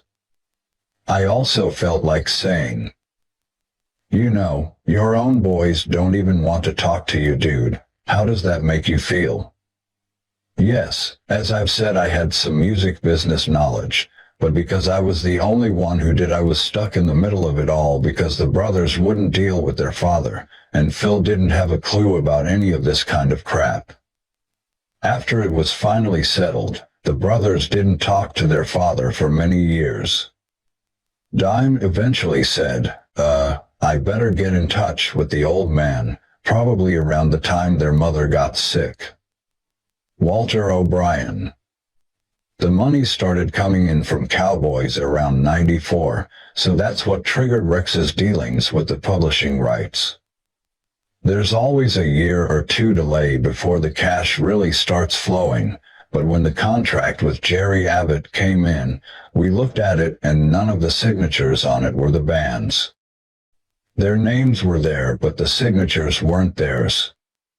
The brothers didn't want to go into a lawsuit against their dad, so we ended up settling for a lot of money, but I didn't know what else we could do at that point. How do you tell guys to sue their father? I just thought it was really lame on so many levels. Rex really knew what he was doing, and we were always telling each other about the latest music industry books that were coming out, and he was right on top of that stuff. We had our touring routine pretty well set by this point, from a day-to-day perspective at least. 50. We'd drive overnight, rarely stay in hotels, which made sense because once you're already comfortable in your bunk, why get up and get into some hotel that's going to cost you another $4,000 per night? In the early days we could use the showers at certain venues, work it that way, and when we had a day off, maybe we'd stay in a Howard Johnson, but once we had the budget to really make things happen, then of course we'd stay in the occasional 5-star place. But we didn't do 4 seasons type deals. We preferred an accommodation that was a bit more homely. We had a travel agent, Shelby Glick, who found us hotels with kitchens, so if we wanted to go to a market and then cook our own steak that night, we were able to do that. I would usually cook. In fact, we carried some grills under the bus and we used to have impromptu barbecues. We'd invite other bands over and the whole bit. I'd throw down just huge pieces of meat so that there was enough for everyone. So on the morning of the show, well, it wasn't really morning for us, I guess. We'd start moving off the bus at 2 or 3 in the afternoon. Dime and I were usually the last to get going. We'd go into these places 2 days before the show in many cases, and I'd spend time sitting there with the lighting guys, making sure we got everything set up right. Then we'd do a pre-production sound check the next day to make sure everything sounded exactly as we wanted it to through the huge PA. From there all we needed to do was tell our tech, look, I need a little more this or less of that, but that obviously changed from venue to venue. Occasionally we would sound check, but only 2 times a week at the very most because we always pretty much knew what we were going to do in terms of sound. I wouldn't do much practicing before shows, certainly not in the latter days, and any preparation I did do would be centered on getting used to the weight of the instrument and doing all kinds of stretches. There would be a whole lot of water drinking going on and then, as I said before, a whole lot of booze going on after the water drinking. Then, after the show, the proper party started. Sometimes I just wanted to smoke weed, but the problem with weed is that it really fucks with your whiskey drinking. The quality and strength of weed has really intensified over the years since we started. Nowadays I can't even smoke that hydroponic shit. I hardly ever partake, if at all. But if I wanted to smoke back then, I'd just go back to the bus because I hate being around people when I was basically paralyzed. We'd also eat dinner on the bus, and for me that was usually an entire tray full of vegetables, the kind you can get at the market. Because I always wanted to keep my slim figure. Food was always an issue with all of us. We knew what we liked and we stuck with that, and regardless of how well-traveled we were becoming and how many opportunities we had to dine like kings, we always gravitated toward what we knew, sometimes regardless of cost. Walter O'Brien. They were never exactly what you'd call world travelers. They'd go to France and say, "Why don't y'all have hot sauce over here?" They'd go to Germany and want spaghetti and get pissed off when they couldn't get it. At one point Vinnie insisted that they wanted lemon pepper on their food over in Europe and the catering company only had citrus pepper. It's the same spice, everything was the same, except it didn't say lemon pepper on the bottle. So they ended up going behind my back and having one of the girlfriends ship a case of 144 bottles of lemon pepper overnight from Texas. And by the way, we ended up having to ship back a case minus 2 bottles at the end of the tour. They had no idea how to conserve money. I had it worked out that a tour to Europe could potentially make them $400,000, but when we got back it transpired that because of all the spending they had lost $200,000. They bitched at me, of course, that they were in the hole. How could we have lost $200,000? And I said, you didn't, you actually lost $600,000, they didn't get it at all. Being on the road was a war of attrition in every sense. 51. And boredom was the enemy. There's just nothing to do when you're just sitting on the bus for 15 hours, so inevitably it always seemed a good idea to crack open a cold one.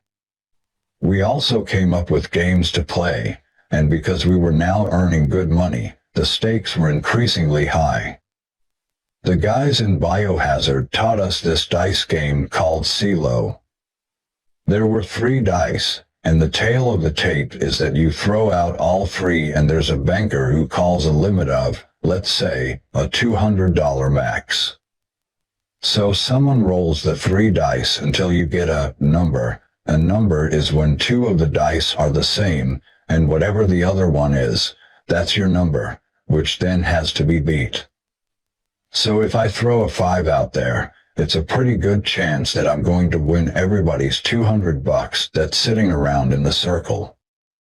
We'd have pits of up to 8 people at certain points, so there was a lot of money changing hands at times.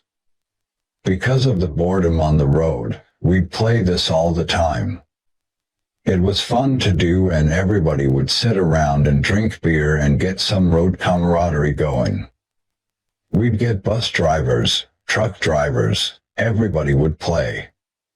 It could get ugly, too. When you've got a bunch of drunks gambling, you need rules, and everything had to be settled in cash on the night, just like guys on the street would do in the old days.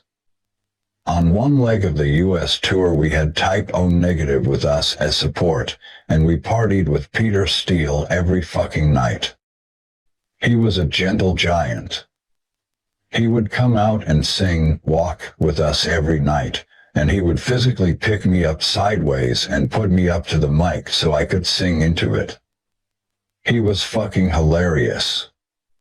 On that tour we started doing other crazy shit on the bus, like sending a runner out for the biggest double chocolate fudge cake he could find, and then we'd have bets on who could eat it in the fastest time, while Dime and I would pony up money.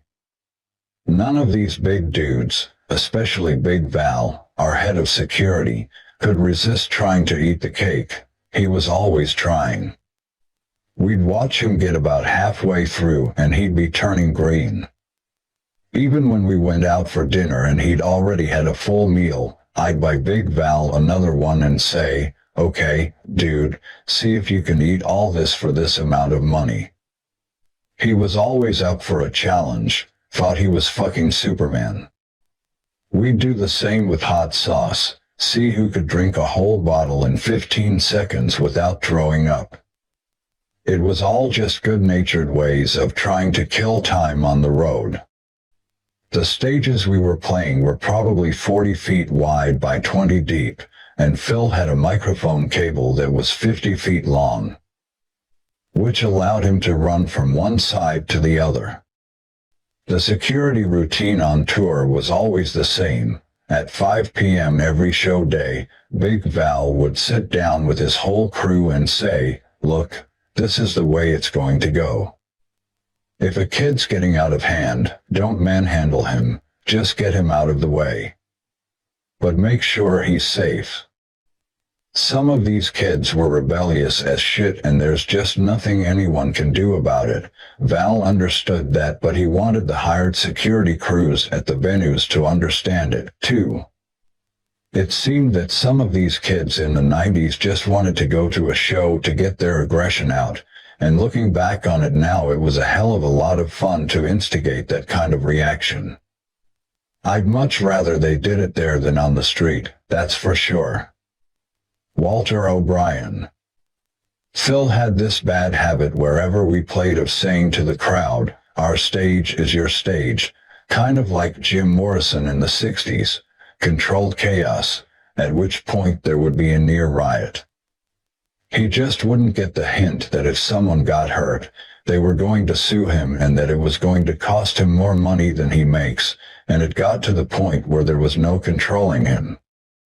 So thereafter, any time I was backstage at a show and heard it go quiet on stage, my first thought was, "Oh, no, here comes a lawsuit."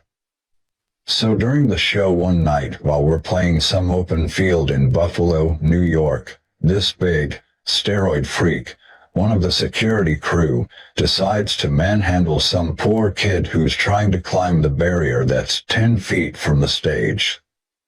52.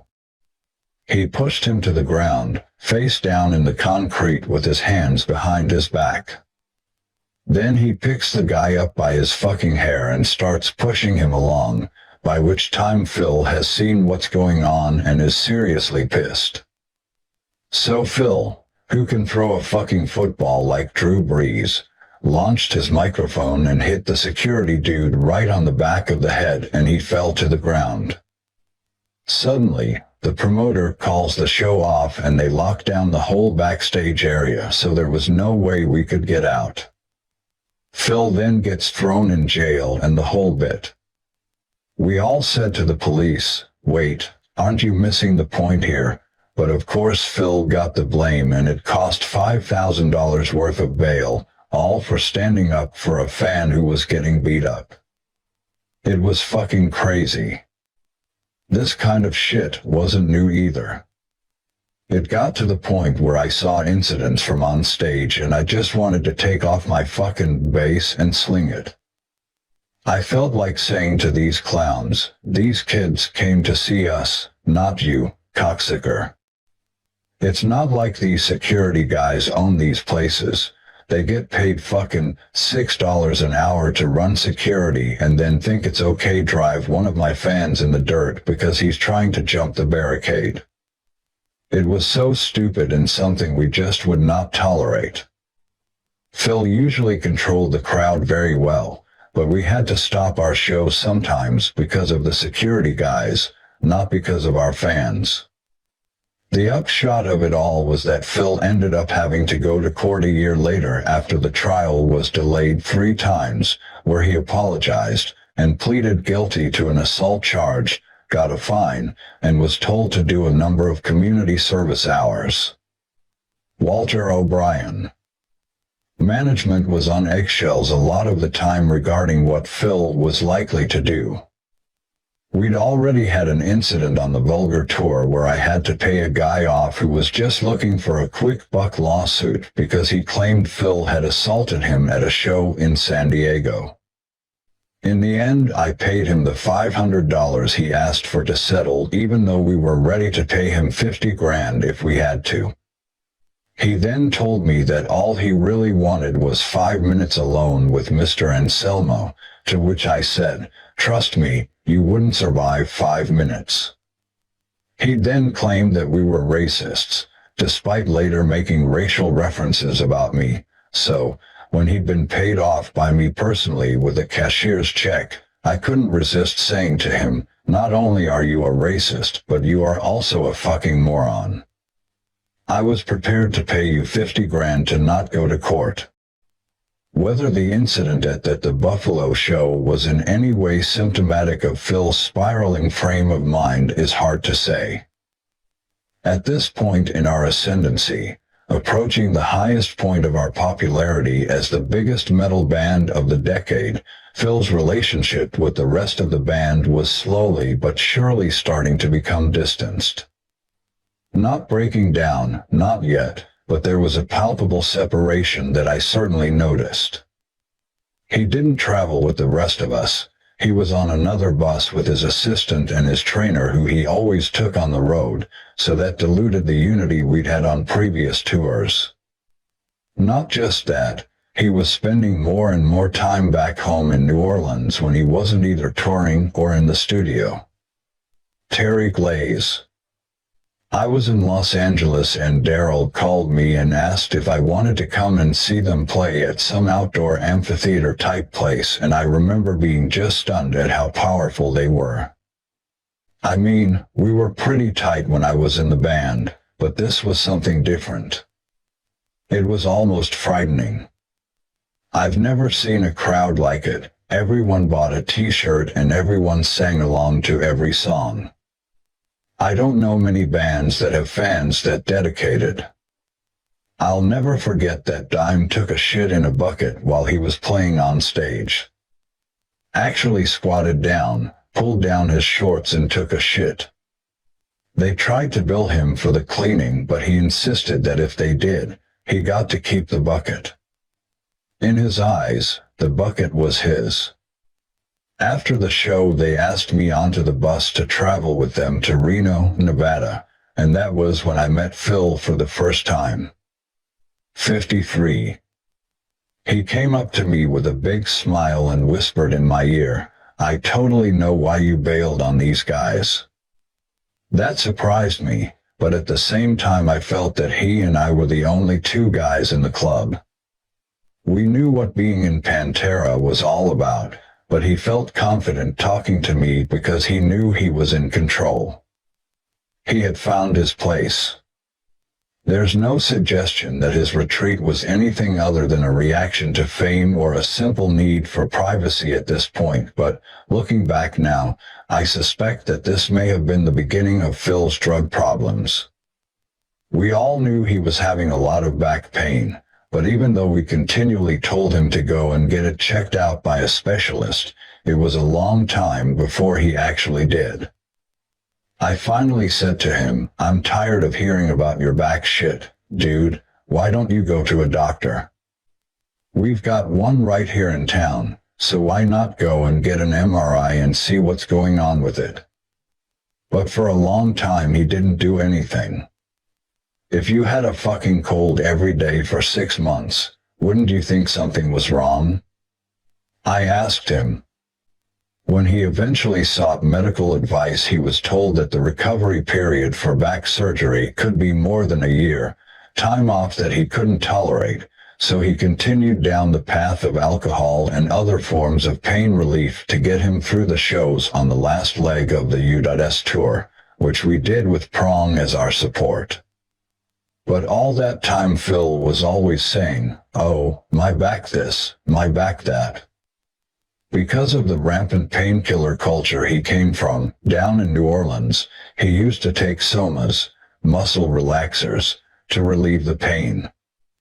But we all know that people gravitate toward a heavier drug if they can't get high off whatever they're using at the time, and in his case 10 of these soma fuckers just wasn't doing it for him. When we went out on tour, we didn't do little 4-week trips. We'd be out there for a year or more. So when we eventually finished touring Far Beyond Driven in late 1995, we had a few months off back home in Texas, and during that time Dime and Rita bought a house out in Dalworthington Gardens. It was a traditional, family home, the kind you'd find in somewhere like Savannah, Georgia, but it was located in the worst place you could possibly buy a house, in my opinion. First, it was way out in the sticks in the southern suburbs of Arlington, which was a pain in the ass for me, and second, there were more fucking cops per capita than they had people. As far as I was concerned, it was not a safe place for a rock and roller to be. But it did come with a huge, ready-built RV barn. This place was so huge you could have parked 2 buses in it.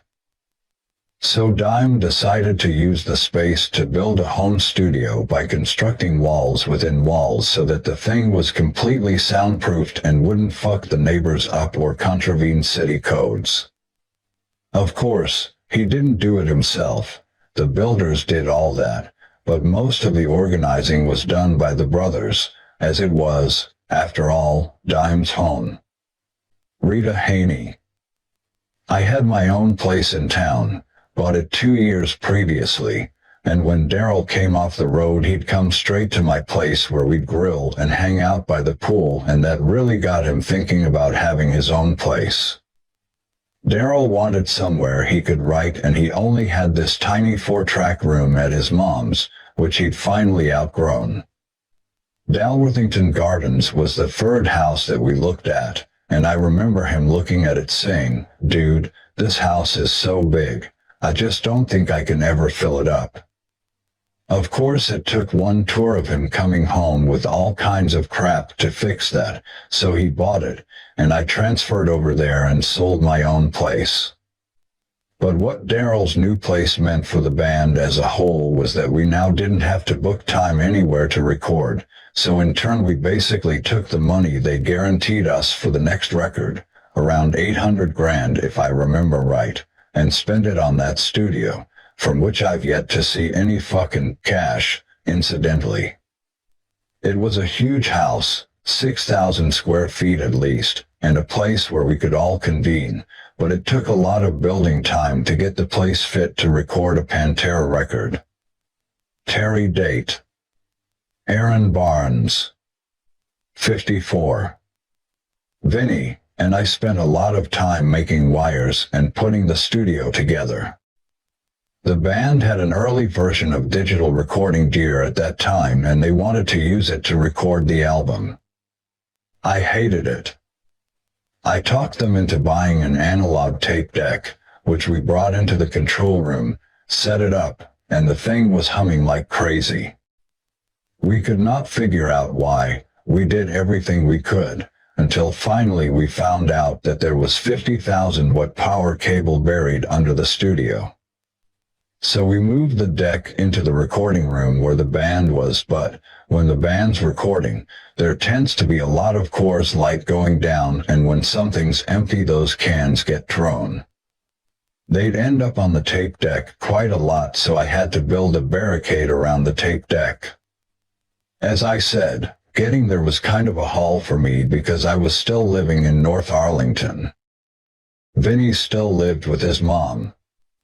In fact, neither of the boys left their mom's house until they were 30, but at least Darrell finally flew the nest. I had just gotten married, in May of '95, so I was kind of focusing on something else, but I still had to work, and my wife Belinda knew that. My focuses were, okay, let's get this shit done so I can go home. Let's not sit around and get fucked up all night long and not get anything accomplished, like we'd done on the last record when it took these guys 6 months to mix the goddamn thing. So while my head was elsewhere to some extent, I was still totally dedicated to the musical journey and where the next record, The Great Southern Trendkill, was taking us. Rita Haney. When Rex got married, we were all kind of surprised. It was very quick. When Rex came off the road, he did a lot of things that Darrell and I had nothing in common with. We weren't golfers, weren't into the country club thing. We were still fans and into going out to dive rock bars and getting strapped up, and that was something Rex never liked doing. We were in Hawaii when Rex proposed to Belinda. It happened on the beach and it was a fun night. Being in a band and having a wife or girlfriend is a difficult balance for sure. I found an old calendar the other day, the kind you keep on your desk and write in the squares, and they were home in 1990 for 38 days that entire year. I didn't get to see them a whole lot, but after Vulgar, when they got their own tour bus, that opened up a few more options as far as wives and girlfriends going on the road. The guys were really set on being that band of brotherhood, and they wouldn't let relationships or chicks get in the way of that. So they were really careful how they structured that part of their lives. A lot of it was designated in that they would have something called Chick Day, when all the girlfriends or wives would come out for that particular weekend so that everyone could be on their best behavior. I never really had to worry about that kind of thing with Darrell though, because he was exactly the same whether he was in front of me or away from me. That's just how he was.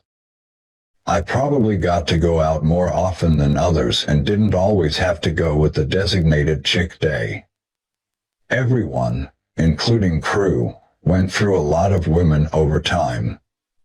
I can still remember the mental place I personally was in at the beginning of the writing process, and it really was a fucking cool feeling. Whenever I got off the road, I felt, I want to get as far away from you fucks as I can. It was nothing personal. These guys were my brothers, but I had a desperate need to keep my work and home lives as separate as humanly possible.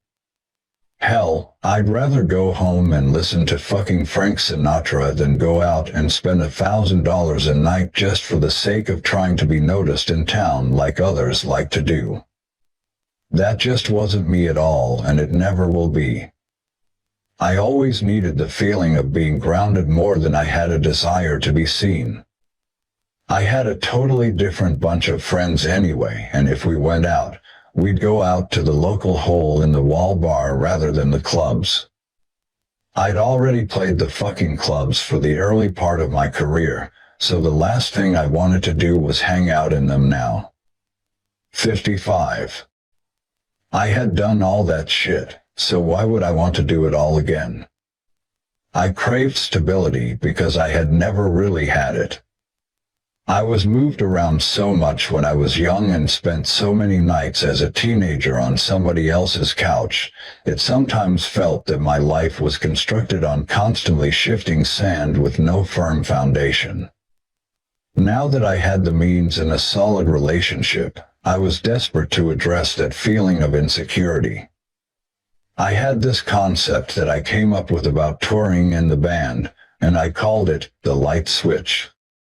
When I was on the road or in the studio, I was working, and the switch was on. Then when I was at home and not working, the switch was off, or at least it was supposed to be off. Turning the switch off was a challenge. Rita Haney. When Darrell wasn't with the band, he never saw the other guys. We all had totally different friends. Darrell would come home and totally detox, check in at the Rita Ford Clinic as he liked to call it. He didn't always want to get out. He'd sit and watch forensics on TV, eat food, and we'd just get fat. Get larded up, as he'd say. I was totally fed up with paying so much money on rent, so Belinda and I bought a new house in North Arlington, way up north, right down the street from where our apartment used to be, off Brown and Green Oaks. It was a good, safe neighborhood on a big hill with a bunch of really nice but relatively modest homes, and I got this place for a fucking steal of a price. We were told that the whole area used to be owned by a Chinese guy who had a bunch of different stores in town, but he ended up torching his house while his family was in it, so they always said the place was kind of cursed. I fixed up our place myself and enjoyed doing it. That's the kind of thing I wanted to do when I was home. Light switch off stuff, you know. I tore out all the carpets and put in wood floors. Then I put in saltillo tile all the way through it and just made it my own home. When you walked out in the backyard, it was all little bay palm trees with impeccable landscaping, gazebos, and the whole bit. I built a bar in the back with thousands of dollars of timber, and it was domestic bliss. That place was killer. Then a year later, Vinnie moved around the corner. There was a piece of property up there at the top of the hill, and Vinnie liked it. Because he'd been living with his mom, I felt for sure that he'd just go somewhere down in South Arlington close to her. But instead he bought this huge piece of land that wasn't suitable for a home because of the pitch. But he liked the neighborhood. My neighborhood. Remember, Vinnie didn't have any kind of style or sense of class, none whatsoever, so of course he built a house that looked like it should have been in Malibu, not Arlington, Texas. It looked fucking stupid. And to make things worse, he also got really fucked over during the construction process. The project manager bailed on him halfway through the whole deal, and then the contractor also screwed him over bad. Worse still, he ended up having to put in $30,000 or $40,000 of retaining walls because it was literally a 90-degree angle to get up to his house, so people used to roll their cars off the side of the hill just trying to get there. When I was bored, I used to hit golf balls with a 7-wood up toward his house, break a few windows and the whole bit, and if he'd been hitting back at me, he would have been hitting a 9-iron down, so that should give you an idea of the elevation difference between our properties. From then on I saw more of Vinnie, and having him around was like having the crazies move into the neighborhood. He was all gung-ho about it, too. He wanted this big party house, and so he had people over at his place every fucking night.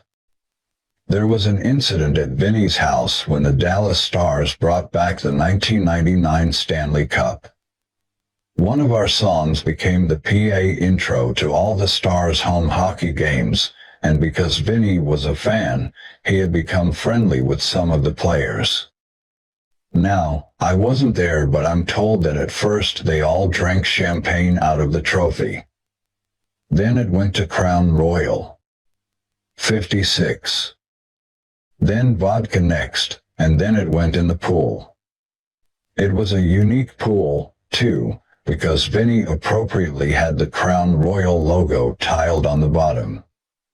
Of course everybody knew where my house was, so they just throw beer bottles as they were driving past, shouting, "Ha, there's where Rex lives." If they'd hit one of my cars, I would have gone up and made Vinnie pay for everything, that's for damn sure. My dumb mistake was that I got him a used golf cart one Christmas, painted it all camouflage with a fucking rebel flag and shit. He'd come screaming through my yard and knock sprinkler heads out. And that's when I said, no, I think it's time to go. Chapter 12. Going deep, head first. The Great Southern Trendkill, from a musical sense, was all about further experimentation for us, and for a lot of our fans it's their favorite record. But personally speaking, it's the record that was kind of lost on me. It's not commercial at all, I get that. But from a band perspective it had some fucking great music on it, but just not to my particular taste. When we started it, we had an important collective decision to make. Where were we going to go? Here's a band that always says we're going to get heavier and heavier, but how heavy can you possibly go without the sound completely malfunctioning? The answer? Fucking heavier still. Trendkill was done a bit more off the cuff than we tried before. We wrote in the studio, usually from a riff that Dime came up with, and instead of having, say, 40 songs to choose from, we'd just focus on doing 10 that were killer. Why spend your time on another 30 songs that aren't ever going to make it? Walter O'Brien. Phil kept wanting to go heavier and heavier and heavier, which was strange because he was just as likely to put on a Journey album on the tour bus as he was a Cannibal Corpse record. His big thing was saying how Metallica had sold out, and he didn't mind going on stage saying that Metallica sucks and are a bunch of pussies. That was a problem when the other 3 guys in the band are asking me to get them on a Metallica tour. Like before, Phil was in Texas for most of the writing process, and we'd go in for 2 weeks until we became frustrated with one another and reached a point where we said, all right, fuck it. And at that point Phil would fly out, home to New Orleans. We'd take a breather, maybe for a month, and then all get together again to start the process over, unlike the very early days when we went in for 30 days straight until it was done. The daily routine went roughly like this. We'd get up, go and have lunch, and then start putting stuff together. When we'd come up with something we liked, we'd call Phil in to listen to it. He always kept nighttime hours. He'd then put in his 2 cents and we'd change things around until we found something we all liked. As always, we were extremely precise about how things sounded. Sometimes I would keep my original bass track if I liked it, but 8 times out of 10 I'd fix the bass tracks later, which is difficult because you don't have that live feel you had when we were all playing on the floor. I remember when we were doing the demos for some of the Trendkill tracks, and there was this bass thing that Vinnie didn't hear when it came to the final tracks. It totally threw him off course. I ended up redoing it because he picked up something he didn't quite understand. It was just a little piece of improvisation that I threw in at the last minute, but Vinnie said, no, you have to do it the way we did it on the demos. That's how rigid Vinnie was in the studio. Despite any personal issues that Vinnie and I had or would have, we were always very synced in the studio. When we write, we pretty much go with the first idea that comes to us. We always relied on that gut instinct approach, so it would have been a mistake to start second-guessing that because it had always worked to that point. Whatever drum lick Vinnie came up with, I just found a bass riff that went around it. Not surprising, Terry Date claims he has 600 hours of DAT tape from the Trendkill sessions alone. 57. Although I've never heard any of it. Even as it stood, Trendkill was so difficult to play because we were playing lightning speed most of the time. This was thrash to the fucking ultimate. Metallica had taken loads of chances with what they were doing by releasing Load. When we were doing Trendkill, we admired that, but I think it continued to push us in the totally opposite direction. Personally, I like melodies over the top of heavy shit. That's important. You can't say that Vulgar didn't have hooks and Far Beyond didn't have hooks. They both did. But it was almost as if Phil went completely out of his mind with Trendkill, with his drastic vocal and lyrical style change. He'd also done the First Down record as a side project and done a few shows with them, too, and we all accepted that it was always going to be secondary to whatever Pantera was doing. Having said that, when I heard a few of the riffs off NOLA, I said, oh my god, Phil, dude, save some of that shit. It was that good. Walter O'Brien. With the First Down record, it was always accepted that it was a temporary thing. Phil had the tapes, he was playing around in the studio, They sounded great, so we said let's just put it out and do a short tour, then we'll all go back to Pantera. But it was obvious during the writing process that lyrically this record was headed down a much darker path, and if you're asking me whether that was connected to Phil's state of mind, then I'd have to say probably so. The guy cut off all his fucking hair for one thing. I followed suit because my hair was down at my ass and I was just tired of it, but I think his reasons were altogether different. Not just that, he had started wearing wristbands and socks over his hands, presumably to hide something, so maybe his lyrics weren't the only indication of bad things to come. I couldn't tell in his eyes that there was a drug problem, because I'd never been around anyone who'd been on heroin.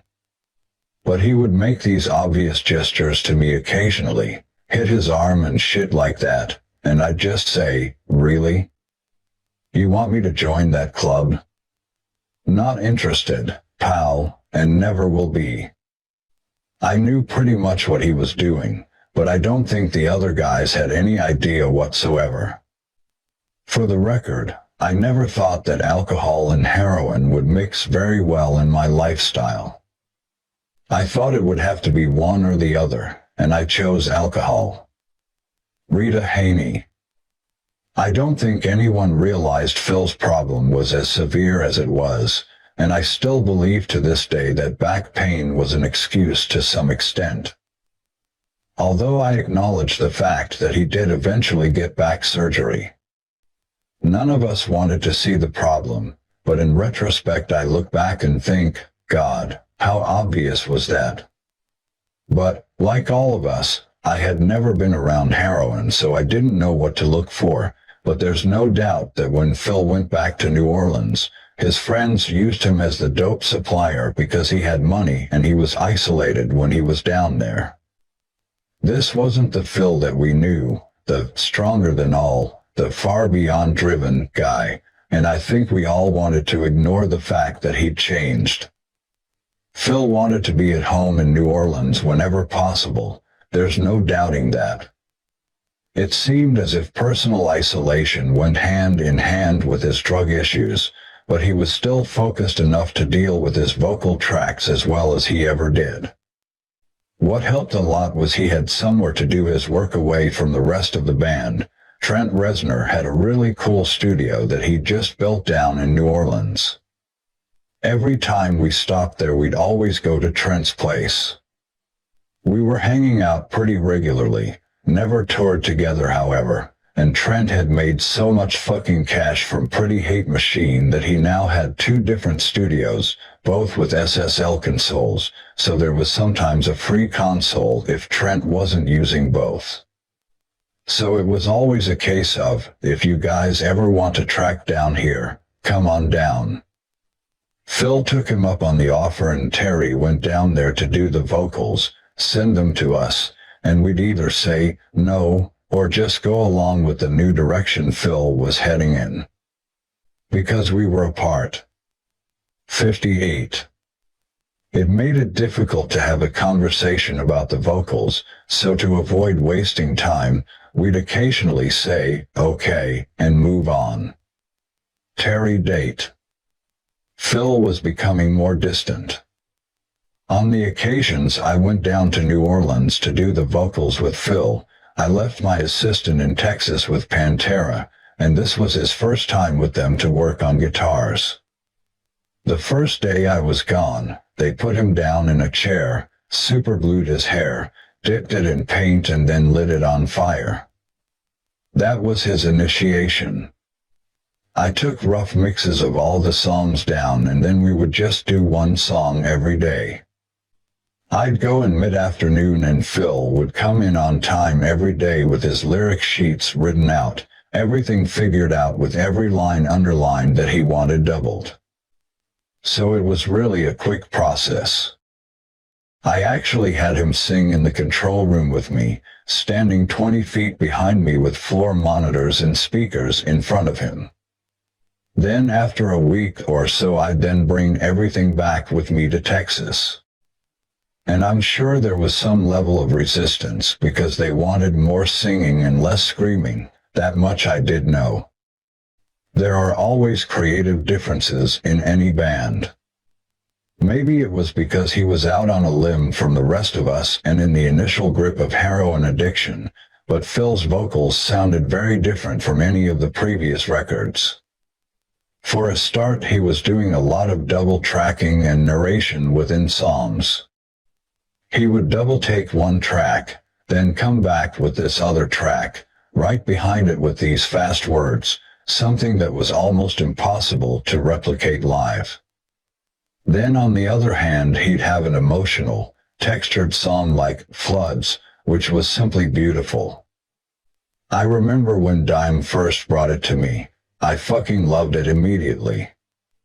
Then I tried to come up with a bass line that worked, and that swing-style bass synced with Vinnie's drum pattern and became one of my favorite bass lines in our entire catalog. Rita Haney. The Floods guitar solo was something that Darrell used to play in the pre-fill days, and he once made me a sleep tape, which I still have, consisting of 90 minutes of that solo, with all the harmonics, forwards and backwards, so that I could fall asleep to it.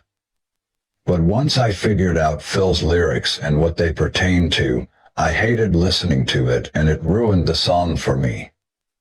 Obviously I got past that and I can now derive other things from the lyrics, but none of us realized that Phil had gone that dark and it was coming out in his lyrics. 59. Chapter 13. Trendkill Out on the Tiles. We started touring Trendkill after it came out in May of '96, and we were all hitting it extremely hard.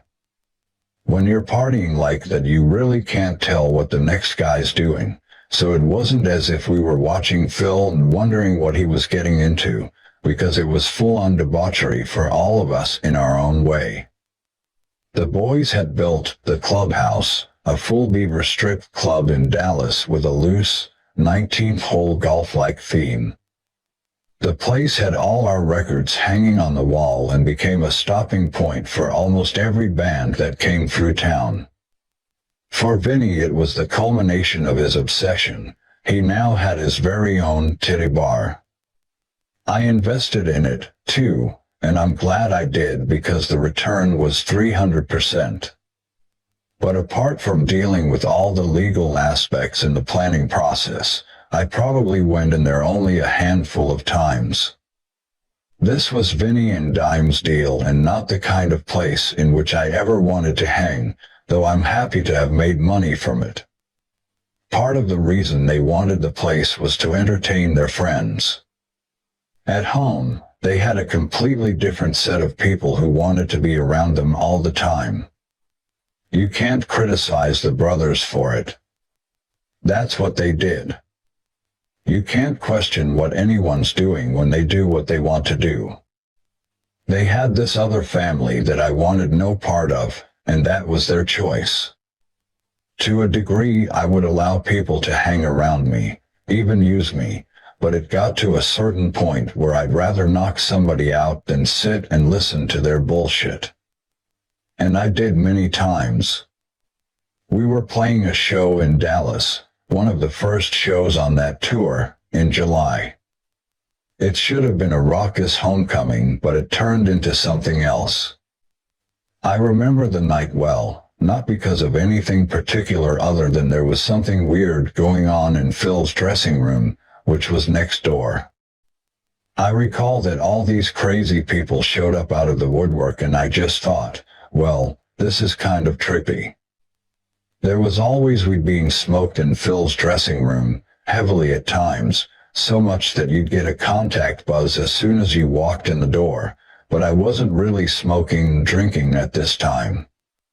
At that point I was kind of tired of it, so my memory of that night is as vivid as if it were yesterday. I remember this one dude in particular hanging around, someone I knew from back in the Joe's Garage days, and he's looking at me with these red, glassy eyes saying, "Yeah man, what's going on?" doing this fucking head shuffle thing, and I remember thinking, okay, let's see what this is all about. In my mind, I knew there was something amiss, so I said, look, what the fuck are you on? I asked him straight out. Oh, nothing, man, he said, but it turned out that he was the guy who brought it, heroin, in that night. Now in those days I had a personal car and driver for me, my sister, and the rest of my family, and they would take anyone wherever they wanted to go. We were making the kind of money that we could afford to have limousines drive us wherever the fuck we wanted to. So after the show, just as my sister is heading home, it suddenly hits the radio wire. Philip Anselmo, singer with the rock band Pantera, has overdosed on heroin, and all I could think was, who the hell had that scoop? It seemed that somebody knew quicker than they should have. Something about the whole night just didn't seem right to me. When I went into the dressing room, it was a scene of total chaos. Phil was fucking blue because he had shot up after the show. Paramedics were called in and there was nothing I could do, although what I really wanted to do was beat the living shit out of Phil. As a compromise, I took my rage out on the dressing room. I started throwing bowls of chips and chili around to release my anger. It was sickening and I was fucking furious. How the fuck could he have done this? How could he put all of our livelihoods at risk like this? Walter O'Brien. I knew that Phil was maybe taking a little too much pot and drinking too much, but not in a million years did I ever think he'd be on heroin. 60. I actually quit that night in Dallas because I'd had first-hand experience, not of actually doing the drug, but of someone close to me dying as a result of it. So I had promised myself that I was never going to be an enabler for any band's drug problems or deal with any junkie. I had turned down some really great bands because I knew they were junkies, so I didn't want any part of it. We had a band meeting that night and they wanted me to go to the hospital and talk to him, and I said, I'm not going anywhere. I'm not going to see him, I don't care, and as far as I'm concerned, I'm here for you three guys for the next few days, and then I quit. I did believe strongly that there was no Pantera without Phil, just like there was no Pantera without any one of Vinnie, Dime, or Rex, but I didn't want any part of this. Luckily, they talked me out of it. The three of us met that night while Phil recovered in the hospital. Then the next morning, the boys picked me up in Dime's Cadillac, and we all went over to the hotel to confront the dude. He'd gotten out of the hospital already and had this girl with him who would die of an overdose shortly afterwards. It began to feel like there was some kind of dope plague going around. We said to him, "What the fuck is this? What's going to happen? This could be the very fucking end of everything." Walter was there with the other main management guy, Andy Gould, but neither of them did or said anything constructive. Because Walter had seen drug overdoses before, he'd just say, "Fuck you." That was his way of dealing. Management was no help at all. The best thing they could have done would have been to immediately put Phil in goddamn rehab, cancel the tour until he was clean, and then we could have all continued with what we were doing. But that didn't happen. Of course, when he was in front of us, Phil simply said, "I'm sorry, dudes.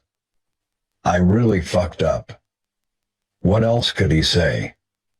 But his response to the fact that the overdose was now public knowledge was more of a problem.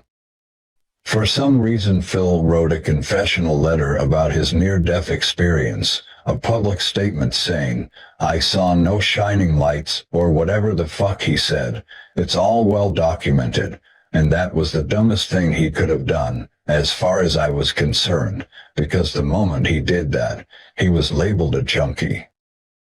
Why would you do something like that? And why would management let him do it? They should have covered that shit up, and that's all there is to it. Dude, why? We're flying, I said. Money's through the fucking roof. What are you doing? Of course, Phil said it would never happen again, and we gave him the benefit of the doubt because when we examined the situation in the cold light of day, it wasn't like he was in a coma every fucking day. Even we would have noticed that. In fact, I suspect he actually hadn't been using very long and had just been dabbling a little, but just happened to be unlucky and overdosed.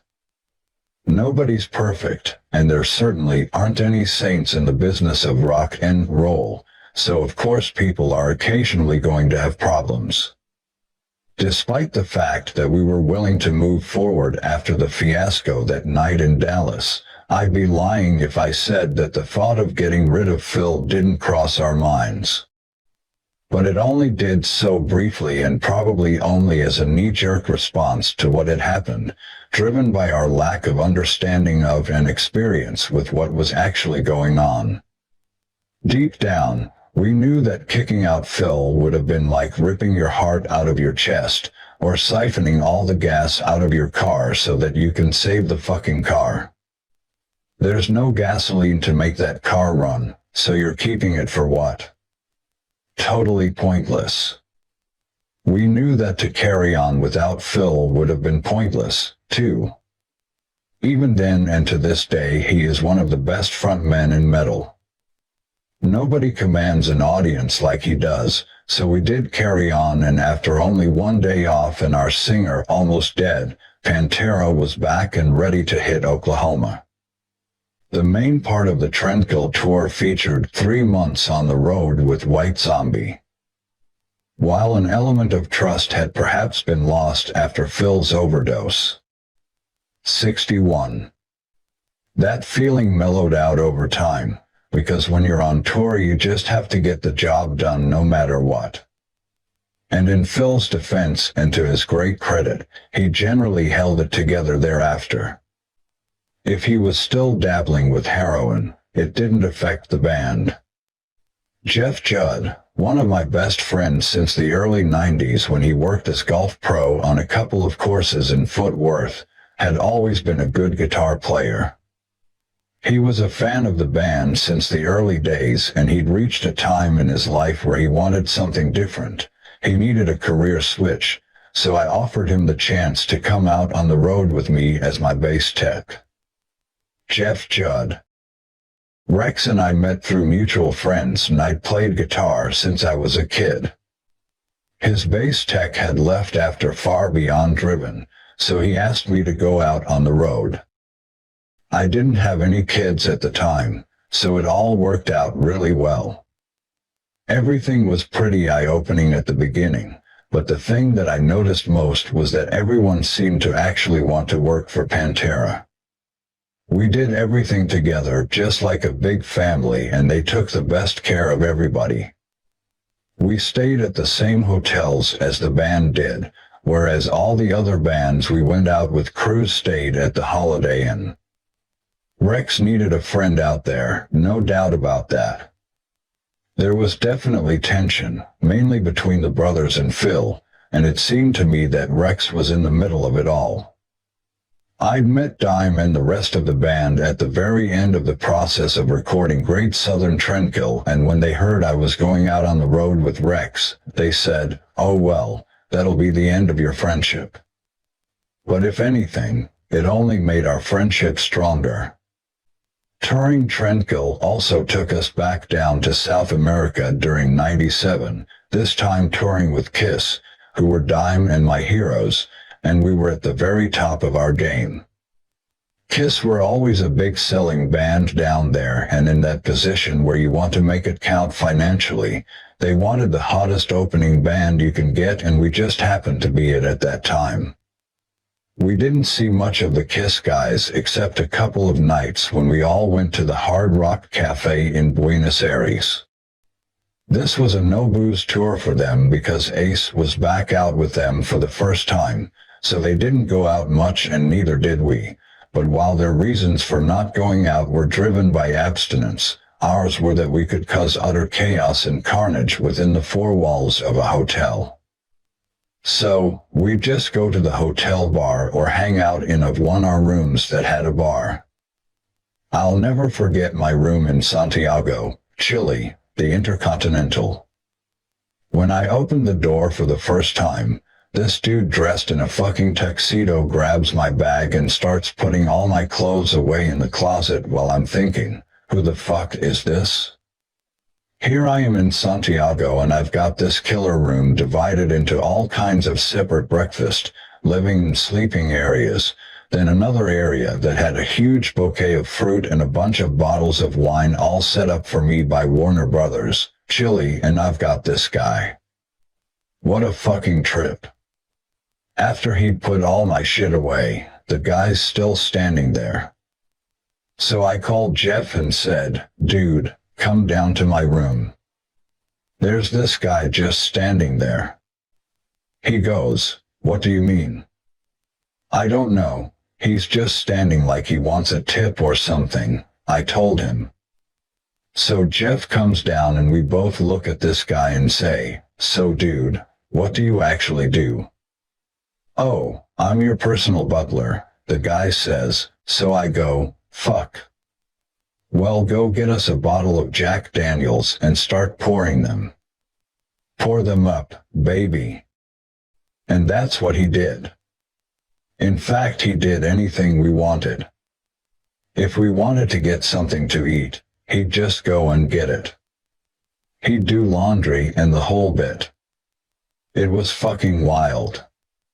We had a good time with this guy in the end, and it turned out that all the other guys each had a butler, too. Jeff Judd. Rex's room had a huge fruit platter that was 3 feet wide and piled up 2 feet tall with papayas, all kinds of stuff. Next thing, Dime shows up with a rain stick. A 3-foot-long hollowed-out piece of wood with beads inside that makes a sound like rain falling. 62. He sees the fruit platter and says, pitch one of those over, and he swings at it and smashes it across the room. Then the baseball game was on. The room looked like a fruit salad. The walls, the ceiling, everything was covered, and this butler dude had gone by then, but we had his number, which we used when we needed the room cleaned up.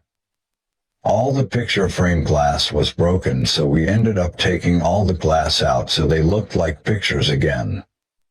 He washed all the walls down, took all the broken stuff away, and we gave him $100 and headed off down the road. We never even got a call on it. We were getting a lot of attention on that Kiss tour, so much so that during the Kiss sets fans started chanting our name between their songs, PANTERA, PANTERA, that kind of thing. That really pissed them off. We'd climb up on the scaffolding so we could watch them play from the side of the show, and the second time this chanting deal happened, I looked at the guys and said, we're down, we gotta go. And then we left the gig. It's no surprise that the South American fans dug us. We were on it as far as our live performance went. Really on it. Ferocious at times. I like to pride myself in the fact that I missed very few notes. And when I say missed, I mean misplayed, not hitting wrong ones. It'd be something about how my fingers attack a note, really minuscule details that nobody else could possibly notice. But I noticed. There's nights where I might overslide a note or two, but that's no big deal. That's just rock and roll. Then there's nights when I might want to play kind of punk rock, not be as tight as usual, and there's certain songs where you can get away with it and others where you can't. I didn't always want to be Mr. Tight Man and have everything sound the same night after night. Maybe that's my lab band, freestyle mentality coming through. Every night I was looking for a different challenge, too. Vinnie Paul was like a metronome, almost to the point where there was no variation, so I had to make up my own parts to make it entertaining, because if you play the same thing 200 and something nights a year, it gets real fucking boring. The actual sets we played on any given night mostly depended on Phil's voice, where he wanted to go and what he thought he could do with it, and that was something we had to take one day at a time. So 3 hours before the show, we'd know more or less what the set list was going to be. I'd get in there in the late afternoon and work through the list with Phil to see how he was feeling, and then I'd bring in the boys and say, "How's this going to work?" Or on other days Vinnie and I would put something together ourselves based on where we thought Phil's voice was, but usually everything hinged on him. Understandably, Phil had nights where he had problems with his voice, but any singer is going to have that, no matter who you are, and it especially happens to the great ones. But because he was so great, he had his own subtle ways of getting around any voice issues he might have had. Maybe he wouldn't sing the top notes or not sing a particular note at all, but either way, when you consider how many fucking nights we'd play, in the scheme of things he didn't have many problems. The Pantera set list also depended on which songs we'd rehearsed. At the beginning of pre-production we'd have a list of probably 25 songs that would form the bulk of our general rotation, but occasionally someone would say, "Tomorrow let's do this song. Everybody think about it tonight, listen to it, and then come in tomorrow and make it work." If we were playing a place 2 nights in a row, which we occasionally did, we'd have to change the set because we didn't want to do the same thing twice for the kids who came to see both shows. That would have been cheating them. Depending on how things were going with a particular crowd, sometimes we'd go off on different tangents, do little ditties so that we didn't get stale. We all improvised individually where we could and on the occasions when Dime decided to go off on one. It was always fucking awesome to behold from the other side of the stage. 63. Me. I just laid down the low end and he could play anything he wanted to over the top, no matter what I had going on. Sometimes I'd get goosebumps from some of the stuff he did. Dime's playing never ceased to blow me away, so much so that I'd occasionally go over and give him a kiss. We'd usually critique right after the show. Ask questions like, what could have been better? Was the tempo of this or that song right? Or, does this song fit in? By that time we had so much adrenaline going that we could sit in the dressing room for hours afterwards, drinking and getting loaded. In later years when we had more space, Phil was usually in another dressing room, but the 3 of us would analyze every fucking thing over and over, and that's why we were always such a tight live band. We refined our pre-show routine over the years, too. We'd have hospitality rooms, game rooms, all kinds of shit laid on for us, but apart from playing video games, reading a magazine, or watching football on TV, there isn't a whole lot to do on show days once you're at the venue. It would have been easy to get loaded, but for the most part, we started drinking usually an hour before the show. We'd have a few shots and the whole bit. Then that hour turned into an hour and a half before the show, which eventually turned into 2 hours, and so on. Then sometimes me and Dime would just get up in the morning, say, fuck it, and just start drinking. And then when it came to getting up on stage those nights, we'd somehow fly by the seat of our asses. How we did it I have no idea, but we played some of the best shows of our career in that state.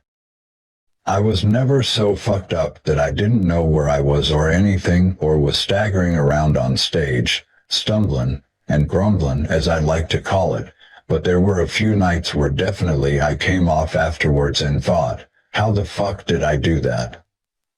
But there weren't that many nights like that, and I never ever missed a show. Amazing statistics when you consider how many fucking dates we played. I'm not saying every night was the best night we ever played, that's not realistic, but Pantera at 80% was like another band's 150%. I remember many occasions when Dime and I used to get off the bus in the morning when we pulled into a new town. He and I would be fucking green from drinking all night, but it never even entered our minds not to play that night. On those days, "Here we go again, buddy," was all I would say to him as we walked across the parking lot to the venue, arm in arm. We knew what had to be done. Walter O'Brien. When Rex had too much to drink, he'd maybe get a little ornery, but he'd also get really talkative. In fact, he always wanted to talk to me at 4 in the morning, when I was exhausted and dead asleep. He'd want to spend 3 hours talking business, and I would be feeling like saying, "Oh, my God, please leave me alone." But at least he cared about his own career. Nobody else ever wanted to talk. I got really fucking sick one night in Atlanta touring Far Beyond Driven, but it had nothing to do with alcohol. I had strep throat with 104-degree fever, and we were playing a place that must have been 120 degrees. It was all I could do to just stand up. I was in the hospital before the show, got up, played the show, and went straight into an ambulance back to the hospital. That's how sick I was, and still we only cut the show short by 15 minutes. That was the only stage time I ever missed. My drinks of choice were beer and whiskey, although in later years I took a liking to red wine, and there would be nights where my bass tech would have a trash can at my side of the stage, just in case. Sometimes I'd think, fuck it, goddamn, I've got to catch up, so I'd drink another beer real fast just before we went on, and so the trash can was there so I could fucking chunk if I had to. And then I'd have another shot and be fine. This was all Jeff's job, as well as changing all the strings on the basses, making sure that all my amps are powered. All the hookups set up and the whole bit. And of course he kept my minibar stocked. 64. I usually took about 6 basses on stage at a time, and all I had to do was take the guitar I was playing off my shoulder, he'd hand me another, switch the wireless packs over, and I was good to go. Depending on where you're playing, guitars and basses go out of tune a lot. If you're playing in a fucking hockey rink, and we played in a lot of them, where they just board up the ice, it could be really cold and Jeff would be tuning my basses all night long.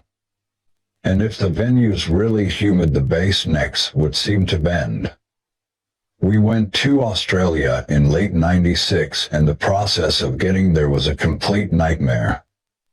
Vinnie, Dime, and the rest had already gone on before us, so I was scheduled to fly out with Phil, his assistant, and Big Val.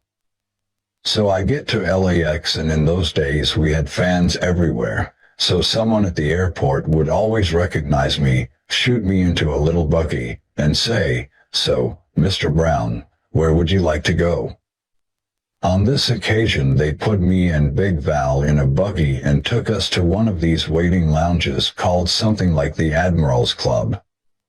We walk in there and I see Phil sitting with the comedian Don Rickles.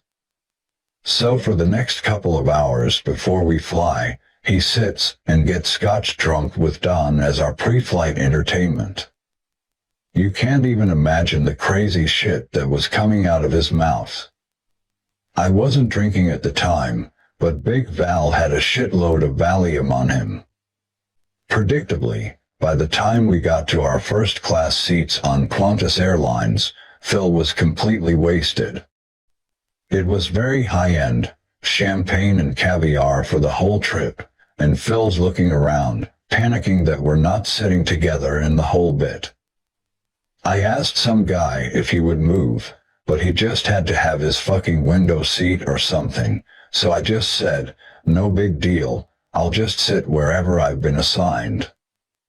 I was just trying to be nice, but this guy was being a real fucking asshole about it for whatever reason. Then Phil says to him, "You know what, you're a fucking dick," and that just escalated things, and Phil started to become all paranoid, thinking everyone was looking at him. "Fuck you, don't look at me, fuck you, don't look at me," he'd say to everyone. Then he wanted to get his Walkman or something to use during the flight, and they wouldn't let him get into his luggage. "Settle down, dude," I told him. "It's really not that big of a deal." Phil had a history of being a handful on flights. We'd fly places and he'd kind of nod out, face down in his food. That happened all the time. So, I'd grab his head. "What the fuck are you doing?" he'd say. "Dude, I'm tired of looking at you with your face in a plate," I'd tell him. Meanwhile, downstairs in coach class, Big Val was throwing a fucking commotion about something. He couldn't find his headphones or his seat wasn't big enough, some stupid shit like that, so they ended up throwing us all off the plane. They got the cops in LAX to come and get us and the whole bit. Back in the terminal, we had to go all the way back through security. I had to put a call into someone who could think of something fast that would get us out of this mess, but Sykes and them were already down under. I didn't know who I could call. So as we're going back through the security line, they find all this Valium on Big Val. They detained him and escorted us out of there. But Phil and I still had to find a way to get on another flight. We had to get all the way across LAX, and it's a huge fucking airport. We could see the United Airlines terminal straight across from where we were dumped off, but it was going to take forever to get all the way over there in a cab. So we just started hauling ass across this field in the middle of LAX. It was probably part of the goddamn runway, who knows, and Phil didn't have a suitcase either. He had everything in fucking boxes. For some reason that's how he liked to do it, and it should be said that Phil is pretty eccentric in that respect. And he always had problems with luggage. On what seemed like every trip, everybody else's bag would get through. But Phil's wouldn't show up. So he would just throw a fucking fit. I'm philosophical about that kind of thing. 65. So I used to say to him, "Come on man, you're still breathing. It's not the end of the world." So from then on he started taking boxes and carry-on shit. I didn't question it at this point either. I just thought, you want to do your shit in boxes, do it in boxes. Fuck it. So I'm trying to carry his shit as well as my bags, and by the time we get to the United desk we're both just covered with sweat. Not just that, I'd snapped a fingernail in half carrying Phil's stuff, but because it was my right hand, I could tape it up and it wouldn't be a problem for when I had to play a bass. So we finally get booked on this plane in Roach class, but the problem was that it was going to fucking New Zealand and not Australia. When we get there, after too many hours of traveling, we find out that US Customs had called New Zealand Customs, presumably to have us checked out for carrying drugs. Now by this point I'm fucking pissed. I'd flown double-digit hours to the wrong country in coach class, when I could have been living in 17 hours of luxury in a full-blown champagne and caviar wet dream that was pure intoxication. That was a fantasy. The reality was different. They took us into a room at the airport in New Zealand and stripped us fucking nude. And it was a full strip search, rubber gloves up the ass and the whole bit. Phil and I weren't carrying, so there wasn't a problem for us. Big Val had all the Valium on him, and he was probably still detained at LAX. After another short flight from New Zealand, we finally got to our hotel in Australia. I called Vince and said, "Fuck Val, he's fired, man." I thought he should have handled the situation better. That's what we pay him to do. But Vinnie wanted him, A, because he hated confrontation of any kind, and B, because he needed a security guard. He was right about the second part, probably. We all needed a security guard when it came to controlling the crowd at shows, and Val was admittedly really good at that. Although he flew out a couple of days later, nobody really spoke to him, and this was the beginning of the end for Big Val. He was starting to think he was a bigger rock star than us. Despite these problems, I liked Australia as a place to visit, but it seemed like their economy was always in the shitter, almost to the extent that it cost us money to go and play there, even though we knew we'd most likely get it all back in future record sales. But we just felt that if we were going to be over on that side of the world, we might as well hit everywhere we could, so that included New Zealand, Australia, Japan, and also wilder places like Seoul, Korea. There was a near riot at one of the gigs we played in Australia. We came out after a show in Sydney and the fans were all over this parking garage outside. There were thousands of people. It was fucking insane. Should have made a video out of it, that's how killer it was. Apparently they'd charged at a barricade fence, knocked it over, and spilled into this parking lot, just to get closer to us. Jeff Judd. We were in Japan on the Trentkill tour and we found this toy store that was 6 stories tall. Bobby, a band assistant, and I go in there and we buy these battery BB guns that shoot plastic pellets. We go back to Rex and the guys and they said, "We gotta have us a war here with these guns." We had an entire floor of the Hilton, so we get these things charging and go to dinner. After we got back after a few drinks, we pick these guns up and Rex fires the first shot at a beer can that was sitting on the counter and this thing splits the can in half. We were like, all right, this is not a game anymore. Then Dime starts shooting out all the wine glasses in the wine bar that served the floor of our hotel, then the pictures get riddled up, then all the light bulbs got shot out. There was glass everywhere.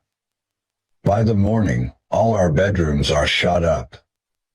I'll never forget Dime calling down to the front desk, putting on a Japanese accent asking for light bulbs. The guy at the desk asked him what kind he meant. And at that point Dime said in his Texas accent, "Goddamn 100 waters, son, they look better when they blow." So. 66. They sent someone up and Dime wouldn't let them in the room because of all the damage. The final total on all of it ended up being about $17,000, and it ended up being a big deal as well as a big disrespectful thing there. The promoter, the same guy who first brought the Beatles to Japan, ended up having to write a letter to the consulate and we were banned from every Hilton in Japan. Touring Trentkill was a fucking blur, man, a total blur. On the way back from wherever we were last, maybe Japan, we stopped off for a break in Maui. We often did this kind of thing on the way back from overseas trips, and Hawaii was a favorite of mine because I'd proposed to Belinda there back in '94 and I loved surfing.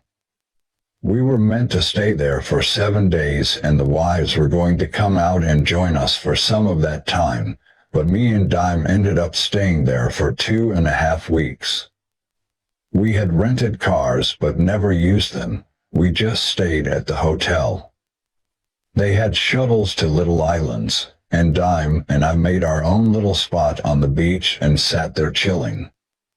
We'd get up at about 1 and have a drink and a sandwich or whatever. It was a perfect escape. Sometime during all this, Jerry Cantrell had sent me a tape of about 11 songs that he wanted me to play on. Me, him, and Sean Kinney, and my first thought was, yeah, this is exactly what I need. Here was a chance to broaden my horizons a little bit while also getting away from all the Pantera band issues. Of course, I'd known Jerry since '87 and was a huge Alice in Chains fan, so I went up to Sausalito, California, for about a month, rehearsed, came home, and then went back there to record a bunch of tracks which were going to be produced by Toby Wright, who'd worked on a couple of Alice in Chains records. Well, it wasn't long before I got into a fight with Toby. He'd keep saying shit like, "Oh, you can't play it like that," to which I replied, "Dude, Jerry invited me down to play, so I'm going to play whatever the fuck I want to, understand?" Scotty Olson was Toby's engineer on the project, and he's just a sweetheart of a guy. He played guitar in Heart for years, and he made me feel comfortable because he'd worked with our producer Terry Date in the past. So because I felt like he was an ally, my attitude to Toby was very much like, if you don't like it, get the fuck out of the room. I'm going to lay my shit down and that's the way it's going to go. Amazingly, Toby Wright still calls me from time to time saying stuff like, "Hey man, I'm looking for a gig. You're a piece of shit," is about all I'll offer in reply. Jerry was in no position at that point either due to his excessive drug use. Without going into too much detail, let's just say I would go past his place from time to time and see his dog chained up with no food in the bowl for 3 fucking days, and that indicated to me that maybe something was seriously wrong. It felt like I was leaving one for another. Crazy shit. Chapter 14. The Tude. The Toby Wright fiasco was an example of the scrappy character I'd been since I was a kid.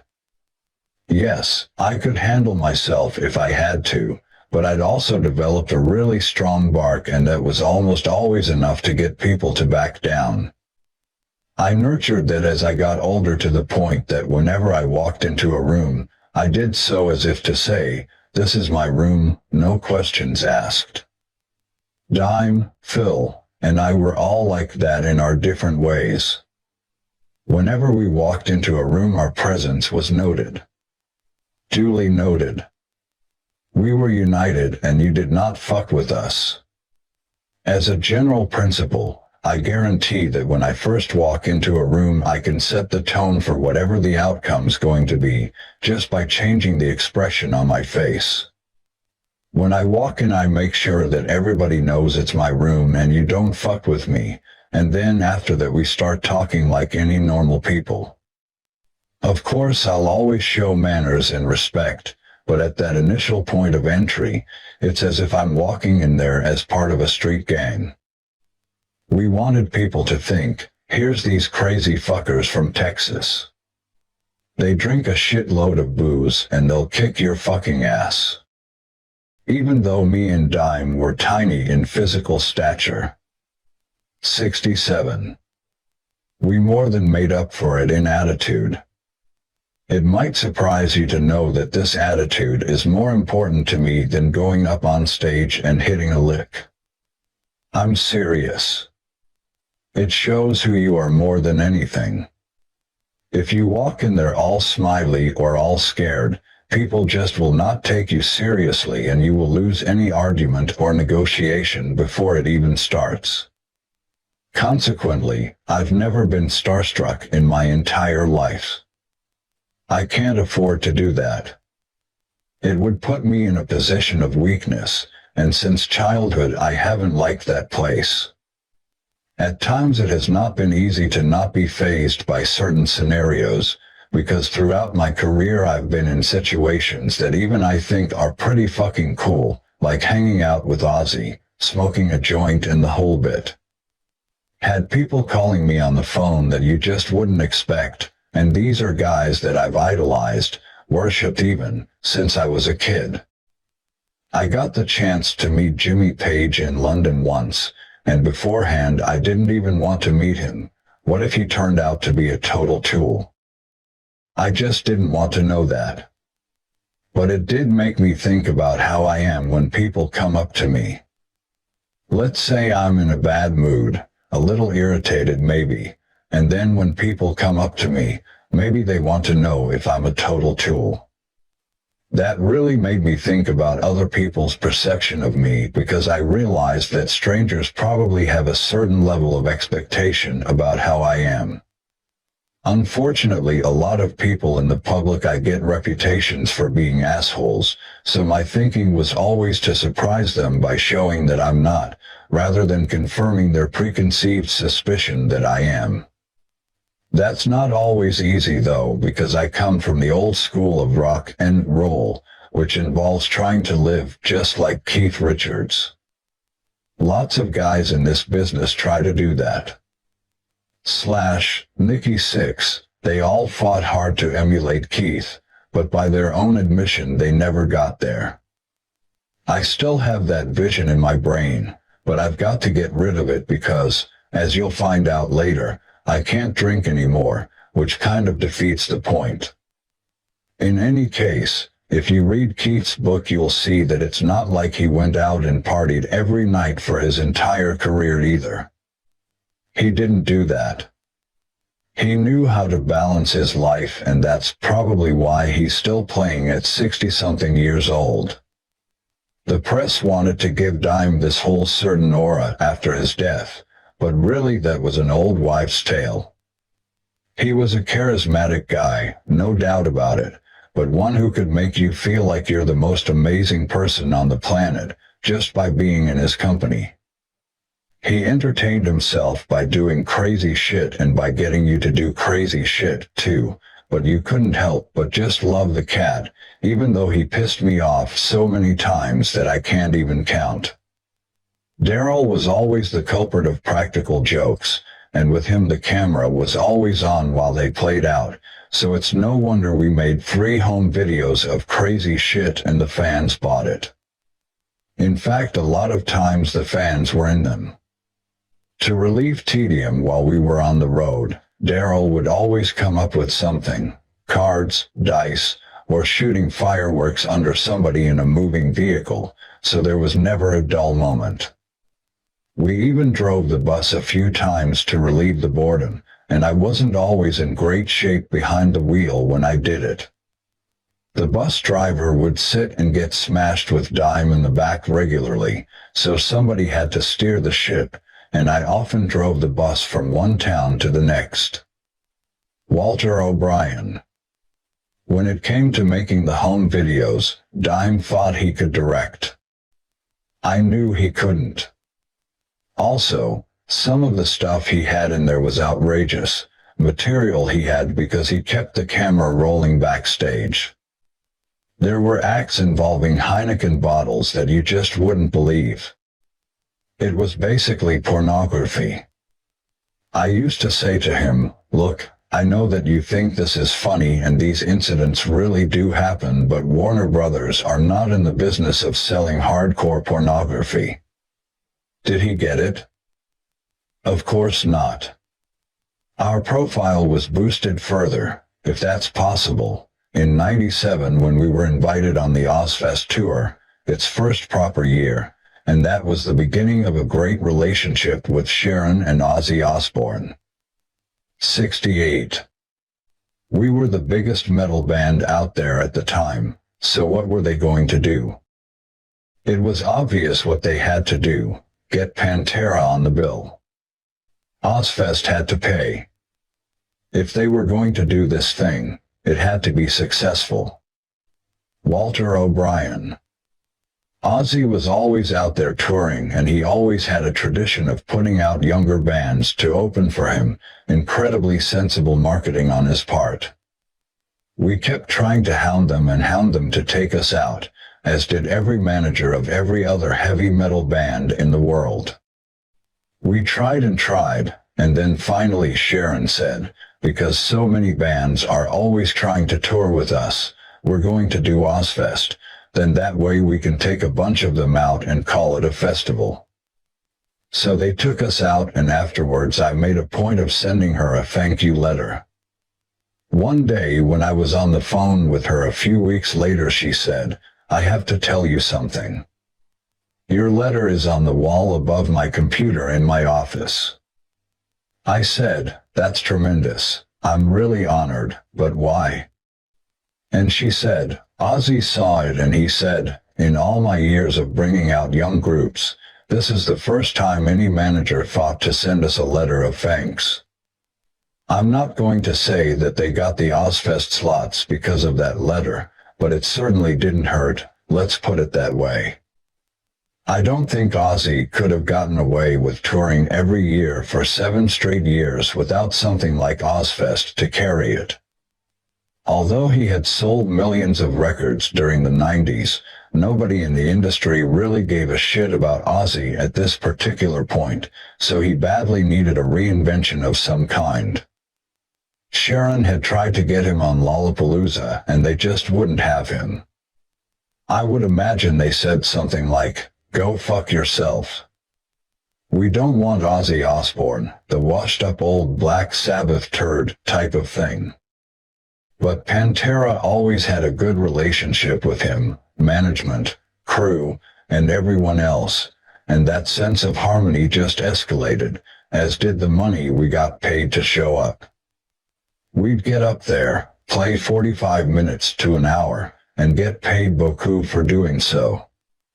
It was so easy to get up and do because it was day on, day off, and during the off days the promoters set us up with free golf at the most killer courses in the whole of America. I was living in a house right on Rolling Hills Country Club in Arlington by this time, so my golf game wasn't at all shit. In fact, I was taking the piss out of Sykes and all these guys in those days. Guy Sykes was one of my best friends, sure, but he was also our tour manager, in charge of 4 individual fucking psychopaths, and we certainly made his life difficult at times. His responsibility was to make everything as comfortable as possible for us on the road, and in all honesty he was good-spirited, given some of the shit we put him through. He really was a trooper. He had to be because Dime would come up with something fucking crazy every night, grass skirts, top hats, and the whole fucking thing, and Sykes would have no choice but to go sort it out. Then I said to him, "I'm not going on stage unless I've got one of those cocktail umbrellas in my drink every night." So they went to a party hut and bought a whole case so I could never bitch about it again. I used to fuck with Sykes all the time about that kind of shit. On the on days during Ozfest, Sharon showed she could drink like any of us. She'd come into our dressing room just to get fucked up, probably because Ozzy was out of his fucking mind most of the time. This was during the time he was in and out of rehab. But when he was sober, he was one of the sharpest dudes I've ever met in my whole life, and nothing like you've seen on TV. In front of the cameras he puts on this confused persona, but he definitely has it all together.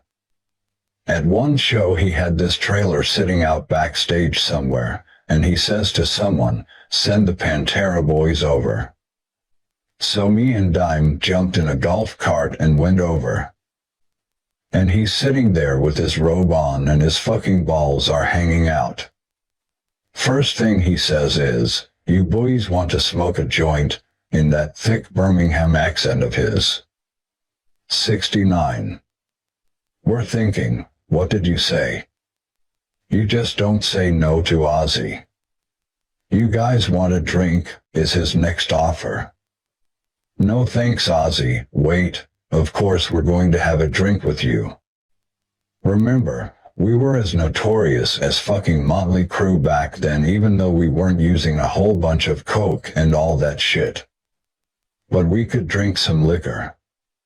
Yeah, well, as much as I admired him and as happy I was to have a drink with him, I draw the line at staring at his or anyone else's balls, so eventually I said to him, "Dude, can you please put your fucking balls away?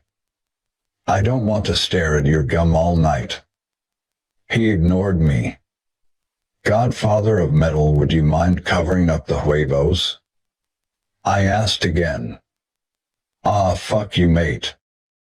Ozzy didn't give a shit. This was the beginning of some really good years with the Ozzy guys, and one of the reasons it worked out so well is because we were always very respectful of bands that we admired. We were always very cordial and never stepped on anyone's toes. At least I hope we didn't. They definitely helped our careers to a certain point, but it also got to the level where it was detrimental because of Sharon's drinking while her man was trying to get sober. It just became expected that we were going to do this thing every year, and we just got a little bored of the same routine. We got asked out on 3 more cycles of the Ozfest tour, the last of them in 2003 when I was with Down, and by that time I had a pretty close friendship with Ozzy.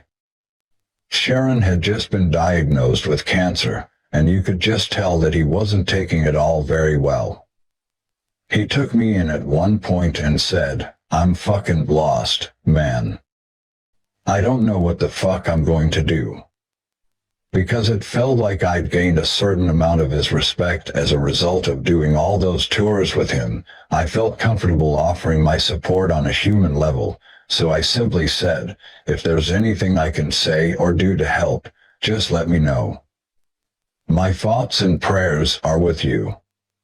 Chapter 15. Sabbath and Down with the Gambler.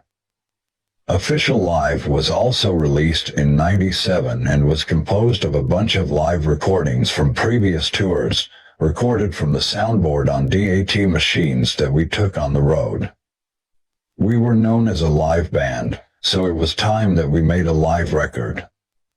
We played so many shows and the whole bit, so we had all this material already on tape.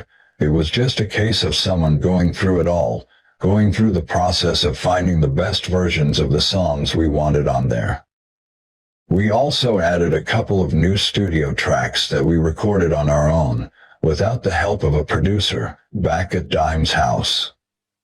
I was working on Cantrell's stuff most of the time anyway, and only flew back to Dallas once to do the bass tracks for the new songs. I don't remember overdubbing anything else on the live album. It was just a case of getting the mix right. Maybe we upped the crowd noise a little bit or fixed a couple of Phil's vocals here and there, but everybody does that. There's no true live record that I know of out there. Walter O'Brien. We were getting so many problems of Phil said this on stage, Phil said that I said, listen, I want every show recorded on tape, because I was sick of people saying anything they want, like, well, Phil said, come on stage and beat up a security guard, etc. The problem was that Phil often did say these kinds of things. Anyway, I had given the sound guy instructions, saying, record the show, and any time he says something like that, burn the tape immediately. So that way we'd have a bunch of live shows with nothing incriminating on them. We also kept getting offered to do live shows on the radio, live broadcasts, and these guys just would not agree to anything. I kept saying, you're the best live act I have ever seen. We have to take advantage of that. The networks were begging us to do live shows nationally, but the guys said, no, we want to mix it. We want to record it, and I said, you can't, it's live, that's the whole point. But they wouldn't do it. Finally, we convinced them to use DAT to make high-quality, multi-track recordings for the cost of a couple of takes, and so we recorded the shows. 70. Also, everyone was starting to run out of money anyway, so we said, time for the live record. Just like everyone else in the world. At some point in '98, I went down to New Orleans, just to get out of Dallas for a while. I needed a boys' weekend out, but it turned into something completely different. Phil said, hey man, do you want to come and write some songs? And of course I was like, sure, cool. So I got to Phil's old house that's in the middle of New Orleans proper, Colbert Street in fact, and it was just this little bitty small place that was the first place he ever bought when Pantera first started making money. So when I walk in there, here's Kirk Winstein, here's Jimmy Bower, and here's Pepper Keenan, so I just thought, cool man. This is happening. And they said, do you want to come and jam downstairs? I was still unaware I was being auditioned to be the down bass player. Phil had a jam room in the downstairs garage area, and he also had himself a real haunted house. There was foam, skeletons, cobwebs, and all kinds of crazy shit that you walked through. The house was built on stilts, so the garage was underneath and he had a fucking pentagram painted red on the bottom of his swimming pool. I said, I don't have a fucking bass with me, because I hadn't planned on playing when I was in town.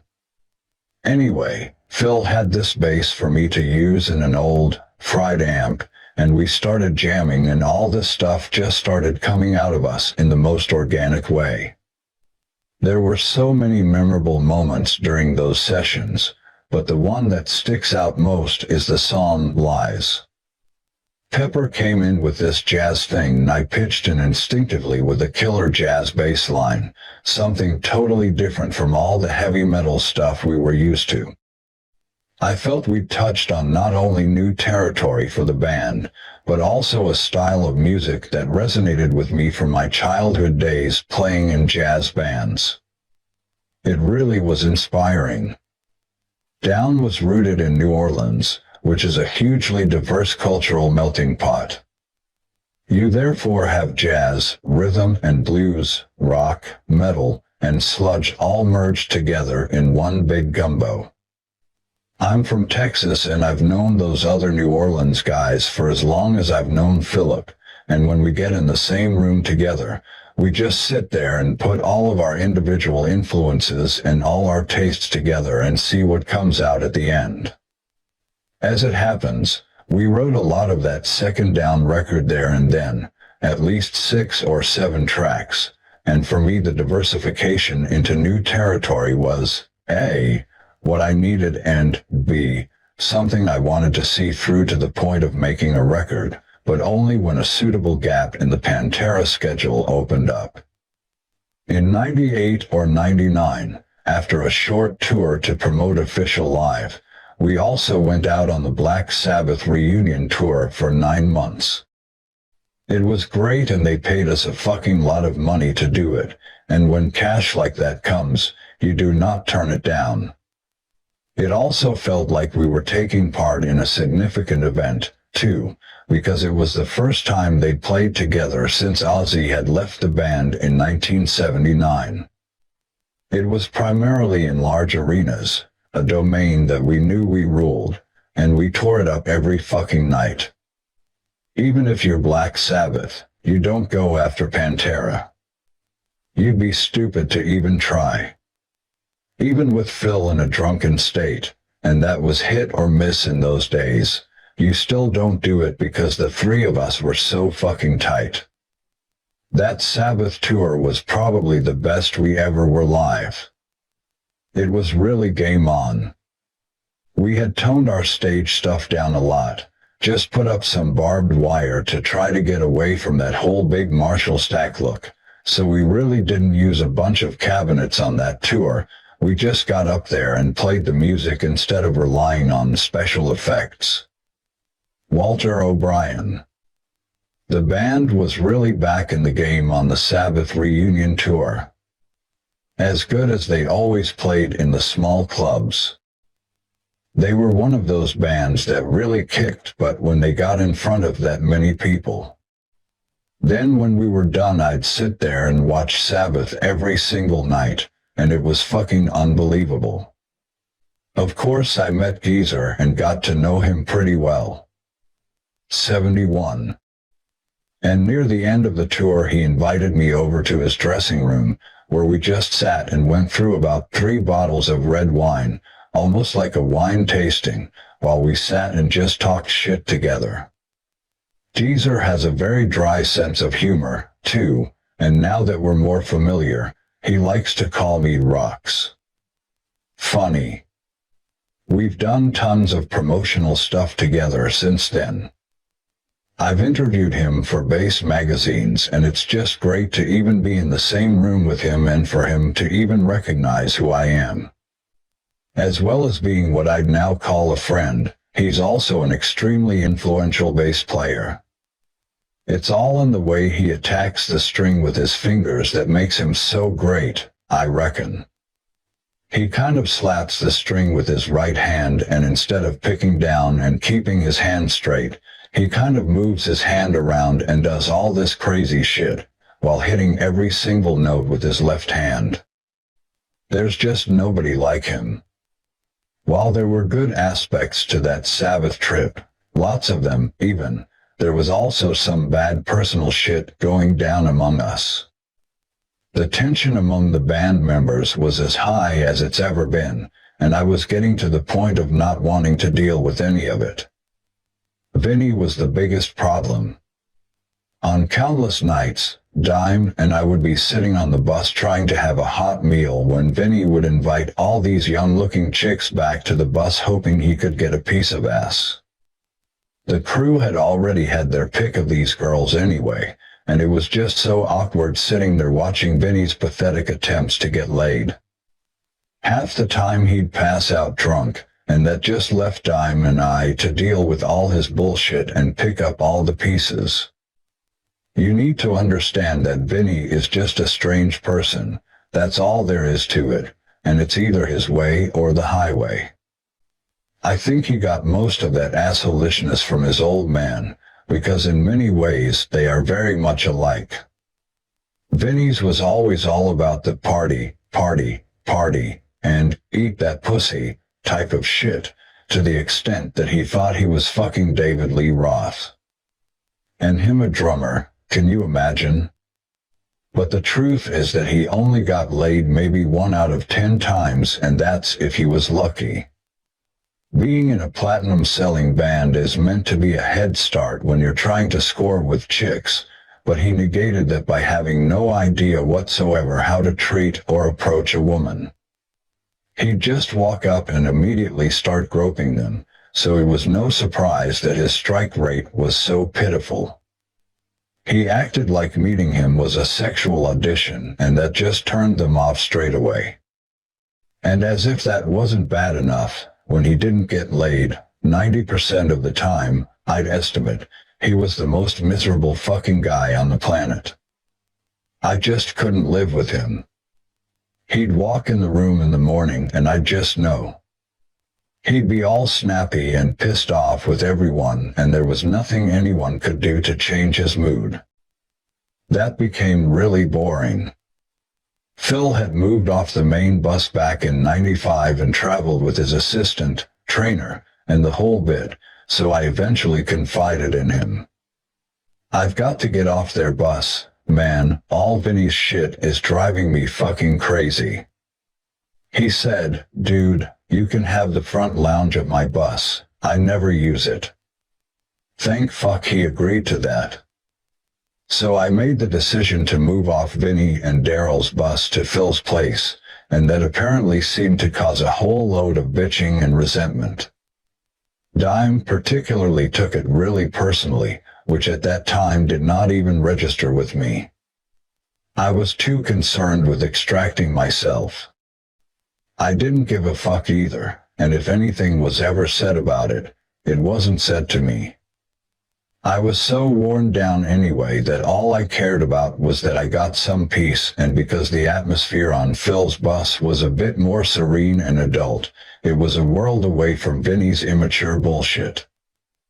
Dime was probably just jealous because he knew he now had to fend for himself. Rita Haney. Darrell felt really unhappy about Rex riding on the bus with Phil. He also thought it was really out of character because Phil and Rex never really used to hang out. 72. They just didn't have things in common. When Phil came to town, He would stay with us because he and Darrell had a relationship that had been formed since day one. So it all seemed bizarre that Phil and Rex were buddies all of a sudden. I always liked to gamble. Gambled all the time when we were on the road, and casinos were a big part of Pantera's deal. Me, Vinnie, Dime, and some of the crew would hit them. But never Phil. He never gambled and hated those places. But if there was a casino within 2 miles of where we were, the tour buses often got diverted to wherever that was. I was really into playing craps for a while, and I won around $22,000 in one night, just sitting there playing. But like most gamblers, I didn't always win. And unlike most gamblers, I'll tell you about the times when I lost. I knew the Maloof brothers, who owned casinos in Vegas, basketball teams, and the whole bit, because they went to school with a guy who I knew from a bar down the street from me called Hetfield's. I got to know them pretty well, to the point that any time I went to Vegas they would lay on a room for me somewhere. And by a room, I mean a real nice, huge suite. So my assistant and I took a trip to Vegas sometime during the Sabbath tour in '99. We checked in at the Aladdin, where they had a VIP kind of setting, planning to play on the marker I had there. We went down to the tables at about 7 in the evening and started playing on the $5,000 marker I had. At this point I'd probably had a couple of drinks, but you could still just about read my signature. I immediately lose the $5,000 and think, okay, I've got to get back up again, so what else can I do but take another marker out for the same amount?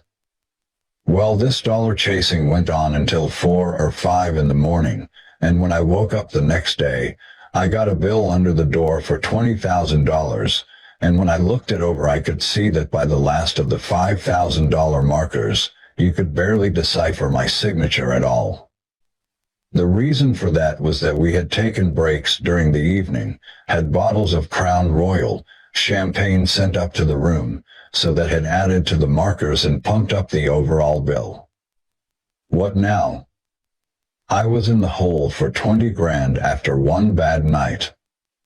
Of course I didn't have that kind of cash on me, but I also knew that casinos will normally allow debtors 30 days before they start getting stressed about getting their money back. I needed a plan, and pretty soon I came up with one. It was risky, sure, and reliant on my luck turning from pure shit into solid gold, but it seemed to be worth a try. Thankfully the bus driver on our bus also liked to gamble. Phil didn't care because he was always wasted in the back, so me, the bus driver, and Phil's assistant decided to go into all the Native American casinos along our route to try and win the $20,000 back. The tour was due to end up in Seattle, so I figured we had almost the entire West Coast from San Diego northwards to get lucky. So the bus driver mapped everything out, got all the places located, and in conference with everyone who was going to play, I said, look, here's the plan. Everybody walks in with $300. If you want me to bankroll you, I'll bankroll you, but you have to pay me back the $300 when we're done. Then I added, we have 1 hour to play with $300.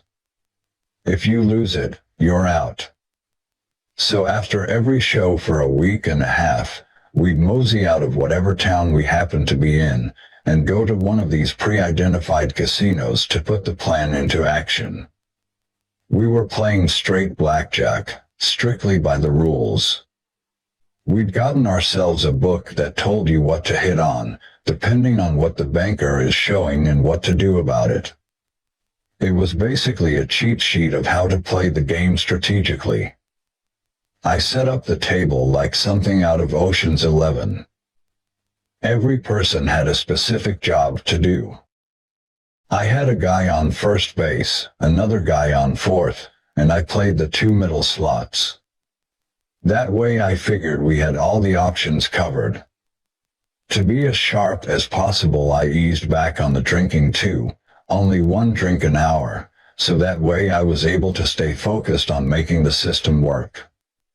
73. I also have to say that I might have enjoyed myself more. Some nights we would lose, other nights I'd win big, and on the odd occasion that we'd made enough in a session, we'd get up and walk before the hour was done. That's called disciplined, scientific blackjack. So at the end of the trip, having hit all these casinos, I ended up with $27,800. Enough to cover the Vegas marker and enough for me to go out and buy myself a YZ250 Yamaha dirt bike. The Sabbath tour signified the beginning of the end for our head of security, Big Val.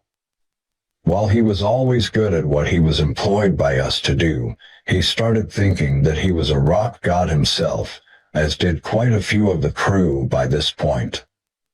We were always very close with the crew, like one big family most of the time, and when that's the case, it's not unusual to have people take advantage of you and rip you off because they start to think they're entitled to what you have. Vinnie created a lot of these problems because he never did anything about anything. He just let things happen. Creating that kind of monster and hating confrontation like he did was a bad combination, particularly when it was obvious that someone had taken things too far like Big Val had. The breaking point came when we found out that he was making his own Pantera t-shirts with our fucking logo on them and planned to sell them front of house at shows. He wasn't a celebrity, he was a fucking security guard, but I guess it's inevitable and halfway acceptable to think you're a star when you're in a position like he was. But the line is crossed when a security guy starts using our name for his own monetary gain. What the fuck are we going to do about this? Darrell asked me. What fucking choice do we have? I asked him.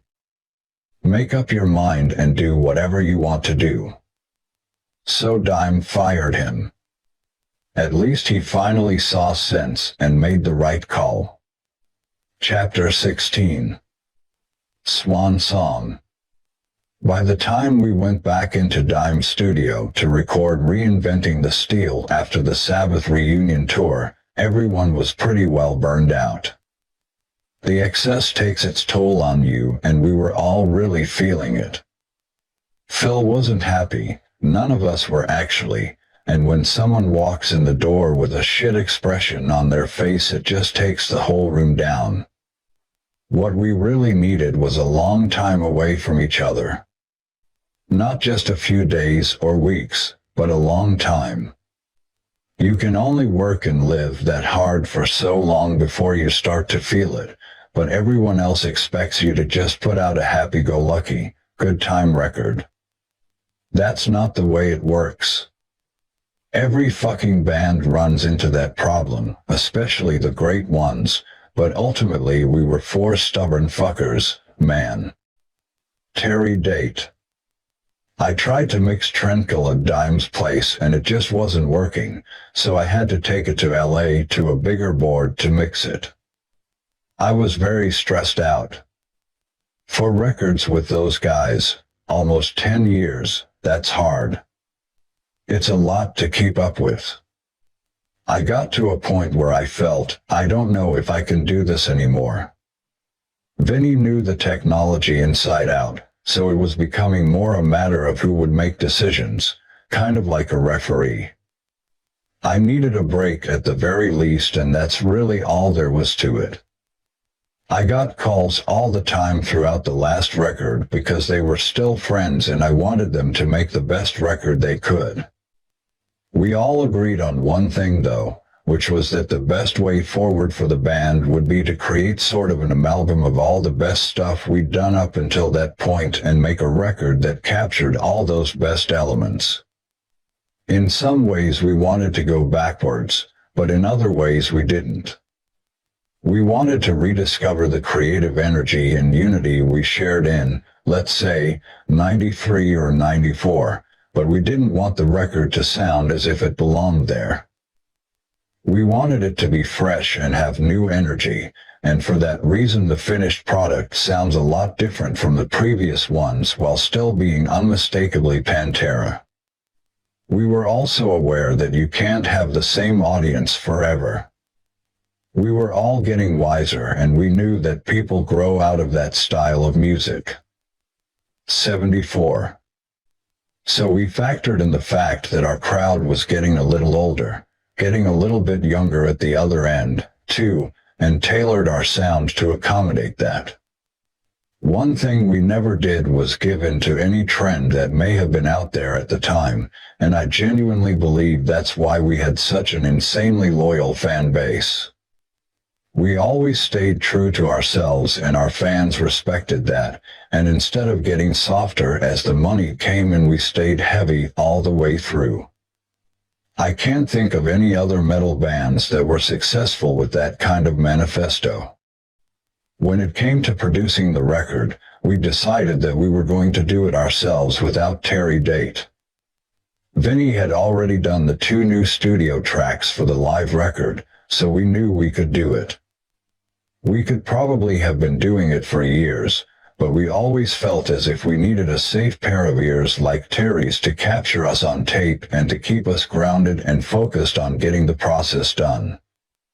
So as well as it being time for a change of personnel, the fact that we wouldn't have to pay 4.5 points and $100,000 to the producer was also appealing. Trust me, since we were kids we knew how to make records, so after Trendkill it was time to fly the coop because we knew how to capture the sound we made on tape. We got an astronomical advance to do Reinventing the Steel. I can't even remember how much it was, but basically it was all free because we were using our own studio and our own time. You see, record labels are like banks except you don't pay interest.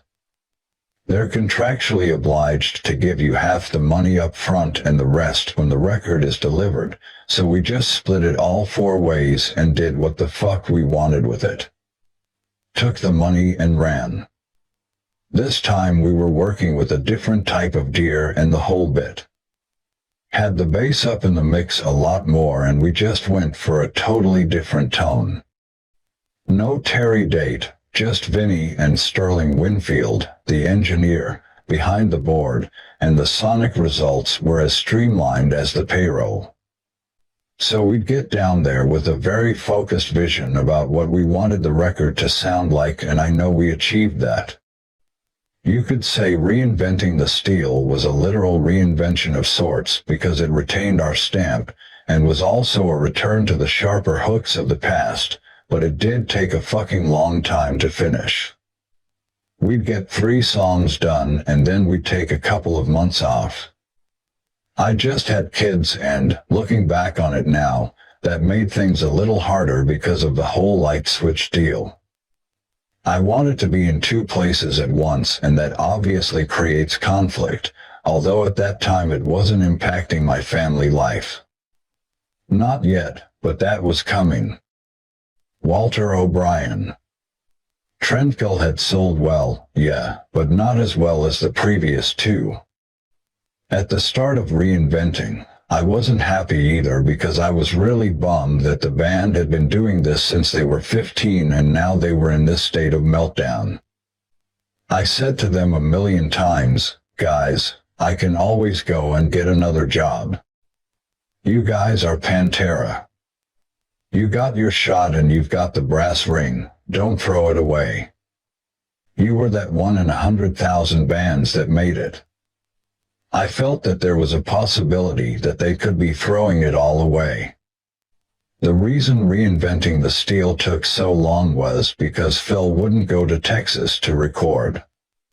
And then it got worse and worse until Phil didn't want to talk to Dime, and then Dime got pissed at Phil.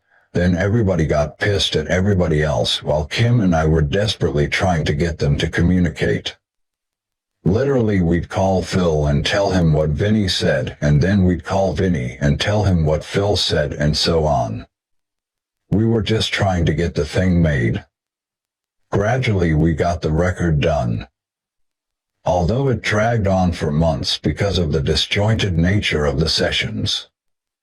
Darrell was partying hard as usual, hanging out with everyone he could, whenever he could, all kinds of people, and one of them was the country singer David Allan Coe. He was from Nashville, Tennessee, too, and they were two of the same, even though I'm sure he didn't know what to make of us Texas boys playing heavy metal. 75. Whatever. He must have liked us because he eventually got us to play on one of his own records that came out sometime in 2006. Darrell called me up one night and said, "Dude, you gotta come and meet this guy." I went over to where they were and he's got his shirt off and stinks like nothing I've ever smelled before. I felt like saying, "Dude, take a shower. Deodorant, anything." He's also covered head to toe in ink, so I stupidly said, "I like that ink, man, looks really cool," and no sooner had I said that, he dropped his trousers to reveal the word danger tattooed on his cock, vertically I think, although I didn't look for too long. Fucking hell. I'm all for ink, got a load of it myself, but who the fuck tattoos their dick? I thought, I didn't need to see that. That's way too much. But Dime thought this guy was the baddest dude ever and they were just perfect for each other, completely over the top, crazy motherfuckers. In fact, I used to think that Dime would have turned out just like him if he was still alive. They were just so similar. There were lots of other people coming out of the woodwork by now, too, most of them assholes who hung around Dime. They had tattoos of him and the whole bit. They'd come up to me and say, "You don't remember me?" To fuck with them. I'd sometimes just say, "Am I supposed to? Did we have a child together?" Well, I was on the bus back in, fill in the place/time. Don't you think there were other people on the bus, too? I'd ask.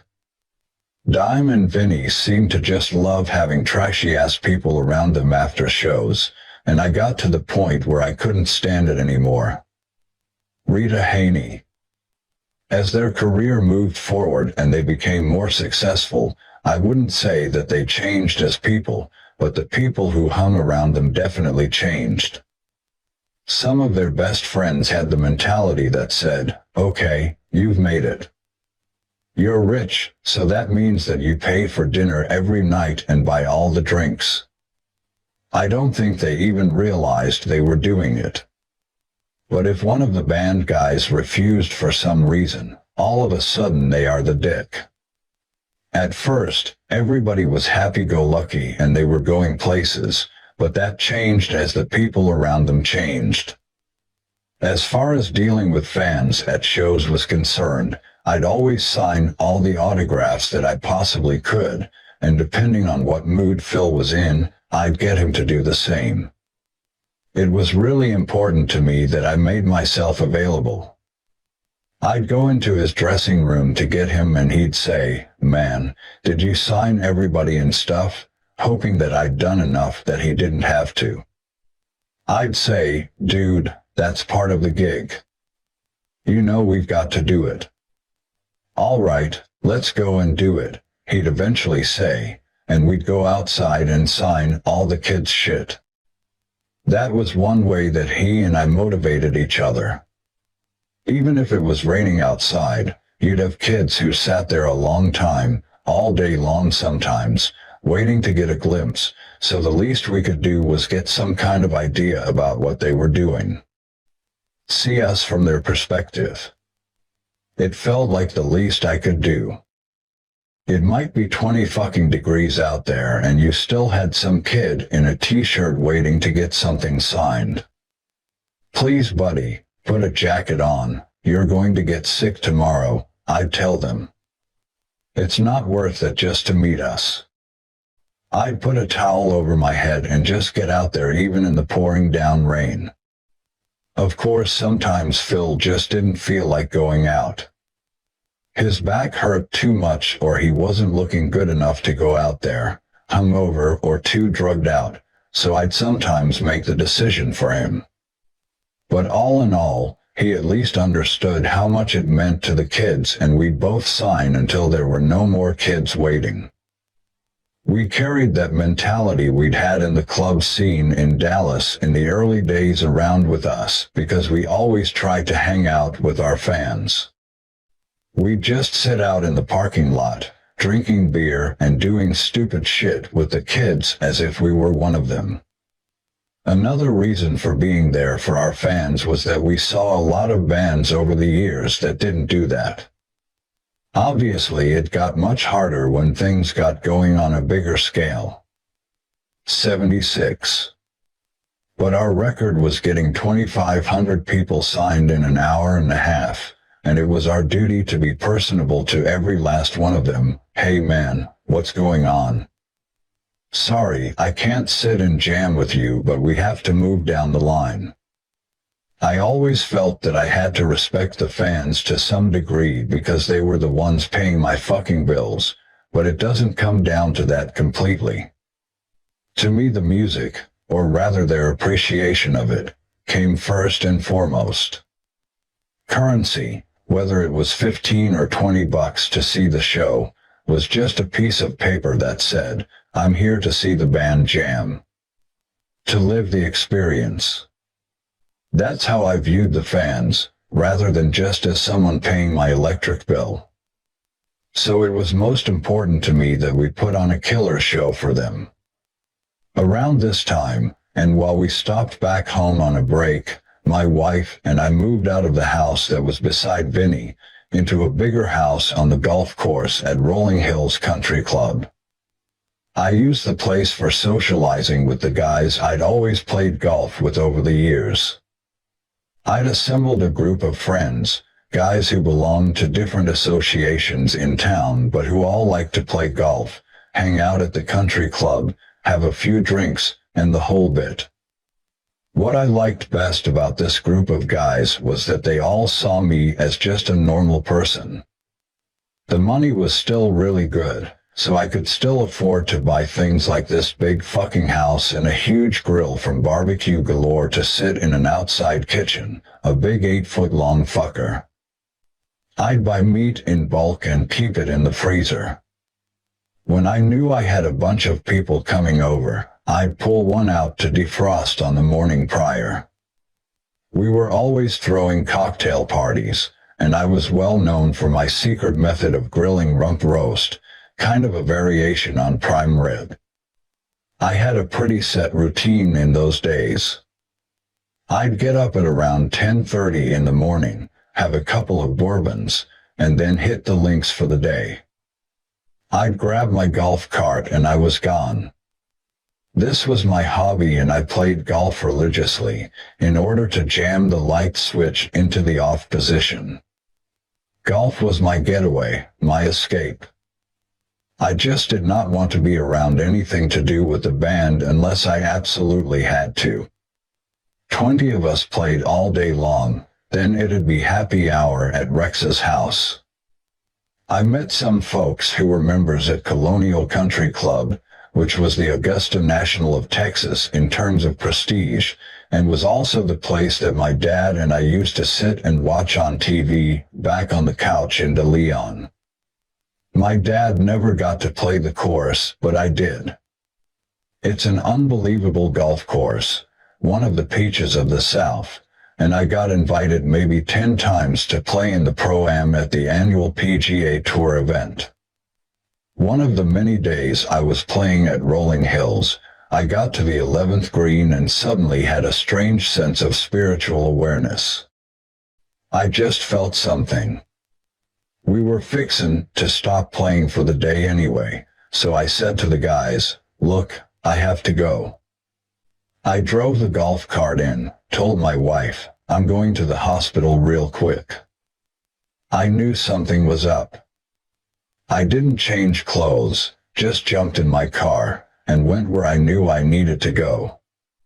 Darrell and Vinnie's mom Carolyn had been diagnosed with lung cancer only a few weeks earlier, which was a shock in itself, and she was being treated in the local hospital in Arlington. She had been like a second mother to me in my teens, and her condition seemed pretty bad. In fact, it was worse than it looked. She passed away 10 minutes after I got there. Something or somebody told me that I had to get off the golf course and go down there. Was it God? Who knows, but a voice definitely said, "Get down there and say your goodbyes. She's going." Obviously the brothers did not take it at all well. They were very close to their mother. Her death really affected them for a long time, long after Reinventing the Steel, which finally came out in March 2000 and landed at number 4 on the charts. We liked the album for sure and dedicated it to our fans, but we had no idea it would be our swan song. Chapter 17. The Downfall. You've gotten this far in the book and you probably think I'm some kind of fucking angel. 77.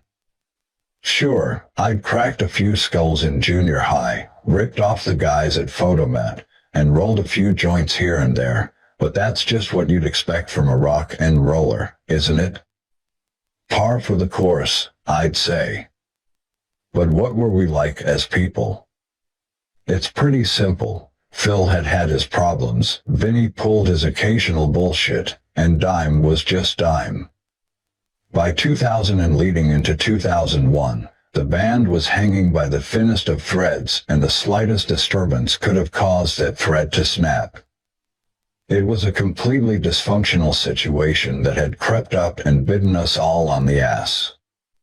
For me personally, and remember this is my book and a commentary of events from my perspective and mine alone, I didn't really start getting concerned about any aspect of my lifestyle until I had to deal with the consequences of my actions.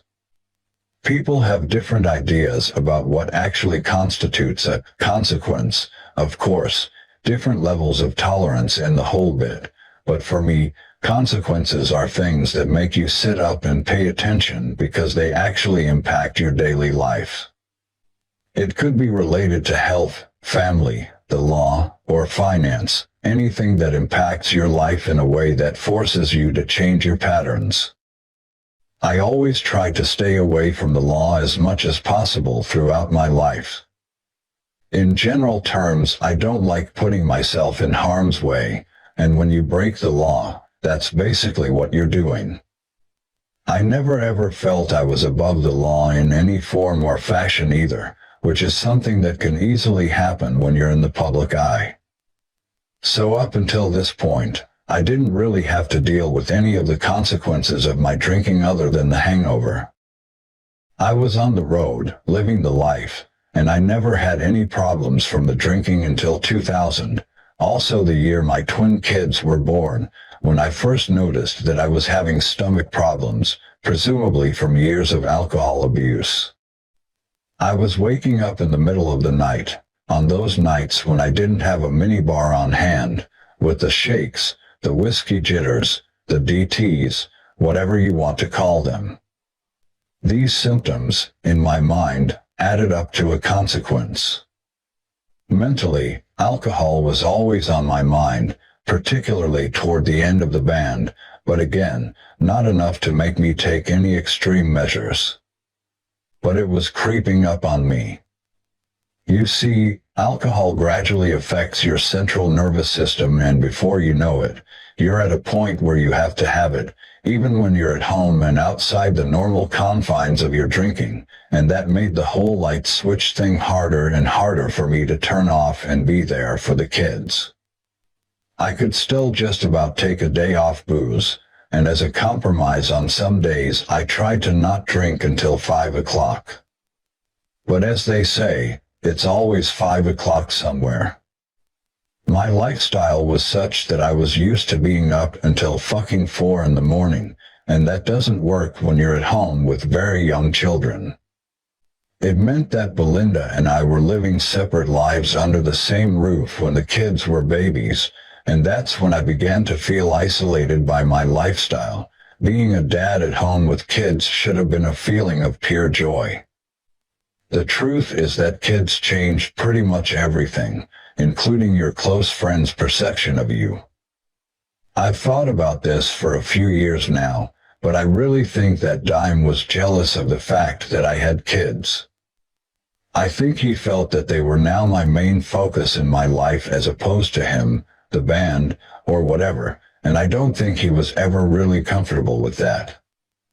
Phil's approach to life was always fairly consistent for half a decade. He was all about extremes in every fucking thing he did. That's how it is with him, and it's the extreme that gets him off. If it's sport, he's into boxing. If it's horror films, it's hardcore gore stuff. Black metal records, death metal records, whatever. He's just into the extreme edge of anything. In keeping with that type of personality, he also had an extremely sensitive side to him that he never ever presented publicly, other than in his lyrics, and because he and I lived together forever, I had seen it. Dime. 78. Putting aside his obvious musical abilities, was always a character and always gave you a run for your money. He was real witty, very charismatic, and always on the spot. On one hand, he usually seemed to choose the right words to speak, and on the other he'd sometimes make ridiculous comments because he had no idea what to say, and he did both in press conferences. Of course, the blinking red light of the camera can make you say things that you wouldn't normally say, so he and I both found it easier to turn into some kind of zombie and shut down rather than opening up. Sometimes journalists would rub us up the wrong way, and that just made us want to shut down even more. Thankfully, Vinnie was always happy to do the interviews. In the beginning, Vinnie was a good leader because he wasn't as crazy as me and Dime were. He held on to it a little better than we did. He had a weird sense of humor in that he thought he was funny when he wasn't, but he was never the kind of guy who'd sit around telling jokes. When he did make one, it was usually the dumbest fucking joke you've ever heard in your life. He did a lot of the business stuff while we partied a lot, but as time passed he got into the partying, too, and we got tour managers to look after all the business. So we all had our strengths and we had our weaknesses that combined to make Pantera the incredible band that it was. None of us was much worse than the next guy, but the process of living, sleeping, and shitting together 200 days of the year for 15 fucking years had really taken its toll by the time it came to tour Reinventing the Steel. Something that may have added to the tension was the fact that we were all pretty intimidating people by nature, so the competition was always on among us. We also wore our emotions on our sleeves, too, and that wasn't helped by the fact that Phil had his "let's pick on so-and-so today" mode, and if you were the one that got picked on, the insecurity might hit you. Then when you throw in all the booze and weed and shit like that, it's no surprise that those merely added to the paranoia. I'm not a paranoid kind of person by nature. Things even got physical on occasion. Plenty of times I had to pull Phil off Dime because Dime was drunk, but this kind of thing happens in every band. For different personalities made up the overall dynamics of the band, and if they'd been the same, it would have been stale, boring dog shit. So, you can see why we needed a break, but we got the opposite because new tour dates were being added and added. There seemed to be no end in sight. The tour seemed to go on forever. The financial offers were great, but because we felt like we were in a marriage that was going south, that just didn't matter anymore. Something had to give sooner rather than later. Walter O'Brien. It had gotten to the point that nobody wanted to be around Phil anymore. Nobody. And that started affecting everybody to the point that Rex, Dime, and Vinnie were getting loaded because they didn't want to deal with what's going on, and at one point it looked like we were going to have 3 buses on the road, which the budget simply wouldn't have supported. I suppose the writing was on the wall as early as pre-production for the tour. Phil was out of his mind a lot of the time, and there were moments in rehearsal where Dime and I would look at each other and say, "Dude, he's singing a different song than we're playing." That's how bad it got. When we actually got out on the tour, Phil killed it every fucking night, which is typical of him. He rose to the occasion.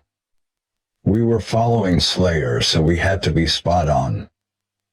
Phil knew what he had to do. You do not go on after Slayer and not be fucking gold. That's one band that you just don't follow if you don't have it. But we had it, and it was our show. There were a bunch of other bands rotating on the bill, too. Morbid Angel and Static X were 2 of them, but Slayer was a constant. Dime was real friendly with Carrie, but I never had the closeness that Phil and Dime had with him for some reason. I hung out with Tom more than anybody. He had his chick and his kids with him. 79. But at the same time we'd all hang out every once in a while, get dinner, and shoot the shit. I got to know Tom through Rocky George of Suicidal Tendencies, who was a good friend of his and with whom we toured promoting Cowboys from Hell. So while the shows were good, the animosity backstage left something to be desired. Dime was on his own with Vinnie on the bus, and he was starting to hate being around his own brother. I'm sure he grew jealous of me because I'd moved out and no longer had to deal with it. I was in a shit mood most of the time, and I found myself jumping down people's throats at the slightest provocation. When I wasn't doing that, I drank more and more to numb the ill feeling. Drank more. It got so bad that at one point Dime came to me and said something like, "Dude, how much do you think it would cost to buy my own tour bus?" I just said, "You're fucking crazy. It'll cost way too much, and if you're going to do anything, you'd be better off trying to rent one for the rest of the tour." But he didn't do that. He just drank more, too, in an attempt to block out all the bullshit. Rita Haney. Darrell got to where he was drinking more, almost to the point where he was hiding in a bottle. The issues with Phil were probably in the back of his mind, but he didn't realize it at that time. He just felt tired, and that if they took a 6-month break, everything would be okay. Nobody, including him, really wanted to face up to what was happening. Darrell would go from town to town hungover saying, "Man, I need a day off to rehydrate," but when he saw kids in the next town standing out there with a bottle of Seagram saying, "Dude, I've been waiting all year," he just couldn't let somebody down. When we finally got to the end of the first U.S. part of the Reinventing the Steel tour in Orlando, Florida, we did what we always did and threw a big party for the band and all the crew. We'd always get really shit-faced the night before we all went home. It was a Pantera tradition. Well, on this occasion, we drank all night like always and then went to the airport the next day to fly home. Our production manager, Chris Reynolds, was the guy dealing with all the tickets and paperwork as we're all standing in line. Well, he was such a mess from the night before that he fell flat on his face in front of the ticket counter. Flat. On his face. All of us were standing there watching in the first-class line, and as soon as the airline staff made the connection that we were all traveling together, they said, "Y'all are not getting on this airplane. In fact, you're not getting on any airplane today." So me, Dime, and Cat Brooks got Sykes to take us to the nearest fucking private jet place. They had those little jet joints all around the airports, so you could just hop onto one of these small Lear jets at great expense. These weren't full-blown Lears that you could walk around in. These things were small, had seats in them but no restrooms. We'd sent Kat on a liquor run so that we had something for the flight back to Dallas, and Dime and I got completely hammered for the duration. The only thing was that you obviously couldn't take a piss in these things, so Dime and I just used cups, bottles, or anything else we could get our hands on until we could get off the plane. At the other end we had limousines waiting for us, and they were allowed to drive right up to the plane on the tarmac. We just had to unpack our bags and we were good to go. It was full-on rock star living even while the band was imploding around us. Later that year we played a couple of shows in Japan, came back to the US, and then flew out again in September to Dublin for the beginning of the European leg of the Reinventing Tour, with Slayer as our support again. Then 9/11 happened. We were stranded in Ireland, and given what was happening in the world, Dublin didn't seem like the best place to be for a bunch of high-profile Americans. Our hotel was 2 blocks from the U.S. Embassy and everybody's tension was cranked up to 11. All we could do was sit and watch British propaganda on Sky News, listening to their perspective of what was going on in the U.S. 80. And it was truly frightening. I was in a suite with my living quarters on one side and a TV room on the other side, and my room became a crew headquarters because I had the case full of booze that we carried around with us. We had stashes of bottles for days, but it was still unclear what was going to happen. On one hand, the band guys were thinking that we would be catching a flight home as soon as possible. But on the other, the crew set up the back line at the venue, as if we were going to start pre-production for the tour, because the moment a band does that, they are more likely to get paid by the promoter. Nothing was plugged in, none of the amps or speakers, but by setting it up and showing the will to play, the money is apparently safe. I got out of the hotel maybe one time in the 2 weeks we were stuck there because one of the security guys beat up our light guy, so it was my job to take the dude to the fucking hospital and everything. That was another great pain in the ass that I had to deal with. In my mind there wasn't anywhere that was safe. When you have people flying planes into buildings, anything seemed possible. I have different theories on all that nowadays, but back then I just couldn't believe what I was seeing, so it seemed most secure to just stay in the hotel. Of course Vinnie Paul and Dime wanted to go out every night and I just said, y'all are fucking crazy, so again the camps were divided.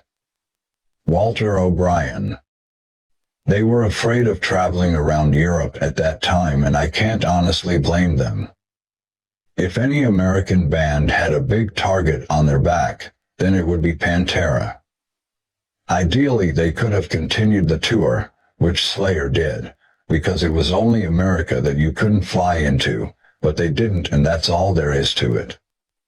Whether Pantera's reputation in Europe was damaged as a result of bailing on the tour, we'll never know.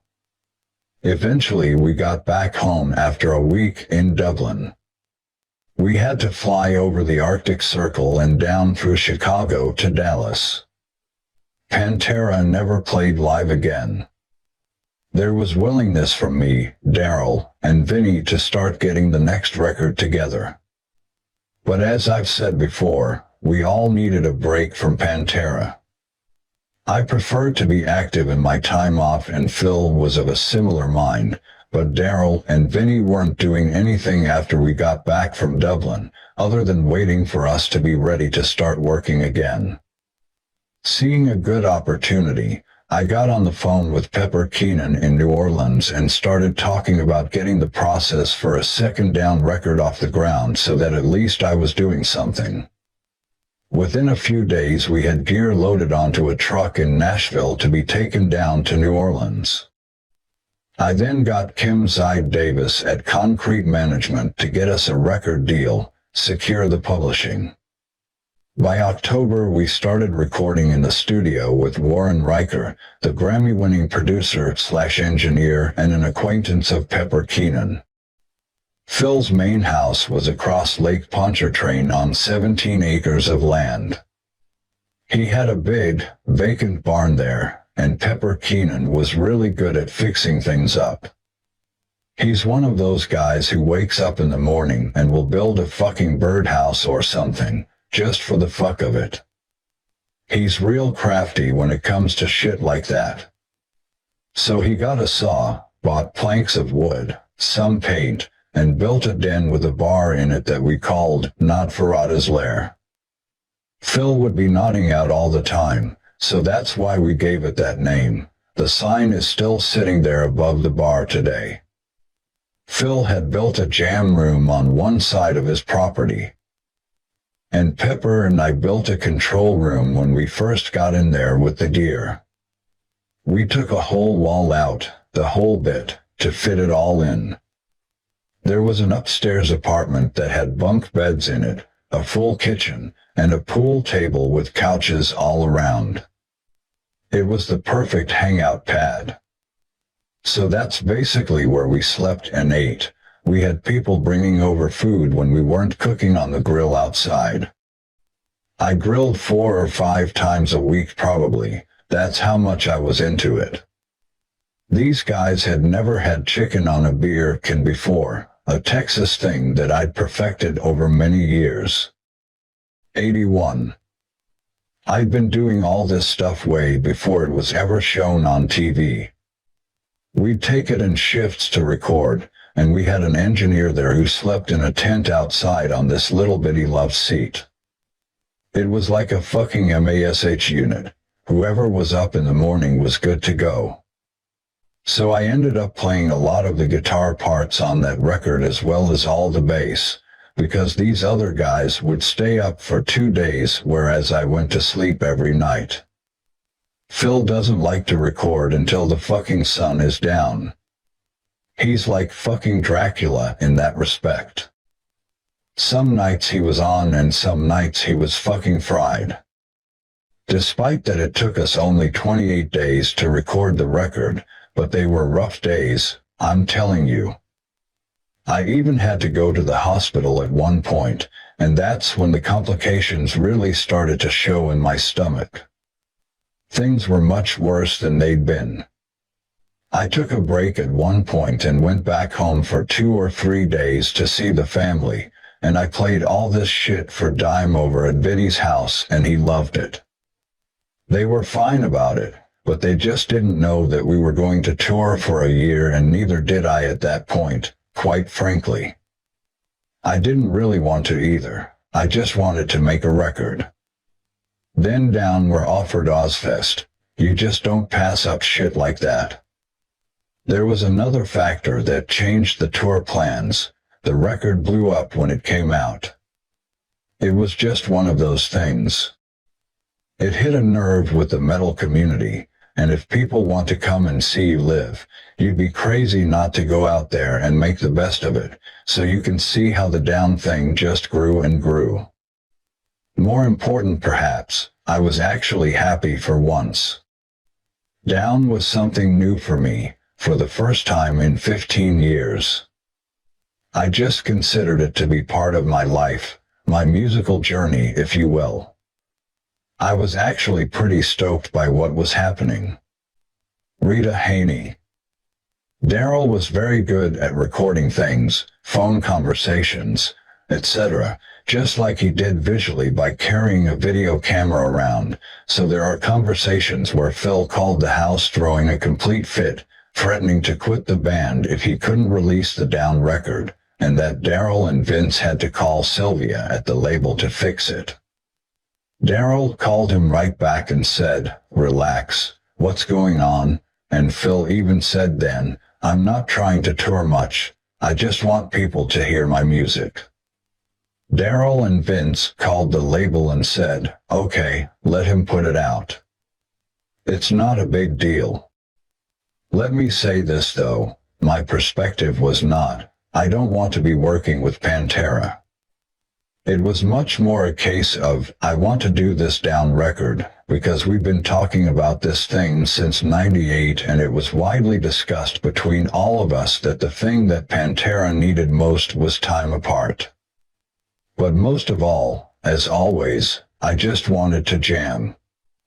I had no idea how it would all unfold, how much we'd end up touring the down record and the whole bit. I just knew that I needed to keep myself busy and pay the bills for my family. It was also refreshing, and that was what I needed at the time. One thing I do remember is a telling conversation I had with the president of the record label East/West Elektra, the label we shared with Pantera. I said to her, "We have one more song on this record that needs to be a single, and it would make us very, very happy if you could do us the pleasure of doing this." Of course I felt like adding, "We've only sold how many fucking records for you motherfuckers," in reference to how many units Pantera had sold for our East/West label. But she said, "Honey baby, it ain't never gonna happen.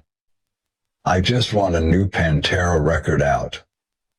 Her name was Sylvia Rohn, and it was our record sales that had put her on the map in the first place, so all she was concerned about was her quarterly sales report. To me that said everything. She couldn't give me the time of day, but she wanted a new Pantera record.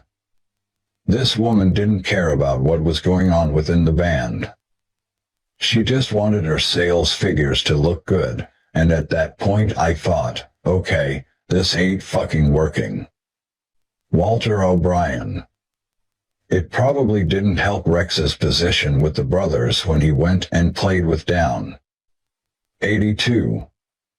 I wasn't exactly thrilled about it myself, but I also felt that they should all be able to do what they want, as long as they all kept their eye on the fact that Pantera was the main thing. Rex clearly knew that, Phil clearly didn't. It was Rex's call, and I definitely respected that he felt he had to keep working. But I felt that Phil was keeping his best songs for Down while giving Pantera all the loud, obnoxious stuff.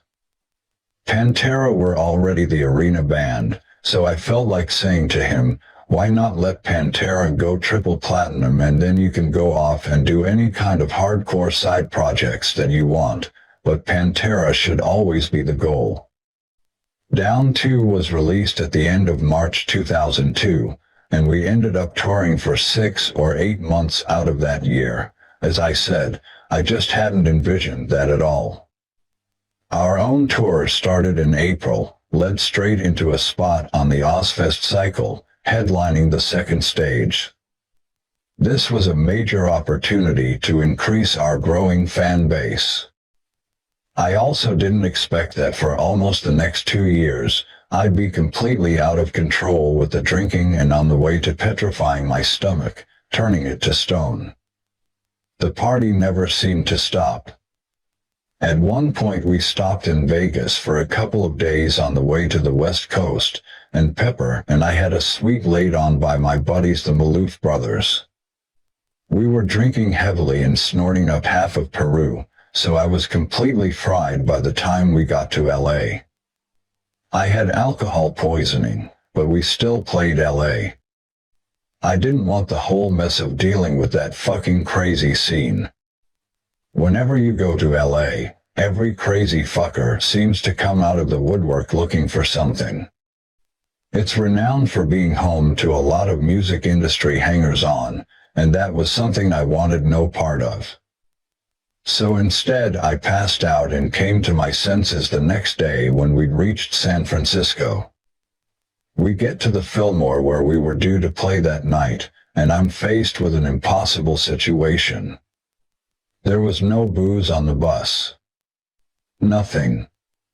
Shaking like a leaf on a tree. Zero. And by this point I'm starting to seriously freak out. Desperation sinks in. I'm in one of those, I gotta have something, type of modes. I felt totally paranoid, probably because Pepper and I had done so much blow the last couple of days. I had to get myself straight, but there was just nothing there to get fucking straight with. So by the time we get to the side of the stage to sound check, I'm a nervous wreck. James Hetfield just happened to be there at sound check and we were all like, "Hey James, how's it going?" During this time, Hetfield had just gone through 9 months of living hell of his own and was brand new sober. And predictably, Phil and he had a kind of who's got a bigger dick type thing going on, particularly as Phil had said that Metallica were a bunch of pussies on stage at some point previously. Then Grady, our guitar tech, said to me, "Rex, I've got a bottle downstairs," and thank fuck someone did. So I went and found it inside one of the stage cases. I tried to take a shot, but I was shaking so much I almost poked out my eye with the bottle, and spilled whiskey all over myself. But it composed me and temporarily restored my senses, and we ended up playing a great show. Now I was really starting to feel the consequences of excess. And no wonder. We'd snorted most of South America during that fucking summer, and in combination with all the drinking, waking up in the morning drinking sometimes, all this shit seemed to be crystallizing in my stomach. That's what happened to Stevie Ray Vaughan apparently. He was allegedly dissolving cocaine into his whiskey, damaging his stomach lining in the process. The biggest problem was that it now seemed like I was out of control without booze. It got to where it took me at least a quarter bottle to get me straight, to take the edge off, otherwise I'd be freaking out while also dealing with all the psychological shit your mind plays on you. I'm damn sure the cocaine didn't help, but the alcohol was my main problem, and I think that a lot of my alcohol dependency can be traced back to when relations in Pantera became very stressful. 83. Obviously I drank before, to a level far in excess of the norm, but the reason I became dependent on it to live was almost certainly stress-related. The business I was in didn't help either, because if you didn't have a beer or a shot in your hand, people thought you were sick. Ironically, I actually was sick. The 10th of December 2002 sticks out in my mind. I was lying in bed when I got a call at 5 or 6 in the morning. Down, we're going to Japan, and I'm all packed up ready to go. Half the band was coming from New Orleans supposedly, but this call came from Sykes. Phil's not coming. So I called Jimmy Bauer, Down's drummer, and they were sitting in fucking McDonald's somewhere. The problem seemed to be that they didn't have any dope. They had a 20-hour flight to Japan, and they didn't know what they were going to do. I know what it feels like when you can't get whatever it is that you need, so I understood that, but what made it worse, for them, was that when they did get to Japan, there was no guarantee that they were going to be able to find what they needed for the next 7 days, so it was going to be a fucking living hell for everyone.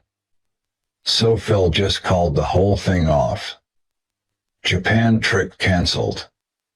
He wouldn't even get on the fucking phone, and when he eventually did, I could just tell that he was super distraught. I said to him, "Dude, you're blowing a huge money deal here. We're getting a shitload of money to play this one big-ass festival show."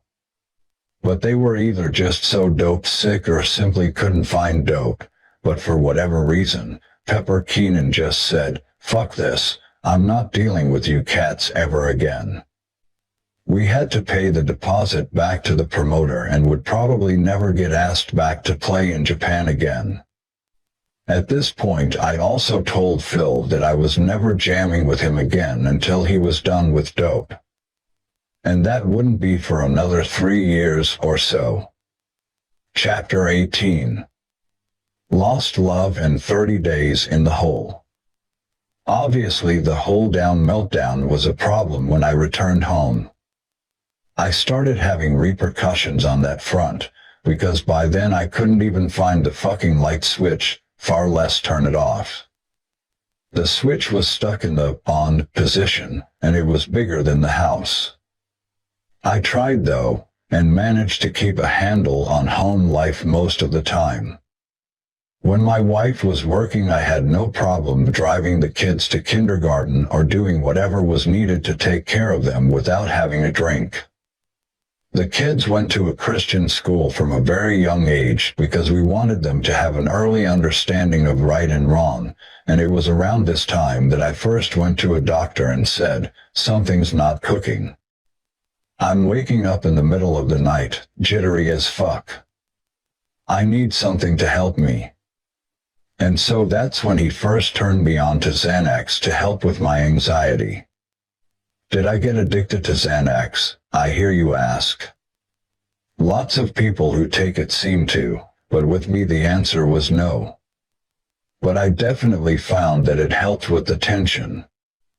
Belinda was sympathetic to my situation, as far as taking care of the kids and everything else that we needed done was concerned, so that allowed me to just kick back and be myself at that point. But things gradually got worse. Of course they did. Xanax only eased the anxiety that my drinking problem created but didn't address the root problem in any way whatsoever. Belinda and I were getting into disagreements a lot of the time, so I decided that the next move was to go into rehab. She wasn't pushing me to do it, not at all. In fact, if I'm honest, I went in for her sake, to save my marriage. I went to Jeff Judd's place one night sometime in 2003, desperate to talk to someone about my problems with alcohol. "I can't live like this anymore," I think I told him. "I feel like I'm killing myself." "Then do something different," Jeff said. "Like what?" I asked him. "Why don't you go into rehab?" he suggested. "What have you got to lose? You feel like shit right now, so how much worse can it be?" He was right. And if I didn't like it, he and I made a pact that I was going to walk my ass out of there. 84.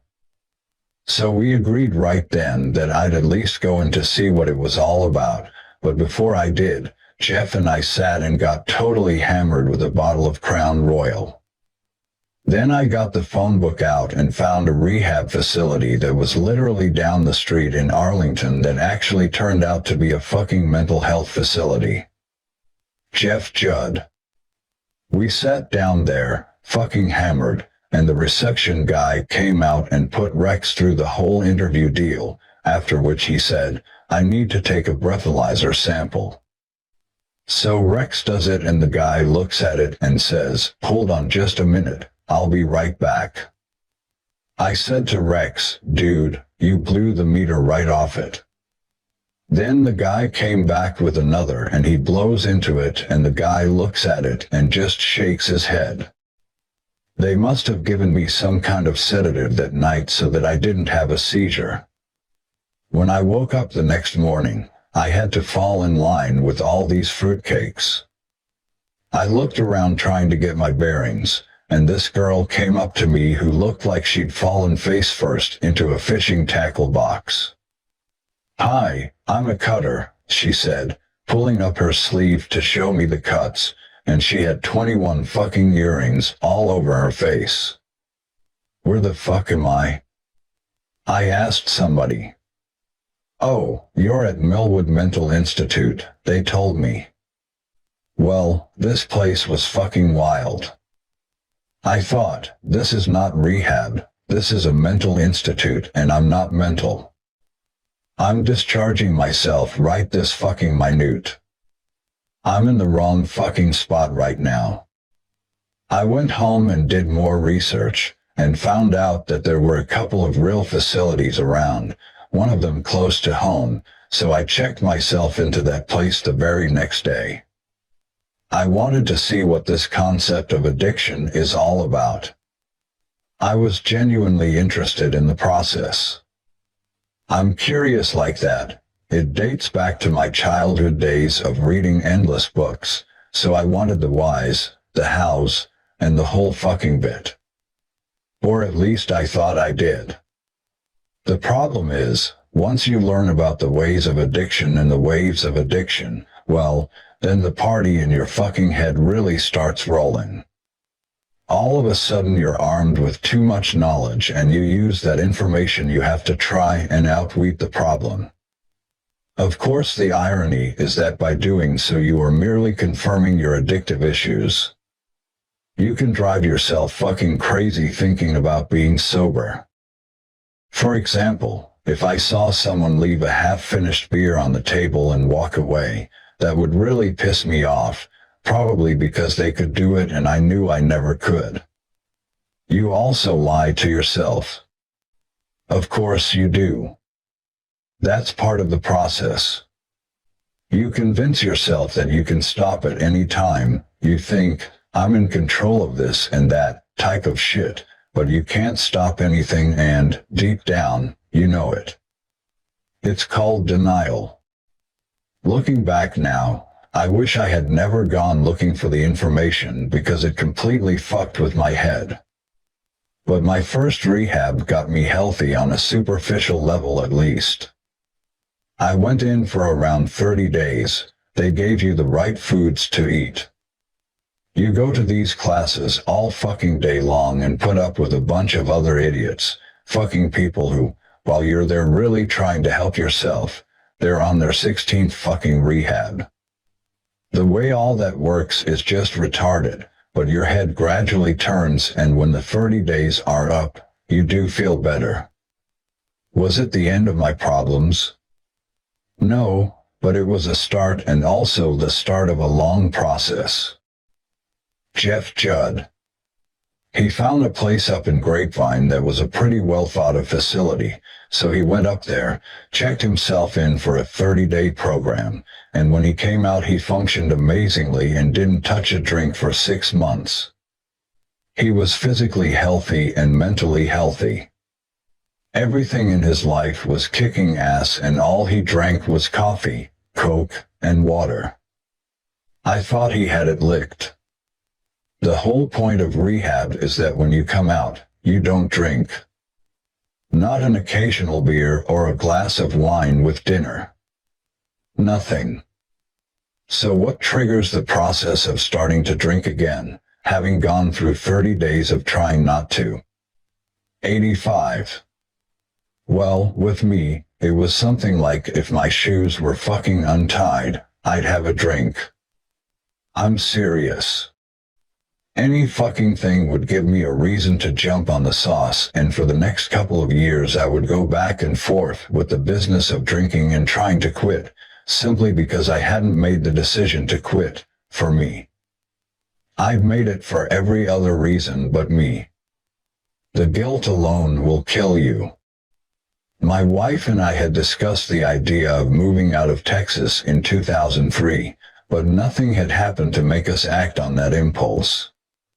Maybe we both needed a change of scenery, who knows, but it was more complicated than you think, because I actually had 4 properties that I needed to dispose of before we moved anywhere. 2003 was also the year where communication within Pantera was at its most strained. Phil basically dropped off the map completely and wouldn't answer anyone's fucking calls, ours, management's, or anyone else's. I never talked to him, but I was caught in the middle of trying to talk to him. Instead, he went off and did the whole superjoint ritual thing and hardly told us he was doing it, and the rift between us got deeper and deeper to the point where I walked past him at a show somewhere and he didn't even recognize me. Walter O'Brien. After the Second Down record, it seemed like Pantera was no longer Phil's priority, and it didn't help that for the 3 years after reinventing the steel, Phil wouldn't call anyone back. Not us, not the band, not anyone, and it got so bad that the only way to get any answers to anything band-related was to pass a message on to one of his friends in New Orleans, and they would then have to drive out to his house in the woods to give him it. He couldn't give his attention because he was going to be in the studio with Superjoint or on tour with Superjoint, or he was going to be wherever with whoever. Phil and I are just tired of you guys being such fucking assholes. You think you're being cool to people, but you're not. That's just an example of what I said. Yes, the phone call I made to Darrell sometime in 2003 is something I wish I'd handled differently. It was one of those late-night unloaded type of deals for sure, but I meant everything that I said in its lengthy duration, how I couldn't stand all Vinnie's bullshit, and how I needed a break from all things Pantera for a while. I was tired of strip clubs and all the associated crap that I was dealing with, so when you're caught in the middle for as long as I was, sooner or later the levee's gonna break, and it finally did, so I had to say what I fucking said. In the back of my mind there was more to it than that, though. I just had kids and wanted to see them grow, so the time off that I needed was going to fulfill that purpose also. But in retrospect I think I confided in the wrong person. I probably should have just told my wife or someone invented it that way. I actually thought at the time that Darrell had taken what I said all right, but the next time I spoke to him it was obvious that he hadn't. He called the next day and said, "That was pretty fucking harsh, man." And I apologized, reminded him I was loaded, and that again, I just needed a break.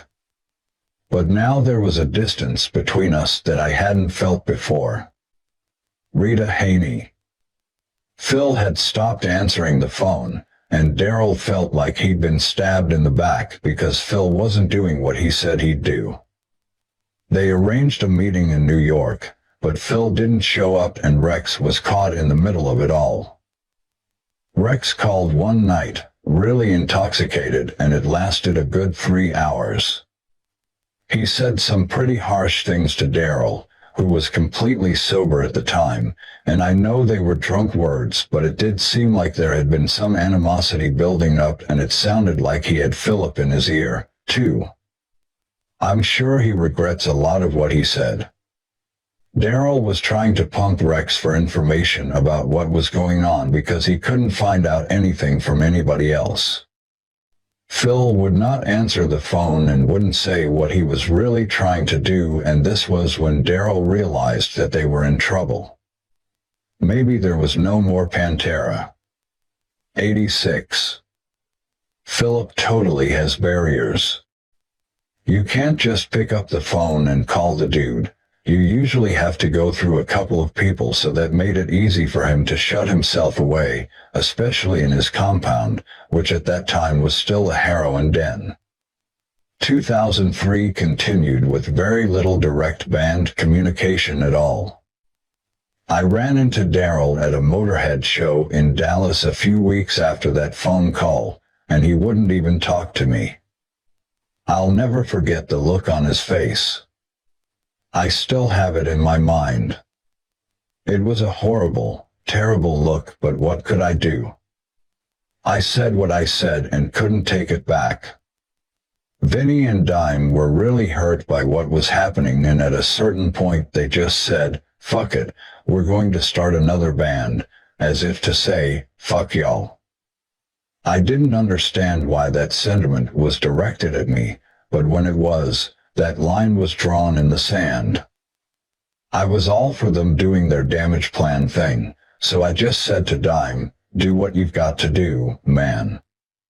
As I've said a million times, I wanted time away from all things Pantera. I spent the rest of 2003 and early 2004 doing things that had absolutely nothing to do with Pantera. I was enjoying watching my kids grow and hanging out partying on my 30-foot powerboat. I bought it back in '98. It had a full kitchen, could sleep 6, and was docked up at Grapevine Lake, also known as Party Lake.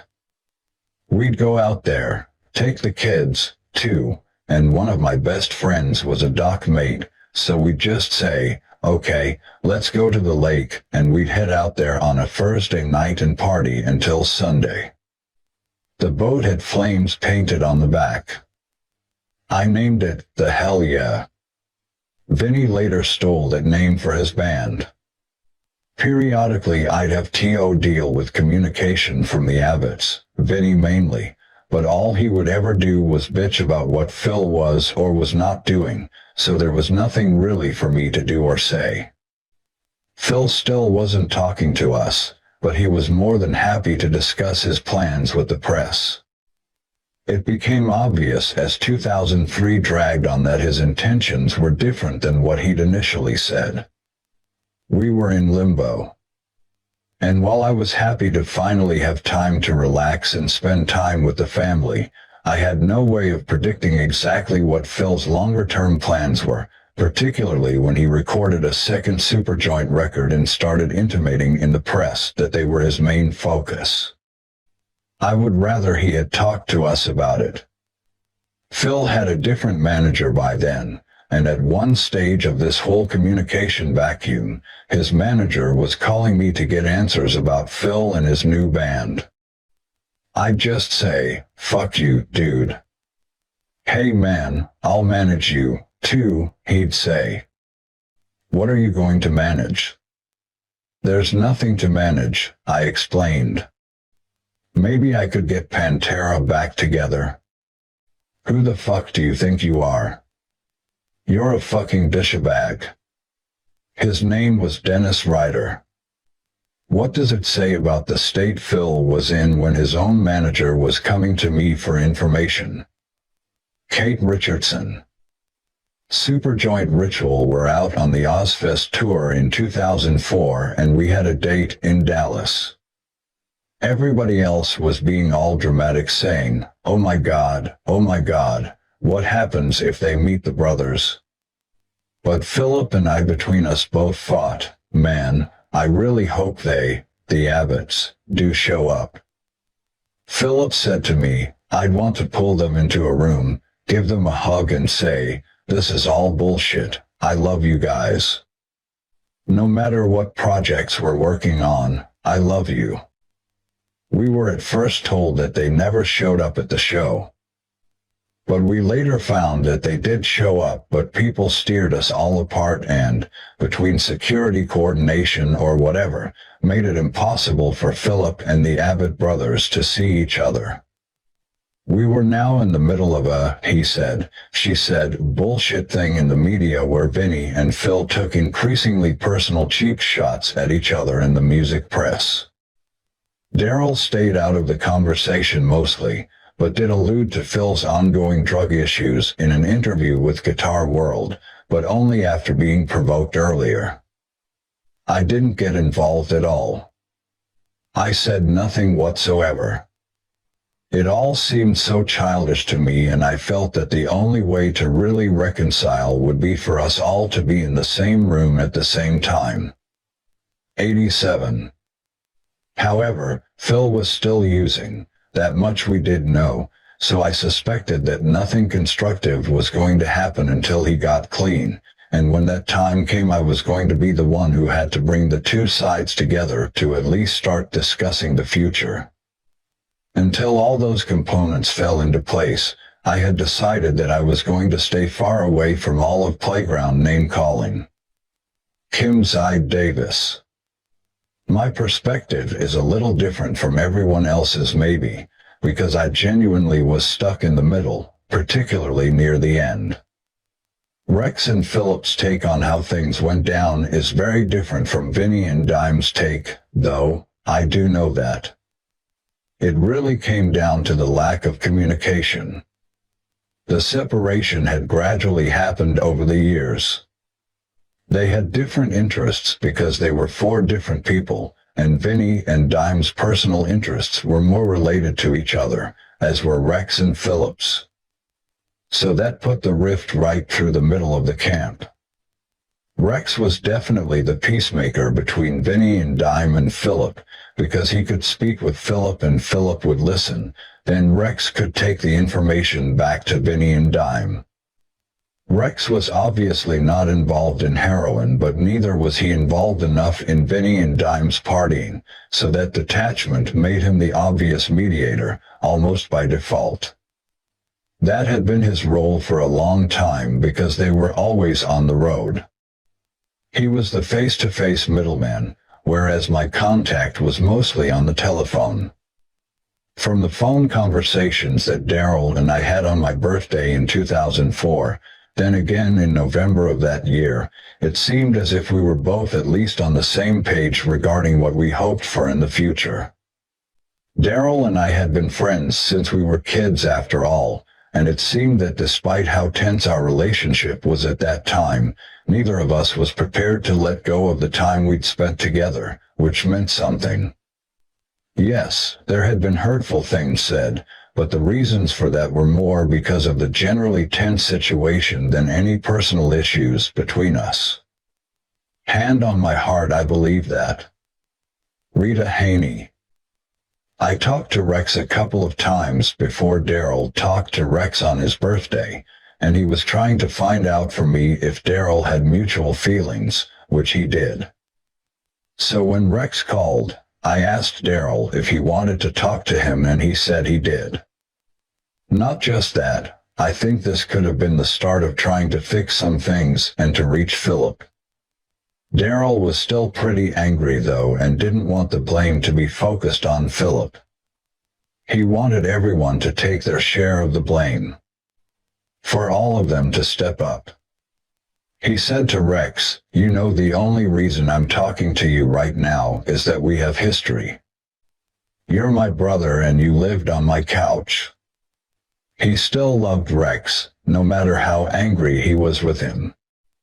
When you boil it down to basics, there really was no blame to be leveled at any one individual.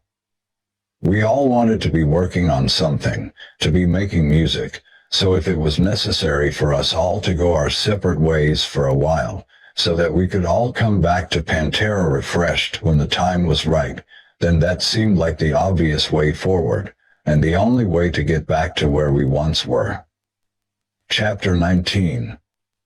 The worst day of my life.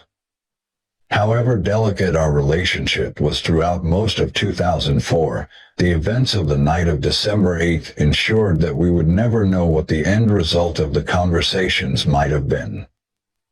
Kate Richardson. I was at home and I don't know what Rex and I were talking about, but we were on the phone together when the news about Darrell came in. One of our mutual friends who was a sound guy in the industry called me on another line, and so I told Rex what I was told. We were totally freaked out, but we didn't know at this point that it was fatal. We just knew that there had been a shooting and that Darrell had been shot. So we had to both get off the phone to get on the phone with other people in order to find out what was actually going on.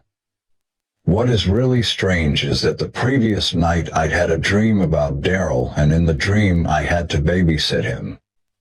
88. It was bizarre.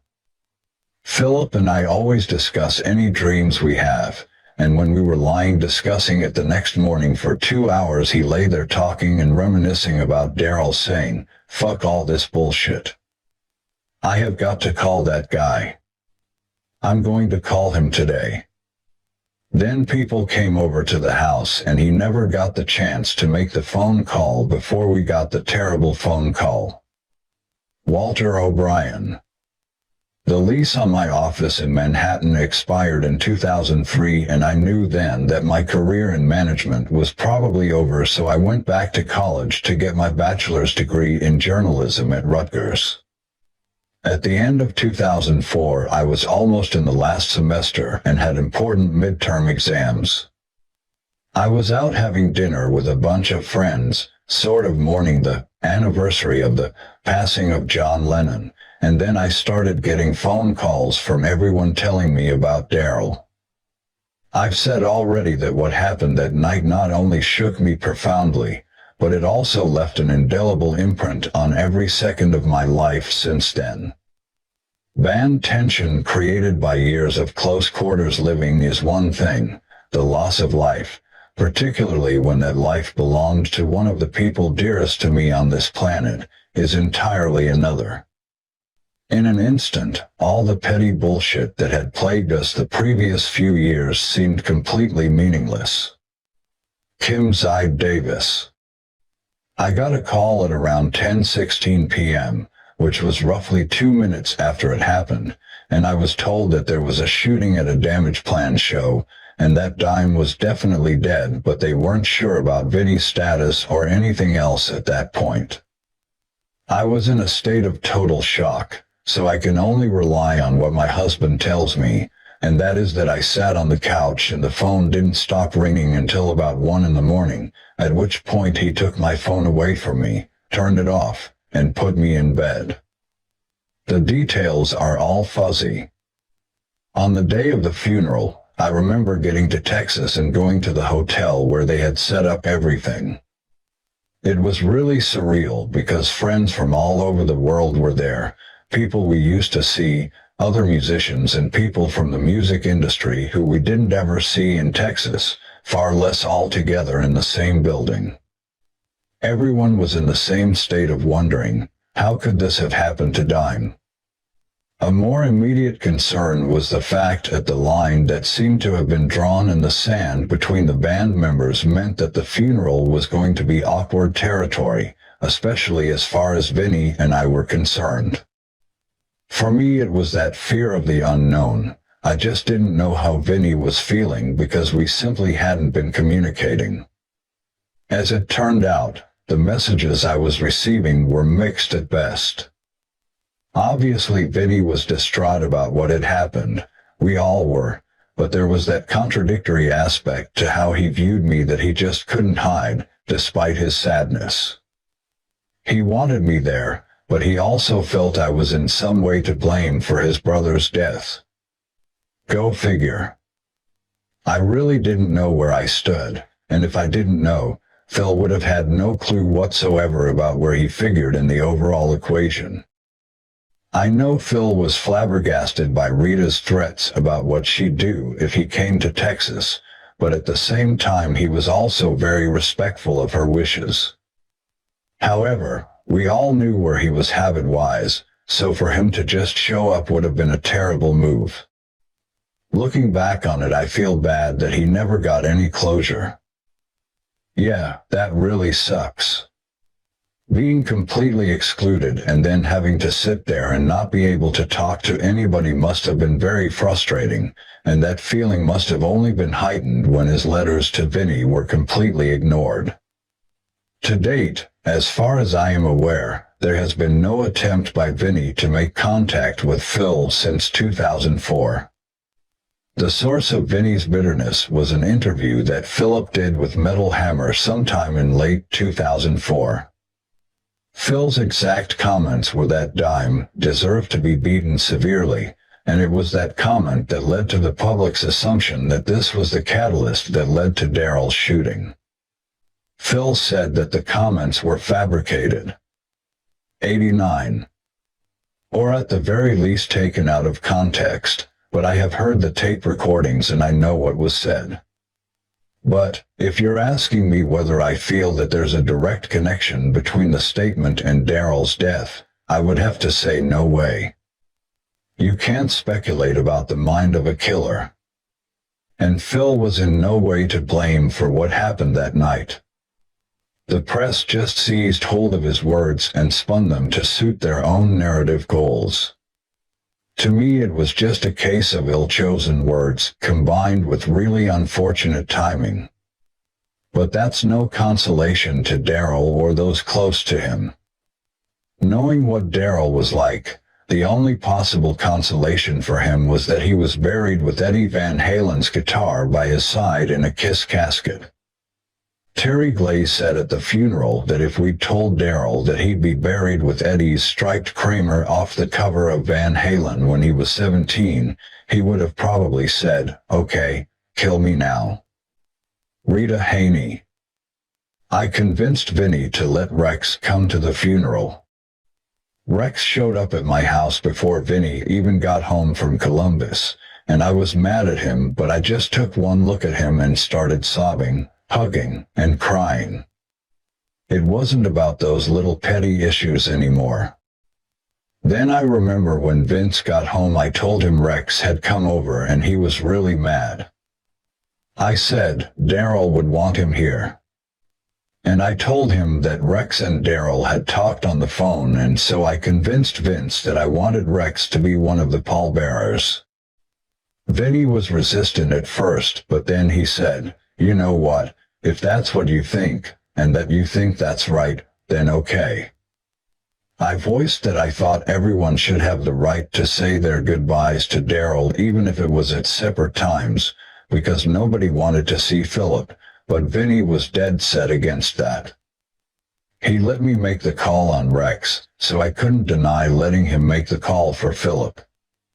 I didn't completely agree with it, but what sold me on it was that for Philip to show up drugged out would have been so disrespectful, and I had already heard that he was in a hotel room in exactly that state.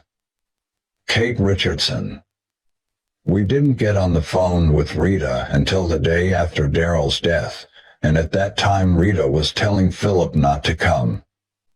But we felt, how are we not going to come? So we went ahead and went to Dallas, but that's as far as we could go.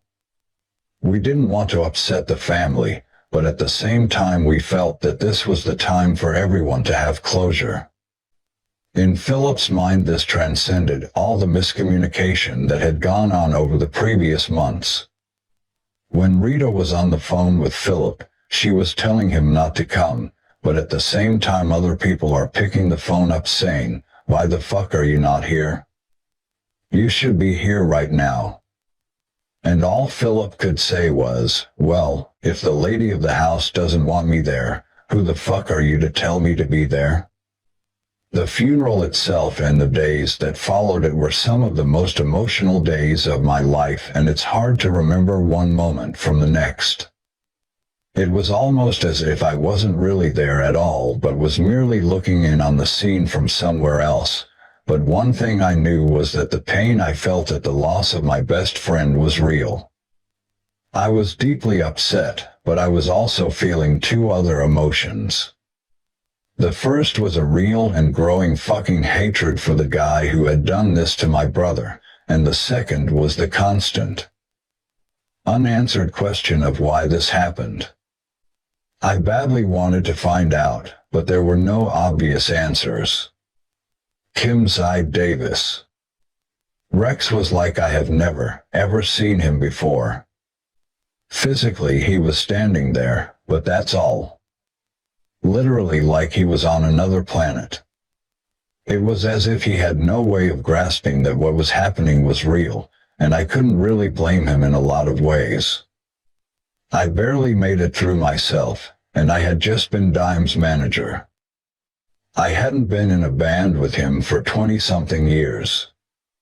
I didn't notice any inappropriate behavior on the day, probably because there was always crazy stuff going around the band and Darrell was the king of that, but a lot of people had been drinking heavily, and when they eventually helped Rex out of the memorial service, 90, it was clear that he was inebriated.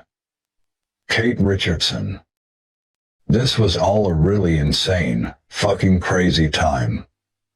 Philip and I were both asked to not go to the funeral, but we went to Dallas anyway and were just waiting for approval to go to the funeral itself. We were planning on going, but then people were starting to make death threats to get us to stay away.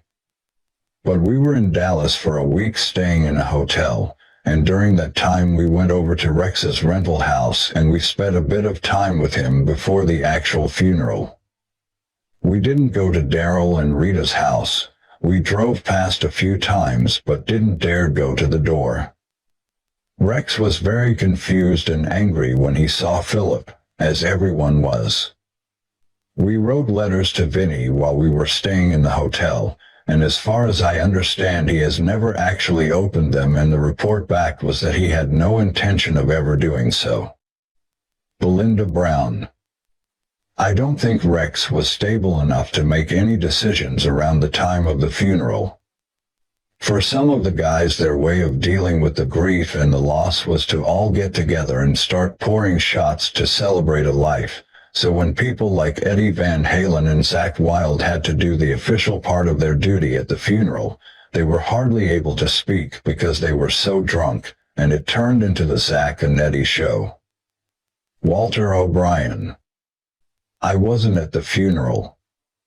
I kept begging Guy Sykes to let me know what the plans were because I knew I had these exams to take.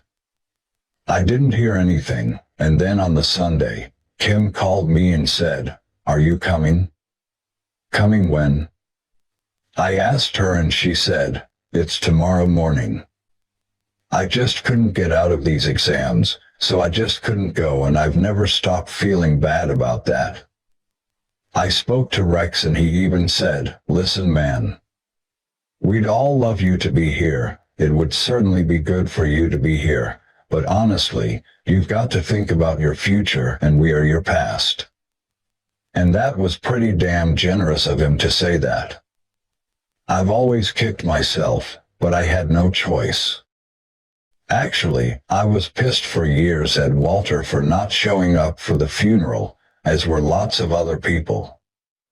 He was a huge part of the Pantera family after all. Walter and I have reconciled recently, but it still pisses me off. Chapter 20. The Aftermath. Life got harder after Darrell's death, there's no doubt about that. I thought about him all the time and still think about him every single day, and, even if my words here have been critical, I do have a lot of empathy for his brother. I need to say that. Life is a far less wonderful place without Dime in my life, and he was my best friend for years until we became estranged by circumstances.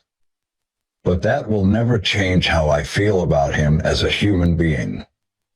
As I said before, my wife Belinda and I had talked about getting out of Texas even prior to that awful night, so we made plans to move to Los Angeles, probably the dumbest place to get away to in retrospect, but I always have this burning desire to keep jamming. Public attention was already high, but after December 2004 it all became too much, and if you've read this far you know how I feel about keeping a low profile whenever possible. Now I couldn't even leave my house, which had also been broken into while my children and wife were inside the house. She had to scream at the top of her lungs in Spanish to tell this Mexican dude to get the fuck out.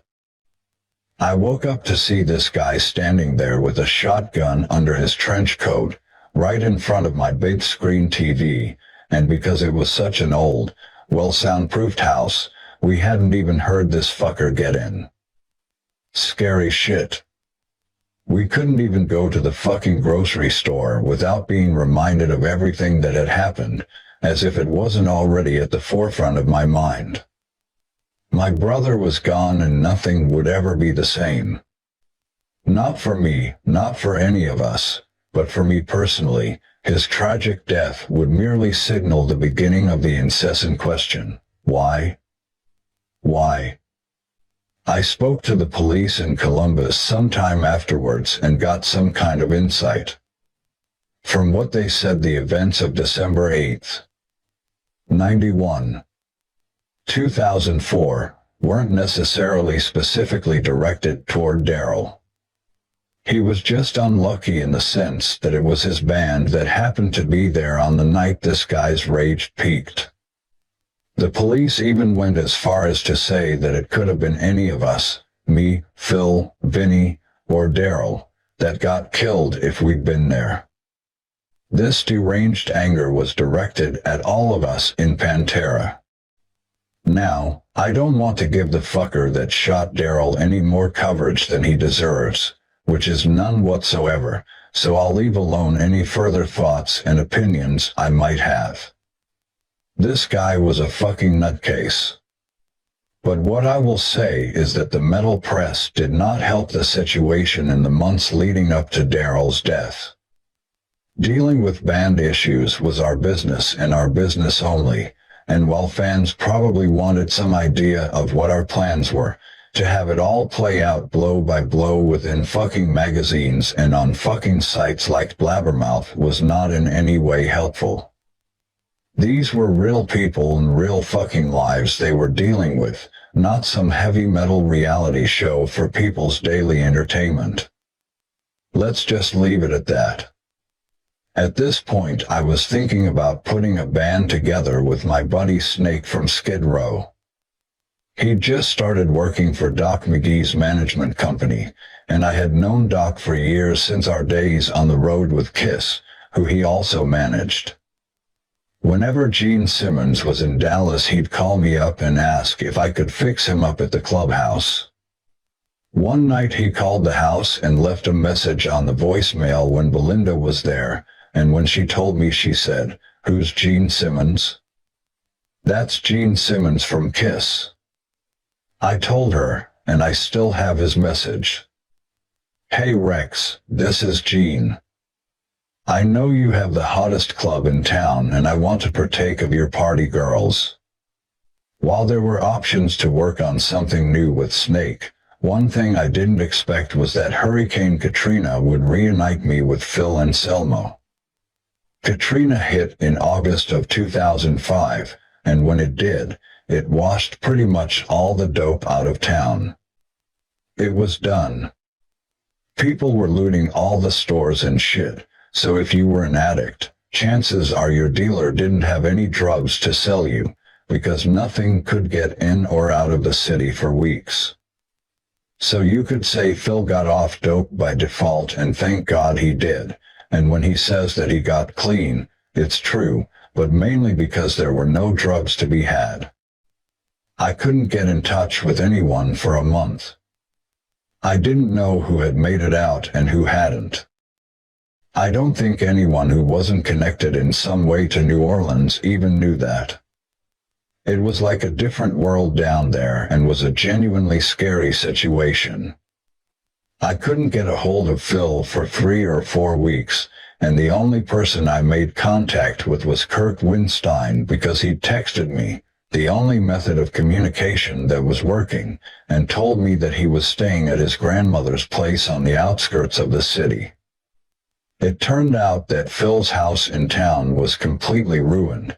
The water came up right over his garage, so he lost most of what he had down below because it was built on stilts. Vinnie Paul had called me a couple of days before Phil had, and he asked me in general terms, "What are you doing?" And I told him, "I'm just here in LA trying to get a gig," which was entirely true at that time.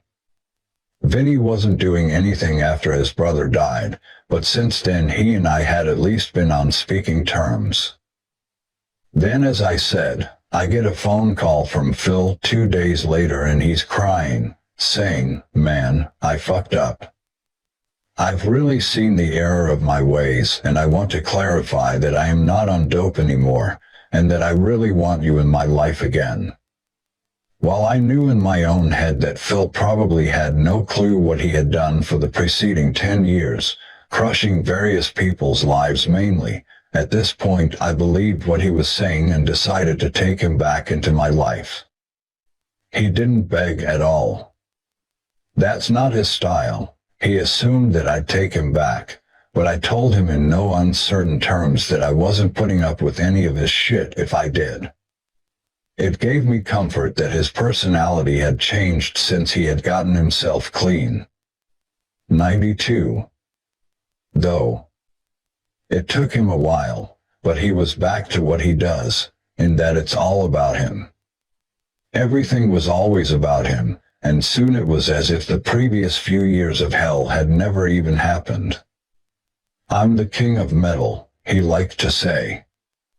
Well, if you didn't have anyone beside you helping you, you were just another piece of shit. That's my opinion. Kate Richardson was with him throughout his battles with dope, and it's no exaggeration to say that she's the reason he's still alive. Anyway, when I told Vinnie all this, and that because of it I was considering working with Phil again, His first response was simply, "I can't believe you're doing this." Then he called 2 or 3 times over the next couple of days saying things like, "Are you out of your fucking mind? Dude, what are my choices here?" I asked him, "I can do all these soundtracks and try and get my foot in the door on this end, or go back and jam with Phil and deal with the 20% brilliance/80% nonsense equation." Next I told him that I had opted for the latter, which included the decision to start writing another down record, for which I organized all the management, booking agents, accounting, the whole grid. Rita Haney.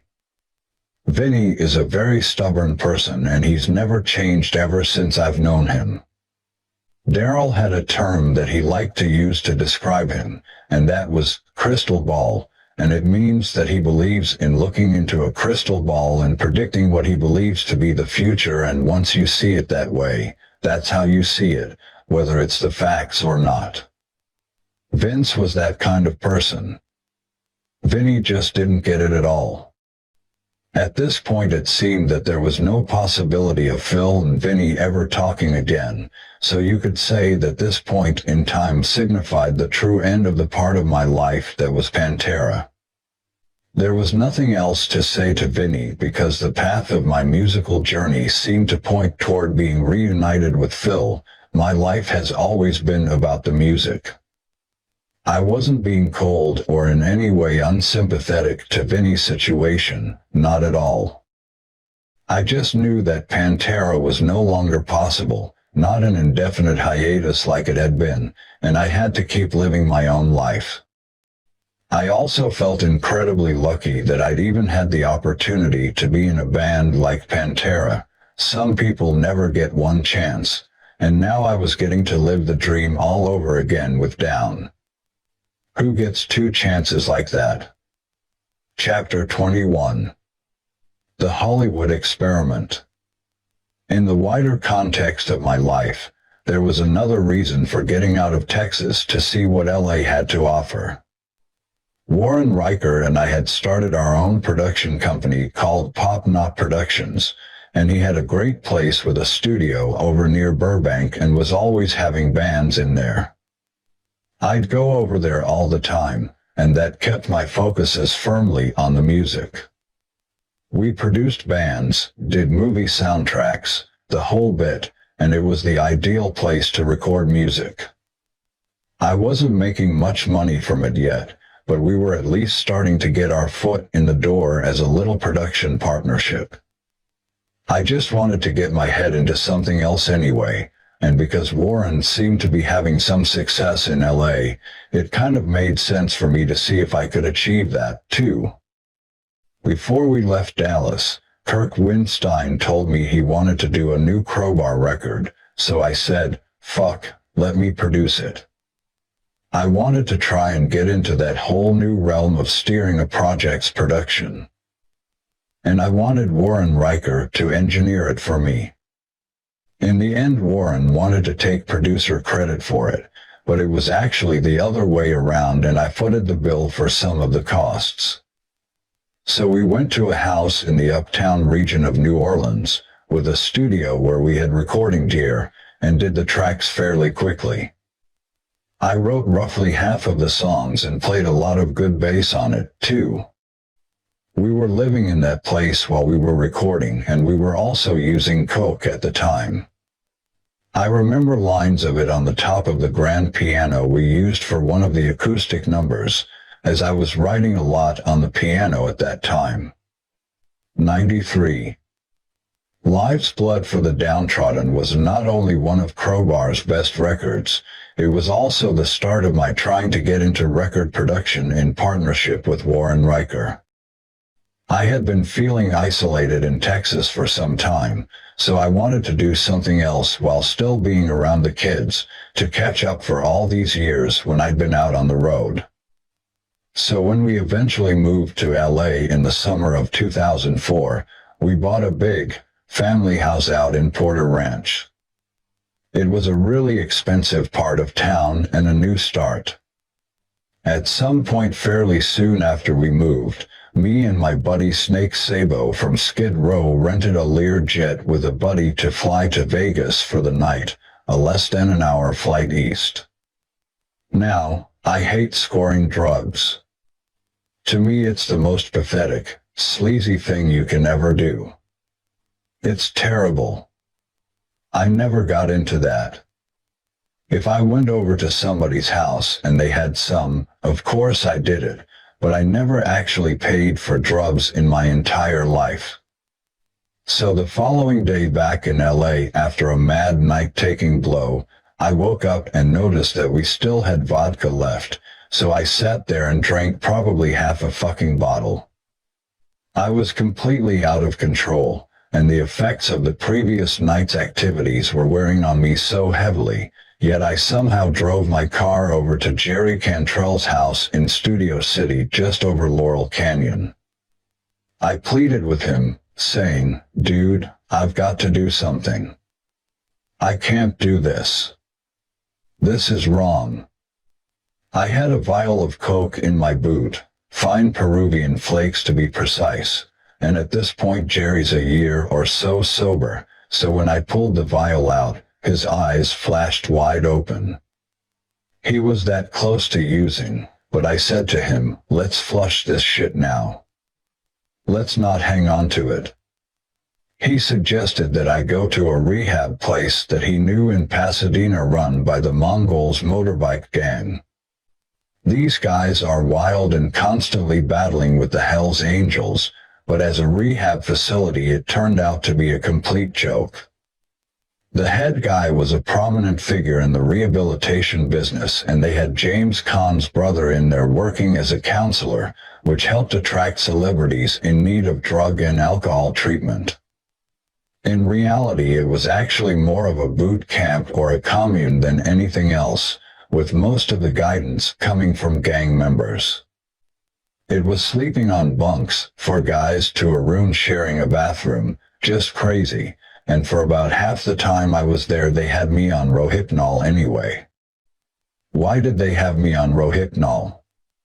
Well, I forgot to mention that I'd been taking Klonopin as an alternative to Xanax for a while because it's a milder form of anti-anxiety medicine. But the problem with Klonopin is that when you come off it, it's truly a scary thing. You can lose it, seizures and shit, so they put me on Rohypnol and slowly weaned me down. For the last little bit I went to a halfway house where I stayed for another month or so. I'd get up in the morning and just go home for a while. Belinda was at work, so I'd just go home and play computer games and then leave, but I soon realized that, once again, I was seeking rehab for all the wrong reasons. This time I had been doing it for my family, because they thought I needed help. That won't work. You have to want it for yourself, and at this point that wasn't my primary motivation. But at least I was sober. The thing is, sober and dry are totally different things. Then Belinda and I separated. I suppose it had been coming for a while. She really missed her friends from Texas and didn't really enjoy L.A. Because I was always out trying to make things happen on a business level. Her response to a lot of situations was to just split, and that's what happened here. Obviously when we parted I had to keep paying her mortgage. She was, after all, the mother of my children, and while we could no longer exist compatibly under the same roof, I always wanted to make sure she and the kids were taken care of. Meanwhile, I was going to have to find a place to rent, at least in the short term. I knew I definitely didn't want to move into Beverly Hills because, while it may have been the expected thing to do for a rock star, it was seriously expensive and a world of craziness. 94. So Warren Riker and I decided to move into a house together that we found in Sherman Oaks. Warren's old man had died from alcohol, and he was therefore in a good position to keep an eye on what I was doing, so on a lot of levels it made sense. although him being from Jersey and me being from Texas inevitably led to a few big spats. We were living in a very private, gated community, and the house itself had two separate living rooms. Mine was the Texas side and Warren's was the New Jersey side, and we each had them decorated appropriately. We both remodeled our areas. I put wood floors down and made it mine. Now, one thing that comes with addiction is the need to go out and rustle up chicks, and now that I was newly single, our place soon became fucking chick central. And only a certain, very high quality chick at that. These women had to be up to a certain caliber, and that wasn't hard at all. I'd still see the kids on the weekends, and I was able to not drink at all when they were with me, but when they weren't around I'd drink in my room because I knew that Warren wasn't going to approve. Secretive drinking is of course a familiar trait associated with addiction. Drinking in private, hiding bottles in places that even you forget where you've hid them, that kind of routine. Of course, to the person doing it, it's no big deal because you can stop at any time. Only you don't. Or if you do, it's for a very short time until, like I said before in my case, the laces of my tennis shoes were untied. Gradually throughout 2006 and early 2007, down started becoming a significant part of my life, and it looked like a new record was possible. Remember, we'd gone out in 2005 with no fucking product, only t-shirts, and sold out every single night of a 21-date tour. We definitely knew how to make the band a success. We were starting to get reaccustomed to each other as people, too, and I would go down to New Orleans to hang out. Everything was written in Phil's barn again, and then we moved the whole process to LA, band members and families included, to record down 3 in various places in town. We did the drums at Sunset Sound and then got a call from heaven and hell to play some Canadian dates. Around halfway through the recording process we had a Friday through Sunday off, and so I decided that I'd take Belinda to Malibu. We hadn't been getting along, and even though we were technically separated, I always loved this place called Paradise Cove, and saw this as an opportunity to spend some time with her to see if we could repair the damage to our relationship. So I went and found a little hotel there next to Zuma Beach that wasn't too far from Paradise Cove. In the past we'd taken the kids down there and had a great time, but on this occasion Belinda and I drank entirely too much and things got out of hand. The police were called, and the long and short of the story is that they took me to fucking jail at the Twin Towers in LA, the craziest fucking place you could possibly go to jail at. Just the holding cells alone can accommodate thousands of people. You can get lost in there. I remember sitting there with my hoodie on, pulled tight down over my eyes because these people were so crazy I didn't want to catch any fucker's eye. Some dude got his nose spread across his face, just because he wouldn't give another guy his sandwich. This was one of the most frightening experiences of my life. Not just that, I obviously couldn't get access to any fucking booze or the pain pills that helped me to recover from the damage that booze had caused. So on all fronts it was a fucking nightmarish experience. When I finally got out, I took a cab from downtown LA to my place in Studio City, and when I arrived the whole band was there in various stages of fucked upness. I had around $2,000 worth of pain pills in the house because my stomach was really out of control, and Jimmy Bauer had been taking them.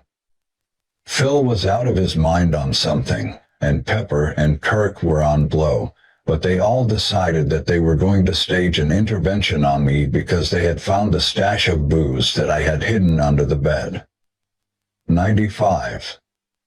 They all wanted me to go into rehab, but they were missing the point on 2 counts, Just because you relapse doesn't mean you have to go into rehab every time, and also it wasn't as if any of these guys could look at themselves in the fucking mirror with any confidence and say that they didn't have problems that were at least comparable to mine. To me it was totally fucking hypocritical. Here's these guys getting fucked up in my house, but I'm the one getting singled out for intervention. No wonder I eventually quit the band in 2011, but there were other reasons for that, too. My main problem at this point was that I was about to have seizures from alcohol withdrawal while I was in jail, and that I also hadn't taken any medication for at least 48 hours. These junkies sit there and say, "Oh, you're doing it wrong, man. You have to climb the walls and get through it." "Nope, you're wrong again," I said. "You can't just get through it. There's a physical reason not to do that because you can actually die from alcoholic seizure, so I took 2 of each of the pain pills I had and washed it down with the half bottle of vodka that these guys hadn't found in my house. If I'd waited another 3 or 4 hours, I'm not sure I'd be alive today. I needed to get myself straight again before we went out and toured the record, and this time I did it for one reason and one reason only, for me, Rex Brown. I checked myself into a detox place in Tarzana. In all honesty, I knew better than anyone that I needed to go into rehab again, but I certainly didn't relish the prospect of the detox process because that is always the worst part. It was my friend Steve Gibb that suggested this place as the best possible detox option for me. By the way, Steve is Barry Gibb's, of the Bee Gees, son, and he was his dad's guitar tech for a couple of years before going on to do his own music thing, playing bass in Zakk Wylde's Black Label Society for a while in 2000 and then guitar on Crowbar's Life's Blood for the Downtrodden, a record I was involved with. I'd put Steve into rehab at a place called Promises on his own father's request, and now I was asking him to return the favor. Problem was, there were no fucking beds available at Promises, so I had to find an alternative to get started with the detox process. So Steve recommended this other place in Tarzana, and it was fucking nuts going through the detox process there, because in order to do it they had to put me on methadone, which is no fun at all, trust me. You're basically there until you wake up, and when you eventually do, you soon realize that you've got another fucking problem. They need to detox you twice. Throughout the whole time I was in there I was calling Steve and saying, "Dude, get me the fuck out of here and get me checked into Promises. There's no way I'm staying here." Promises is commonly regarded as one of the best rehab programs in the entire country, and it's been used, often successfully, by every musician or movie star you can think of.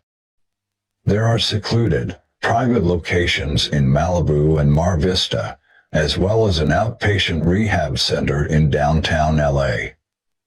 It's seriously expensive, as you can probably imagine, but their success rate was apparently very high, so I had it in my mind that they could put me through the whole detox process there, as well as doing anything else that they needed to do. I was in there for 28 days, and Promises was the answer for me because it was the right program at a time in my life where I was really willing to commit to the process for my future well-being and not for any other reason. That's the key to rehabilitation. Any other agenda only results in a waste of time and money where you end up like Ozzy, who's been to so many rehabs over the years. The story goes that he walked into Betty Ford the first time and they told him, "We're going to teach you how to drink properly," to which he replied, "Okay, so where's the bar?" "We don't have a bar, that's not part of this deal." Until you get the message that rehab is intended to stop you from drinking, it'll be a long road. Promises rattled my whole soul, and that's not overstating it at all. 96. The whole program was just insane. As well as a structured series of seminars, they'd also take us out to the Self-Realization Fellowship in Pacific Palisades, and this place was nothing but ponds and flowers, complete serenity, and that helped me tremendously. Then we'd go to Topanga Canyon near Malibu to do therapy and spend the day dealing with horses. You're sitting there on a horse with this whip in your hand, but you're not whipping the horse. Then depending on your body language you could make the horse go in any direction you wanted it to go. The first guy to try it got just nibbled to shit. Horses have a sense about people. In Texas, that's called horse sense. When I came out of rehab in 2007, Belinda and we were still separated at this time, had some pretty severe talks about life in general. As I said before, she wanted to move back to Texas. She couldn't hang out west, and I was also at the point where I felt like I had outgrown LA. My social life wasn't the kind that really suited me. We'd go to all these clubs and hang out, and that just wasn't me, and there was a danger of me finding myself in a similar situation that I'd left back in Texas a couple of years earlier. I just was not comfortable standing there in celebrity-ridden clubs. After a lot of discussion and a little time, Belinda and I started getting our relationship back together. You always think the grass is greener on the other side, but she came back around, and the truth of the matter is that I was still in love with her. It was as simple as that. So we moved back to Texas in August of 2007. I got my moving guys to collect all my stuff and put it in storage in a huge warehouse they had, for which they only charged me $75 a month, and then Belinda and I moved into a little bitty apartment because I was on the road with Down pretty soon after we got back. Now that I was sober and taking care of business, the tension within Down had eased significantly, and they also must have known that to kick me out of the band would have harmed ticket sales for the tour. Soon Belinda and I decided to get a bigger place, and because the money was still coming in pretty good, we bought a large house in Colleyville. I had come full circle. Down 3 came out a month after we moved and got great fucking reviews and started selling substantial numbers on the back of that. It was a good record, but I liked Down 2 better. I had an attachment to Down 2 that I didn't have with this one because I'd done all my homework on it, got all the gear moved down from Nashville, and the whole bit, and for that reason I take a certain pride in it. While Down 2 was a great piece of music drawing from a bewildering array of influences, and a record that I had considerable personal investment in, its successor's main strength and depth lay in its message. For all of us involved, Down 3, Over the Under was about overcoming a whole lot of negative things that engulf us, personal tragedy, addiction, and Katrina being 3 of the most obvious. Sometimes you can't control these things, and so you're faced with a dilemma: be angry and bitter, or take control and just get over it. We chose the latter. We wanted to put out a positive message to show that tough times could make us stronger. On March the Saints was the pivotal song on the record, and the kind of song you'd want 10 of on any record you ever make. It was focused and direct right from the point where Kirk Windstein came up with the riff and I added the bass line. Then Philip added vocals over the top, and we had this monster hard rock song that celebrated the resilience of New Orleans in the wake of natural disaster. While Pantera's bloodline was still intact because of the fact that 2 of its members were in Down, both Phil and I viewed Down as something completely separate, perhaps even more than it was when we'd started it as a side project back in '98.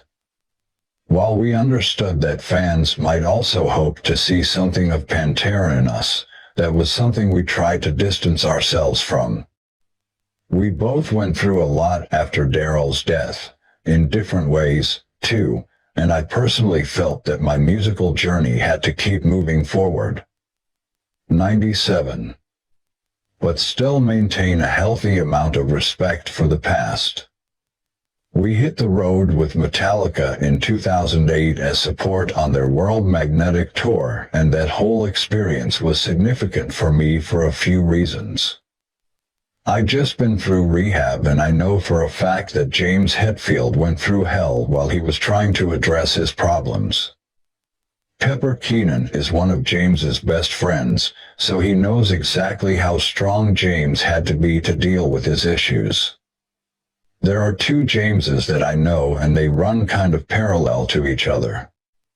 There's the one that kind of doesn't say a whole lot, but when he walks in a room there's a presence that makes you shut up. Then there's a side to him that you only see when you sit down with him one-on-one, which I got the opportunity to do when we were on the road together. James and I became close because we're in the same kind of fraternity, if that makes sense. I'm an alcoholic and he shared some of my issues, so we'd sit and talk, and I got to know a completely new side of him. We'd talk every night about certain stuff. It didn't have to be about recovery, but we continually bonded. We talked about the spiritual aspect of dealing with the kind of lifestyle that we've both endured, and he became crucial to me being healthy. He'd be on a jet somewhere while we'd be riding 18 hours on a bus to get to the show, but he and I would text each other back and forth to maintain the new friendship we'd created.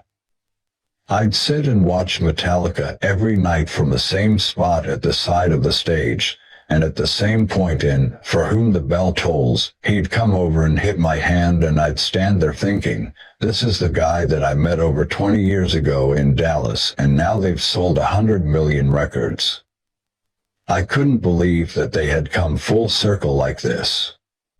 While Pantera were on top of the world in mid to late 90s, Metallica were the band that everyone missed while they were doing all the load and reload stuff, and James himself had gone from being really distant and someone I really didn't know to someone who was open and caring toward me.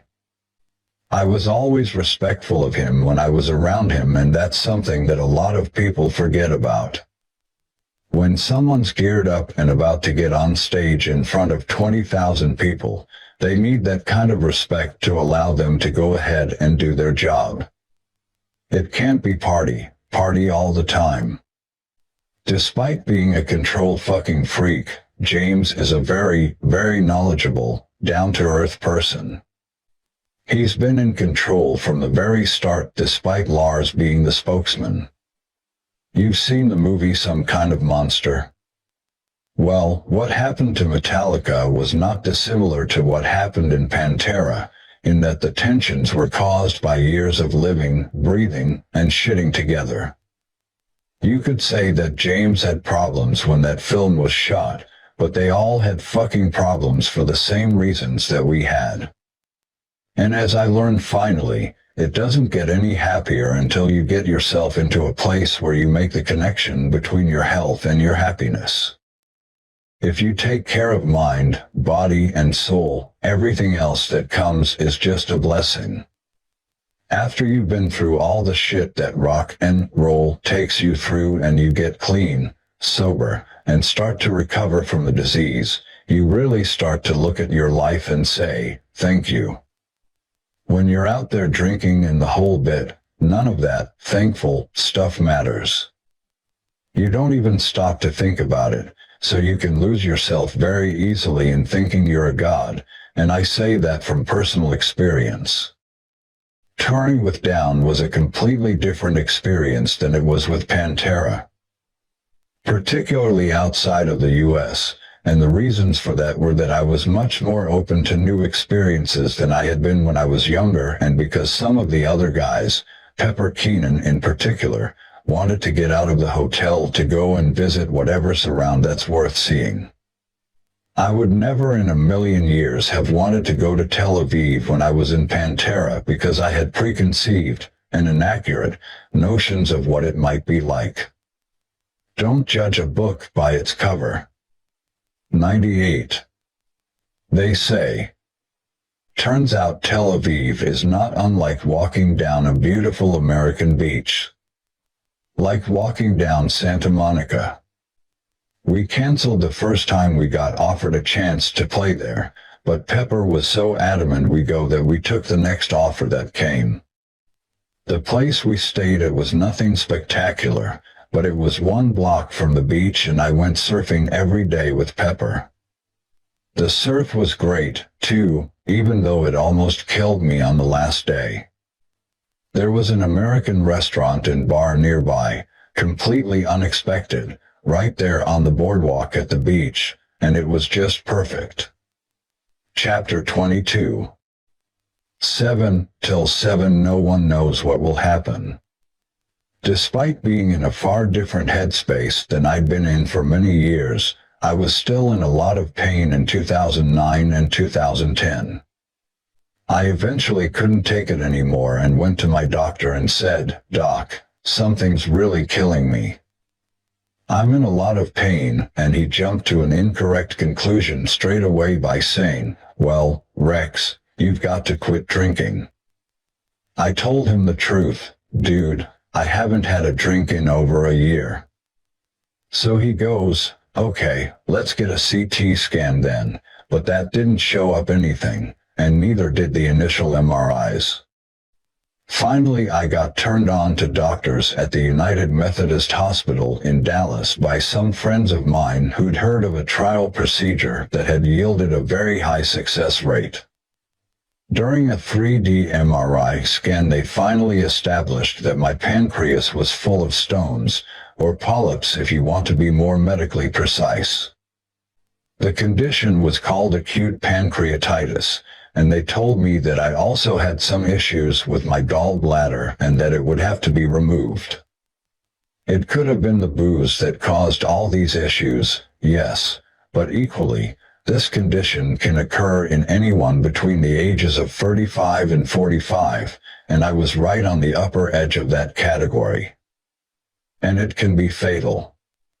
So they said to me, "Here's the way it's going to go.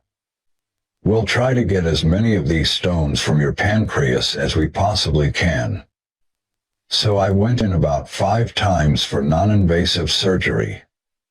Then I got a rare form of ultrasonic treatment that blasted my stomach, again to try and dislodge some of these stones, but that didn't work either. What next? We had been talking for a while about something called a Pusto procedure, in which they basically cut you in half, then they cut the pancreas in half, to get all the stones out, and then you're good to go, except for the gaping hole in your fucking stomach. I was in the hospital for 3 weeks and I had a team of 5 looking after me around the clock while I got this relatively rare treatment. When I got out of hospital after the treatment, I was only at the beginning of the rehabilitation process. I barely had a foot in the door.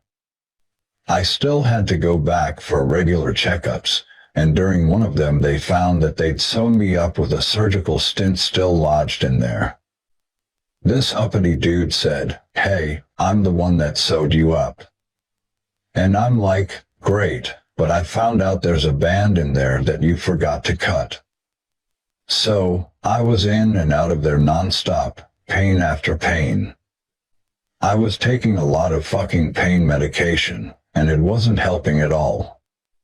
The years of abusing my system had finally caught up with me, and it was going to be a long process to reverse the effects. Worse still, it looked like I was going to have to learn to live with a considerable degree of pain as my punishment. To deal with it, the doctors prescribed me oxycodone, which is an analgesic medicine derived from poppies, and it's very heavy-duty shit. But it does help with easing the pain. The downside is that it also causes some side effects. And in my case, the most common one was anxiety, something I'd been self-medicating for years as evidenced by my spiraling alcohol dependency. I was no longer advised to drink alcohol, so I continued taking Klonopin in order to combat the anxiety of not drinking, and the side effects caused by the pain meds. Sounds like a lot of medication, doesn't it? Well, it is, and I really need to be careful. The penalties involved with any kind of alcohol relapse had been doubled after the pancreas surgery. 99. Isn't it funny how life works? Terry Glaze. Even when we were young, and maybe I shouldn't say this, I always thought that it would be Rex that went first because I thought his body would give out. Whether it would be his liver, a heart attack, or whatever, but not in a million years did I think it would be Darrell. We all have those people that we look at and say, they are the one. And Rex was that guy within the band. The funny thing about Rex is that he remembers every fucking thing. Everything. I was talking to him the other day and I said to him, Rex, didn't we play a show somewhere when Carmine Appice got up on stage with us? He goes, yeah, it was Cardi's in Houston in 1984. What song did we play? And Rex immediately said, Bark at the Moon by Ozzy. And I said, how the fuck do you remember that? But that's typical of Rex. I rejoined down on the road for a while and we began the initial process of working out some ideas for a new bunch of songs. My life continued uneventfully, despite the occasional glitch on the road, and over time I recovered my strength. I was still dealing with chronic pain on a daily basis. It seemed like the regular medical services available only want to send you on a wild goose chase in search of solutions. Pain management doctors are in cahoots with every other part of the chain, it seems, so it's really hard to get definite answers on the best way to deal with the daily pain. On the marriage front, Belinda and I had continual ups and downs, when we split up and got back together again, until we amicably separated in 2011 after we both agreed that it would be better for all concerned if we lived apart. From a musical perspective, my life was also in transition. After a guest appearance on an Arms of the Sun record that appeared in 2011, and enjoying the process of playing a few live shows at places that we'd frequented during our club days, Philip Anselmo and I parted ways, maybe for the last time. I left Down in 2011 for two reasons. First, I wanted a fresh start with another band to see where my musical journey would take me.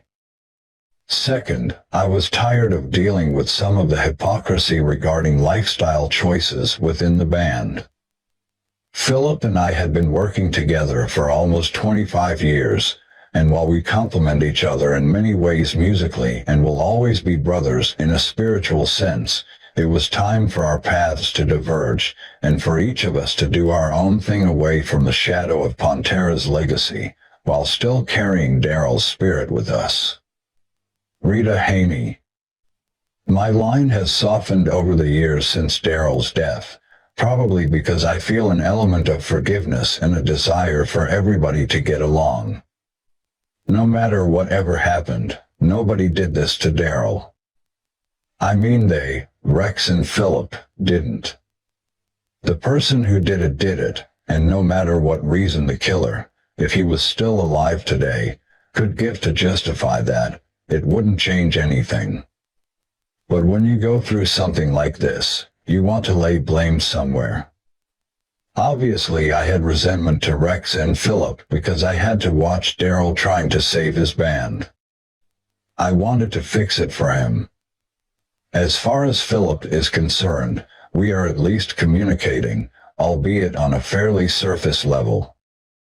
We haven't talked about any deep things like resentments because I've told him that I still harbor some resentment for how he handled band issues and how that impacted Darrell, and I've made that very clear to him. And it's hard for me to trust him. But we'll see. It's a start, and in time we'll probably sit down face to face. Despite all the issues, I'll say this. Going out selling the merchandise for Darrell every summer has given me a whole different perspective. When you are with all the people that Pantera's music touched and you hear the stories they have about how a certain song got them through, even if they never got to see them, it makes you realize that you're being selfish and that your issues are petty and false. I'm not the big picture. They are. I'm so grateful for all the things I learned from Darrell, and I want to try to be that kind of person, you know. Better. I love Philip as a brother like I always have. 100.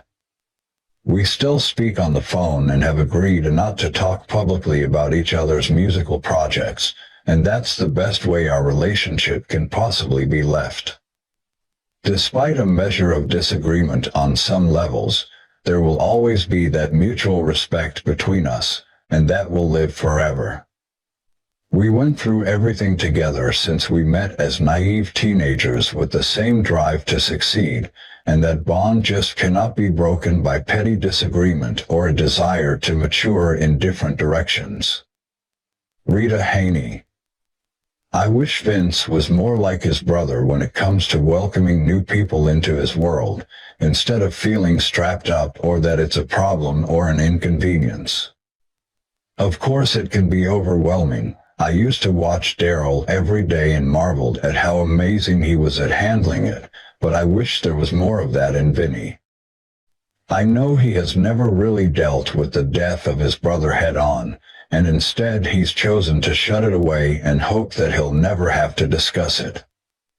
If he was open to sharing some of his stories with people, he might just find peace, and if he let people in, he might also just see the big picture I'm talking about. As for Vinnie Paul, who knows? We generally don't communicate, and it's hard to know what will change that situation because he's extremely stubborn when he's made his mind up about something. As I've already said, I do feel empathy for him on a human level, and all I know is that I genuinely believe that if his brother Darrell was alive today, we would still all be playing together in Pantera. That was always my intention, and it's important to my brother Vinnie that he knows that. A word from the author. Barely a day passes that I don't think about Pantera. I dream about Pantera, have nightmares about Pantera. It's always there, and I imagine it always will be. It's inevitable. After all, it was, and still is, a huge part of my life, despite ceasing to exist almost 10 years ago. It might sound like a cliché, but we really were like brothers, me, Philip, Vinnie, and Dime.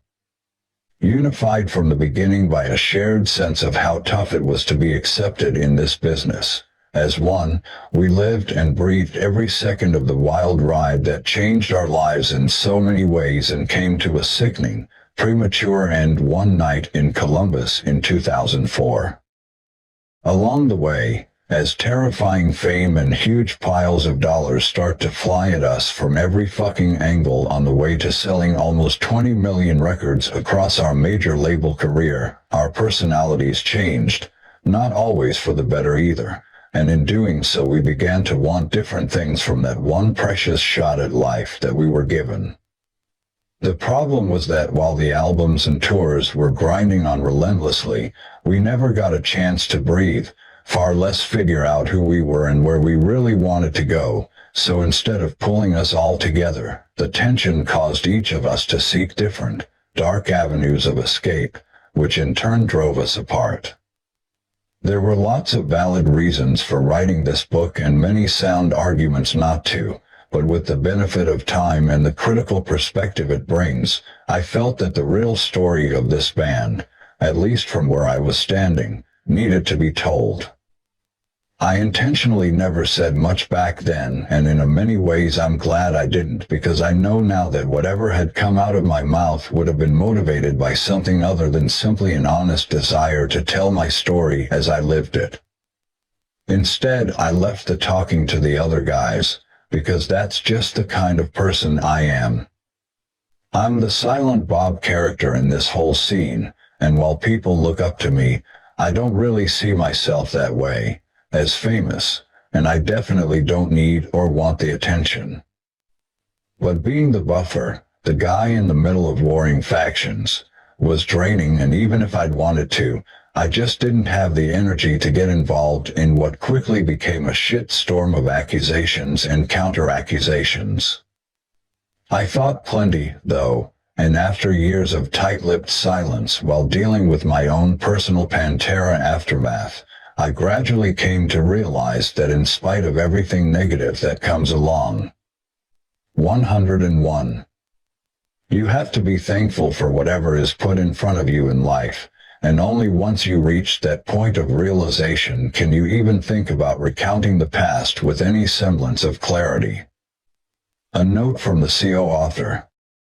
The phone call that started the conversation about writing this book came at around 3 a.m. UK time.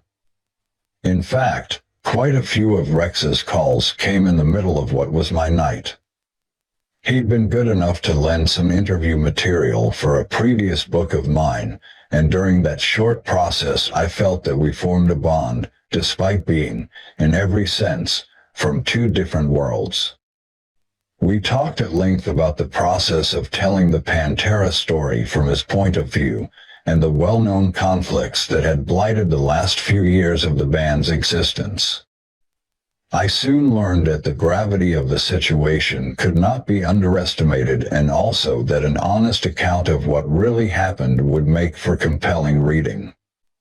Our conversations continued over the next year or so, some of that time being amid a few of the most challenging months of Rex's life, but throughout he was always forthcoming, usually in good spirits, and never late for a phone call or Skype session.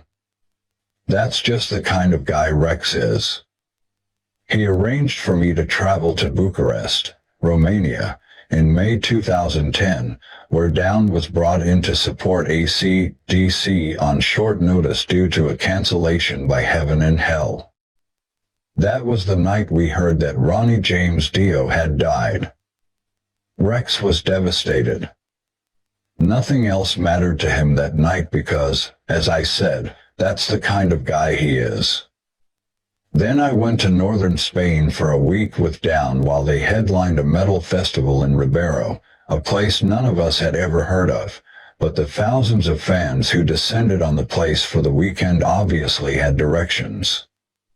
Rex and I stayed in a remote cottage in the woods, not unlike the cabin in The Evil Dead, and the plan was that we'd conduct the bulk of the interviews for this book, which we did over endless cups of tar-thick black coffee we just kept on reheating and refilling.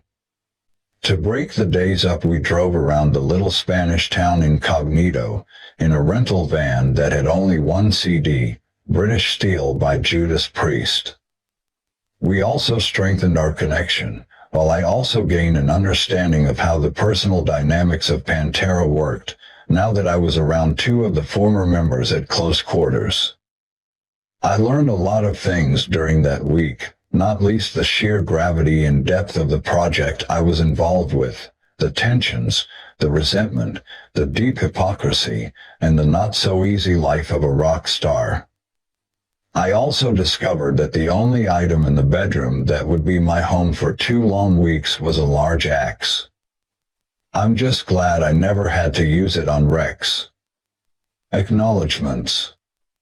As you've read in this book, I'm not a saint, nor have I ever aspired to be one. I've simply tried to shine some perspective and insight onto my life so far, and the many beautiful people that have surrounded it. With all the trials and tribulations, sacrifices and tragedy, I'm very grateful for even having the chance to put a smile on the fans' faces. That's what it all boils down to after all, and it sure put a smile on my face. When I was approached with the offer to write this book, I was somewhat skeptical. But after discussions with my friend Mark Arlington, I thought that the time was right. I knew I was a little too young to write an epitaph, but this book isn't that at all. It's simply the account of a period in my life that I never previously explained fully in the press. Particular thanks go to my co-writer Mark Eglinton, my agent Matthew L. Blanc, my editor Ben Schaefer, and all the in-house staff at the Capo Press. I'd also like to offer special thanks to Christine Mara for project managing the editorial production with the help of her excellent support staff, Jane Rees, Marco Pavia, and Jeff Georgeson. Your combined efforts resulted in a book I'm extremely proud of. I'm truly in love with my kids. They are my salvation, my understanding of this life, and two of the greatest kids that I've ever met. I think everybody says that about their kids. 102. But these truly are two people that have been unscathed by what has gone on between the relationship, the moving outs, and all the crazy shit. I've omitted their names in this book for obvious reasons, but they are my end-all. I've been blessed in many ways. I also believe that a higher power has always been present in my life, even though at times I didn't fully acknowledge it. I truly believe that God has somehow watched out for me. There's no other way to say it. There are two people in the book that have affected me deeply, my ex-wife Belinda, who is not only a great mother to my children but also had to put up with my bullshit for all those 18 years. The other is Elena, my first love. It's kind of unbelievable that we've reunited after all these years, and spending so much time together, it's as if we've never been apart. Even though we've matured intensely since those younger days. Without these two extraordinary women in my life, I don't think I could have dealt with everything that has come my way. I learned a lot of things through the years, struggle, the power within, patience and brotherly love that sometimes in life can run cold. Especially with four egos melting into one ice block disaster. I've been blessed again, in the form of Vinnie Appice, my dear old friend and the baddest fucking drummer alive. Mark Savon, my new right-hand man, as I used to call Brother Dime. And the ever-fabulous Dewey Bragg. We all have a kinship for life like I remember from back in the old days of Pantera. The name of the band is Kill Devil Hill, and it has brought back the fire, the hunger, and the innocence I so desperately needed at a time that was crucial in my recovery from surgery and departure from Down. The future of this band is undeniable. We've worked our asses for almost 2 years and we're really making great strides for the future ahead. I haven't been this excited about jamming in a long time. As for the legacy of Pantera, we'll keep re-releasing the old records, sometimes with a bonus track that will pop up with the weirdest and coolest timing. As far as Philip and Vince are concerned, Vinny still carries around his hatred, and I'm not sure that will ever change. It's sad in every way imaginable, being that we used to be so tight in so many ways. Personally, I would love to give it one more shot, to not only play live, but to squash all the feudal animosities that have thrown us so far apart. I want to give a big hug to Philip, Vinny, Darrell R.I.P., and everyone else that we interviewed for this book. About the only thing a man can sell out are his values. Something that he can never, ever get back. Rex Brown, 2012.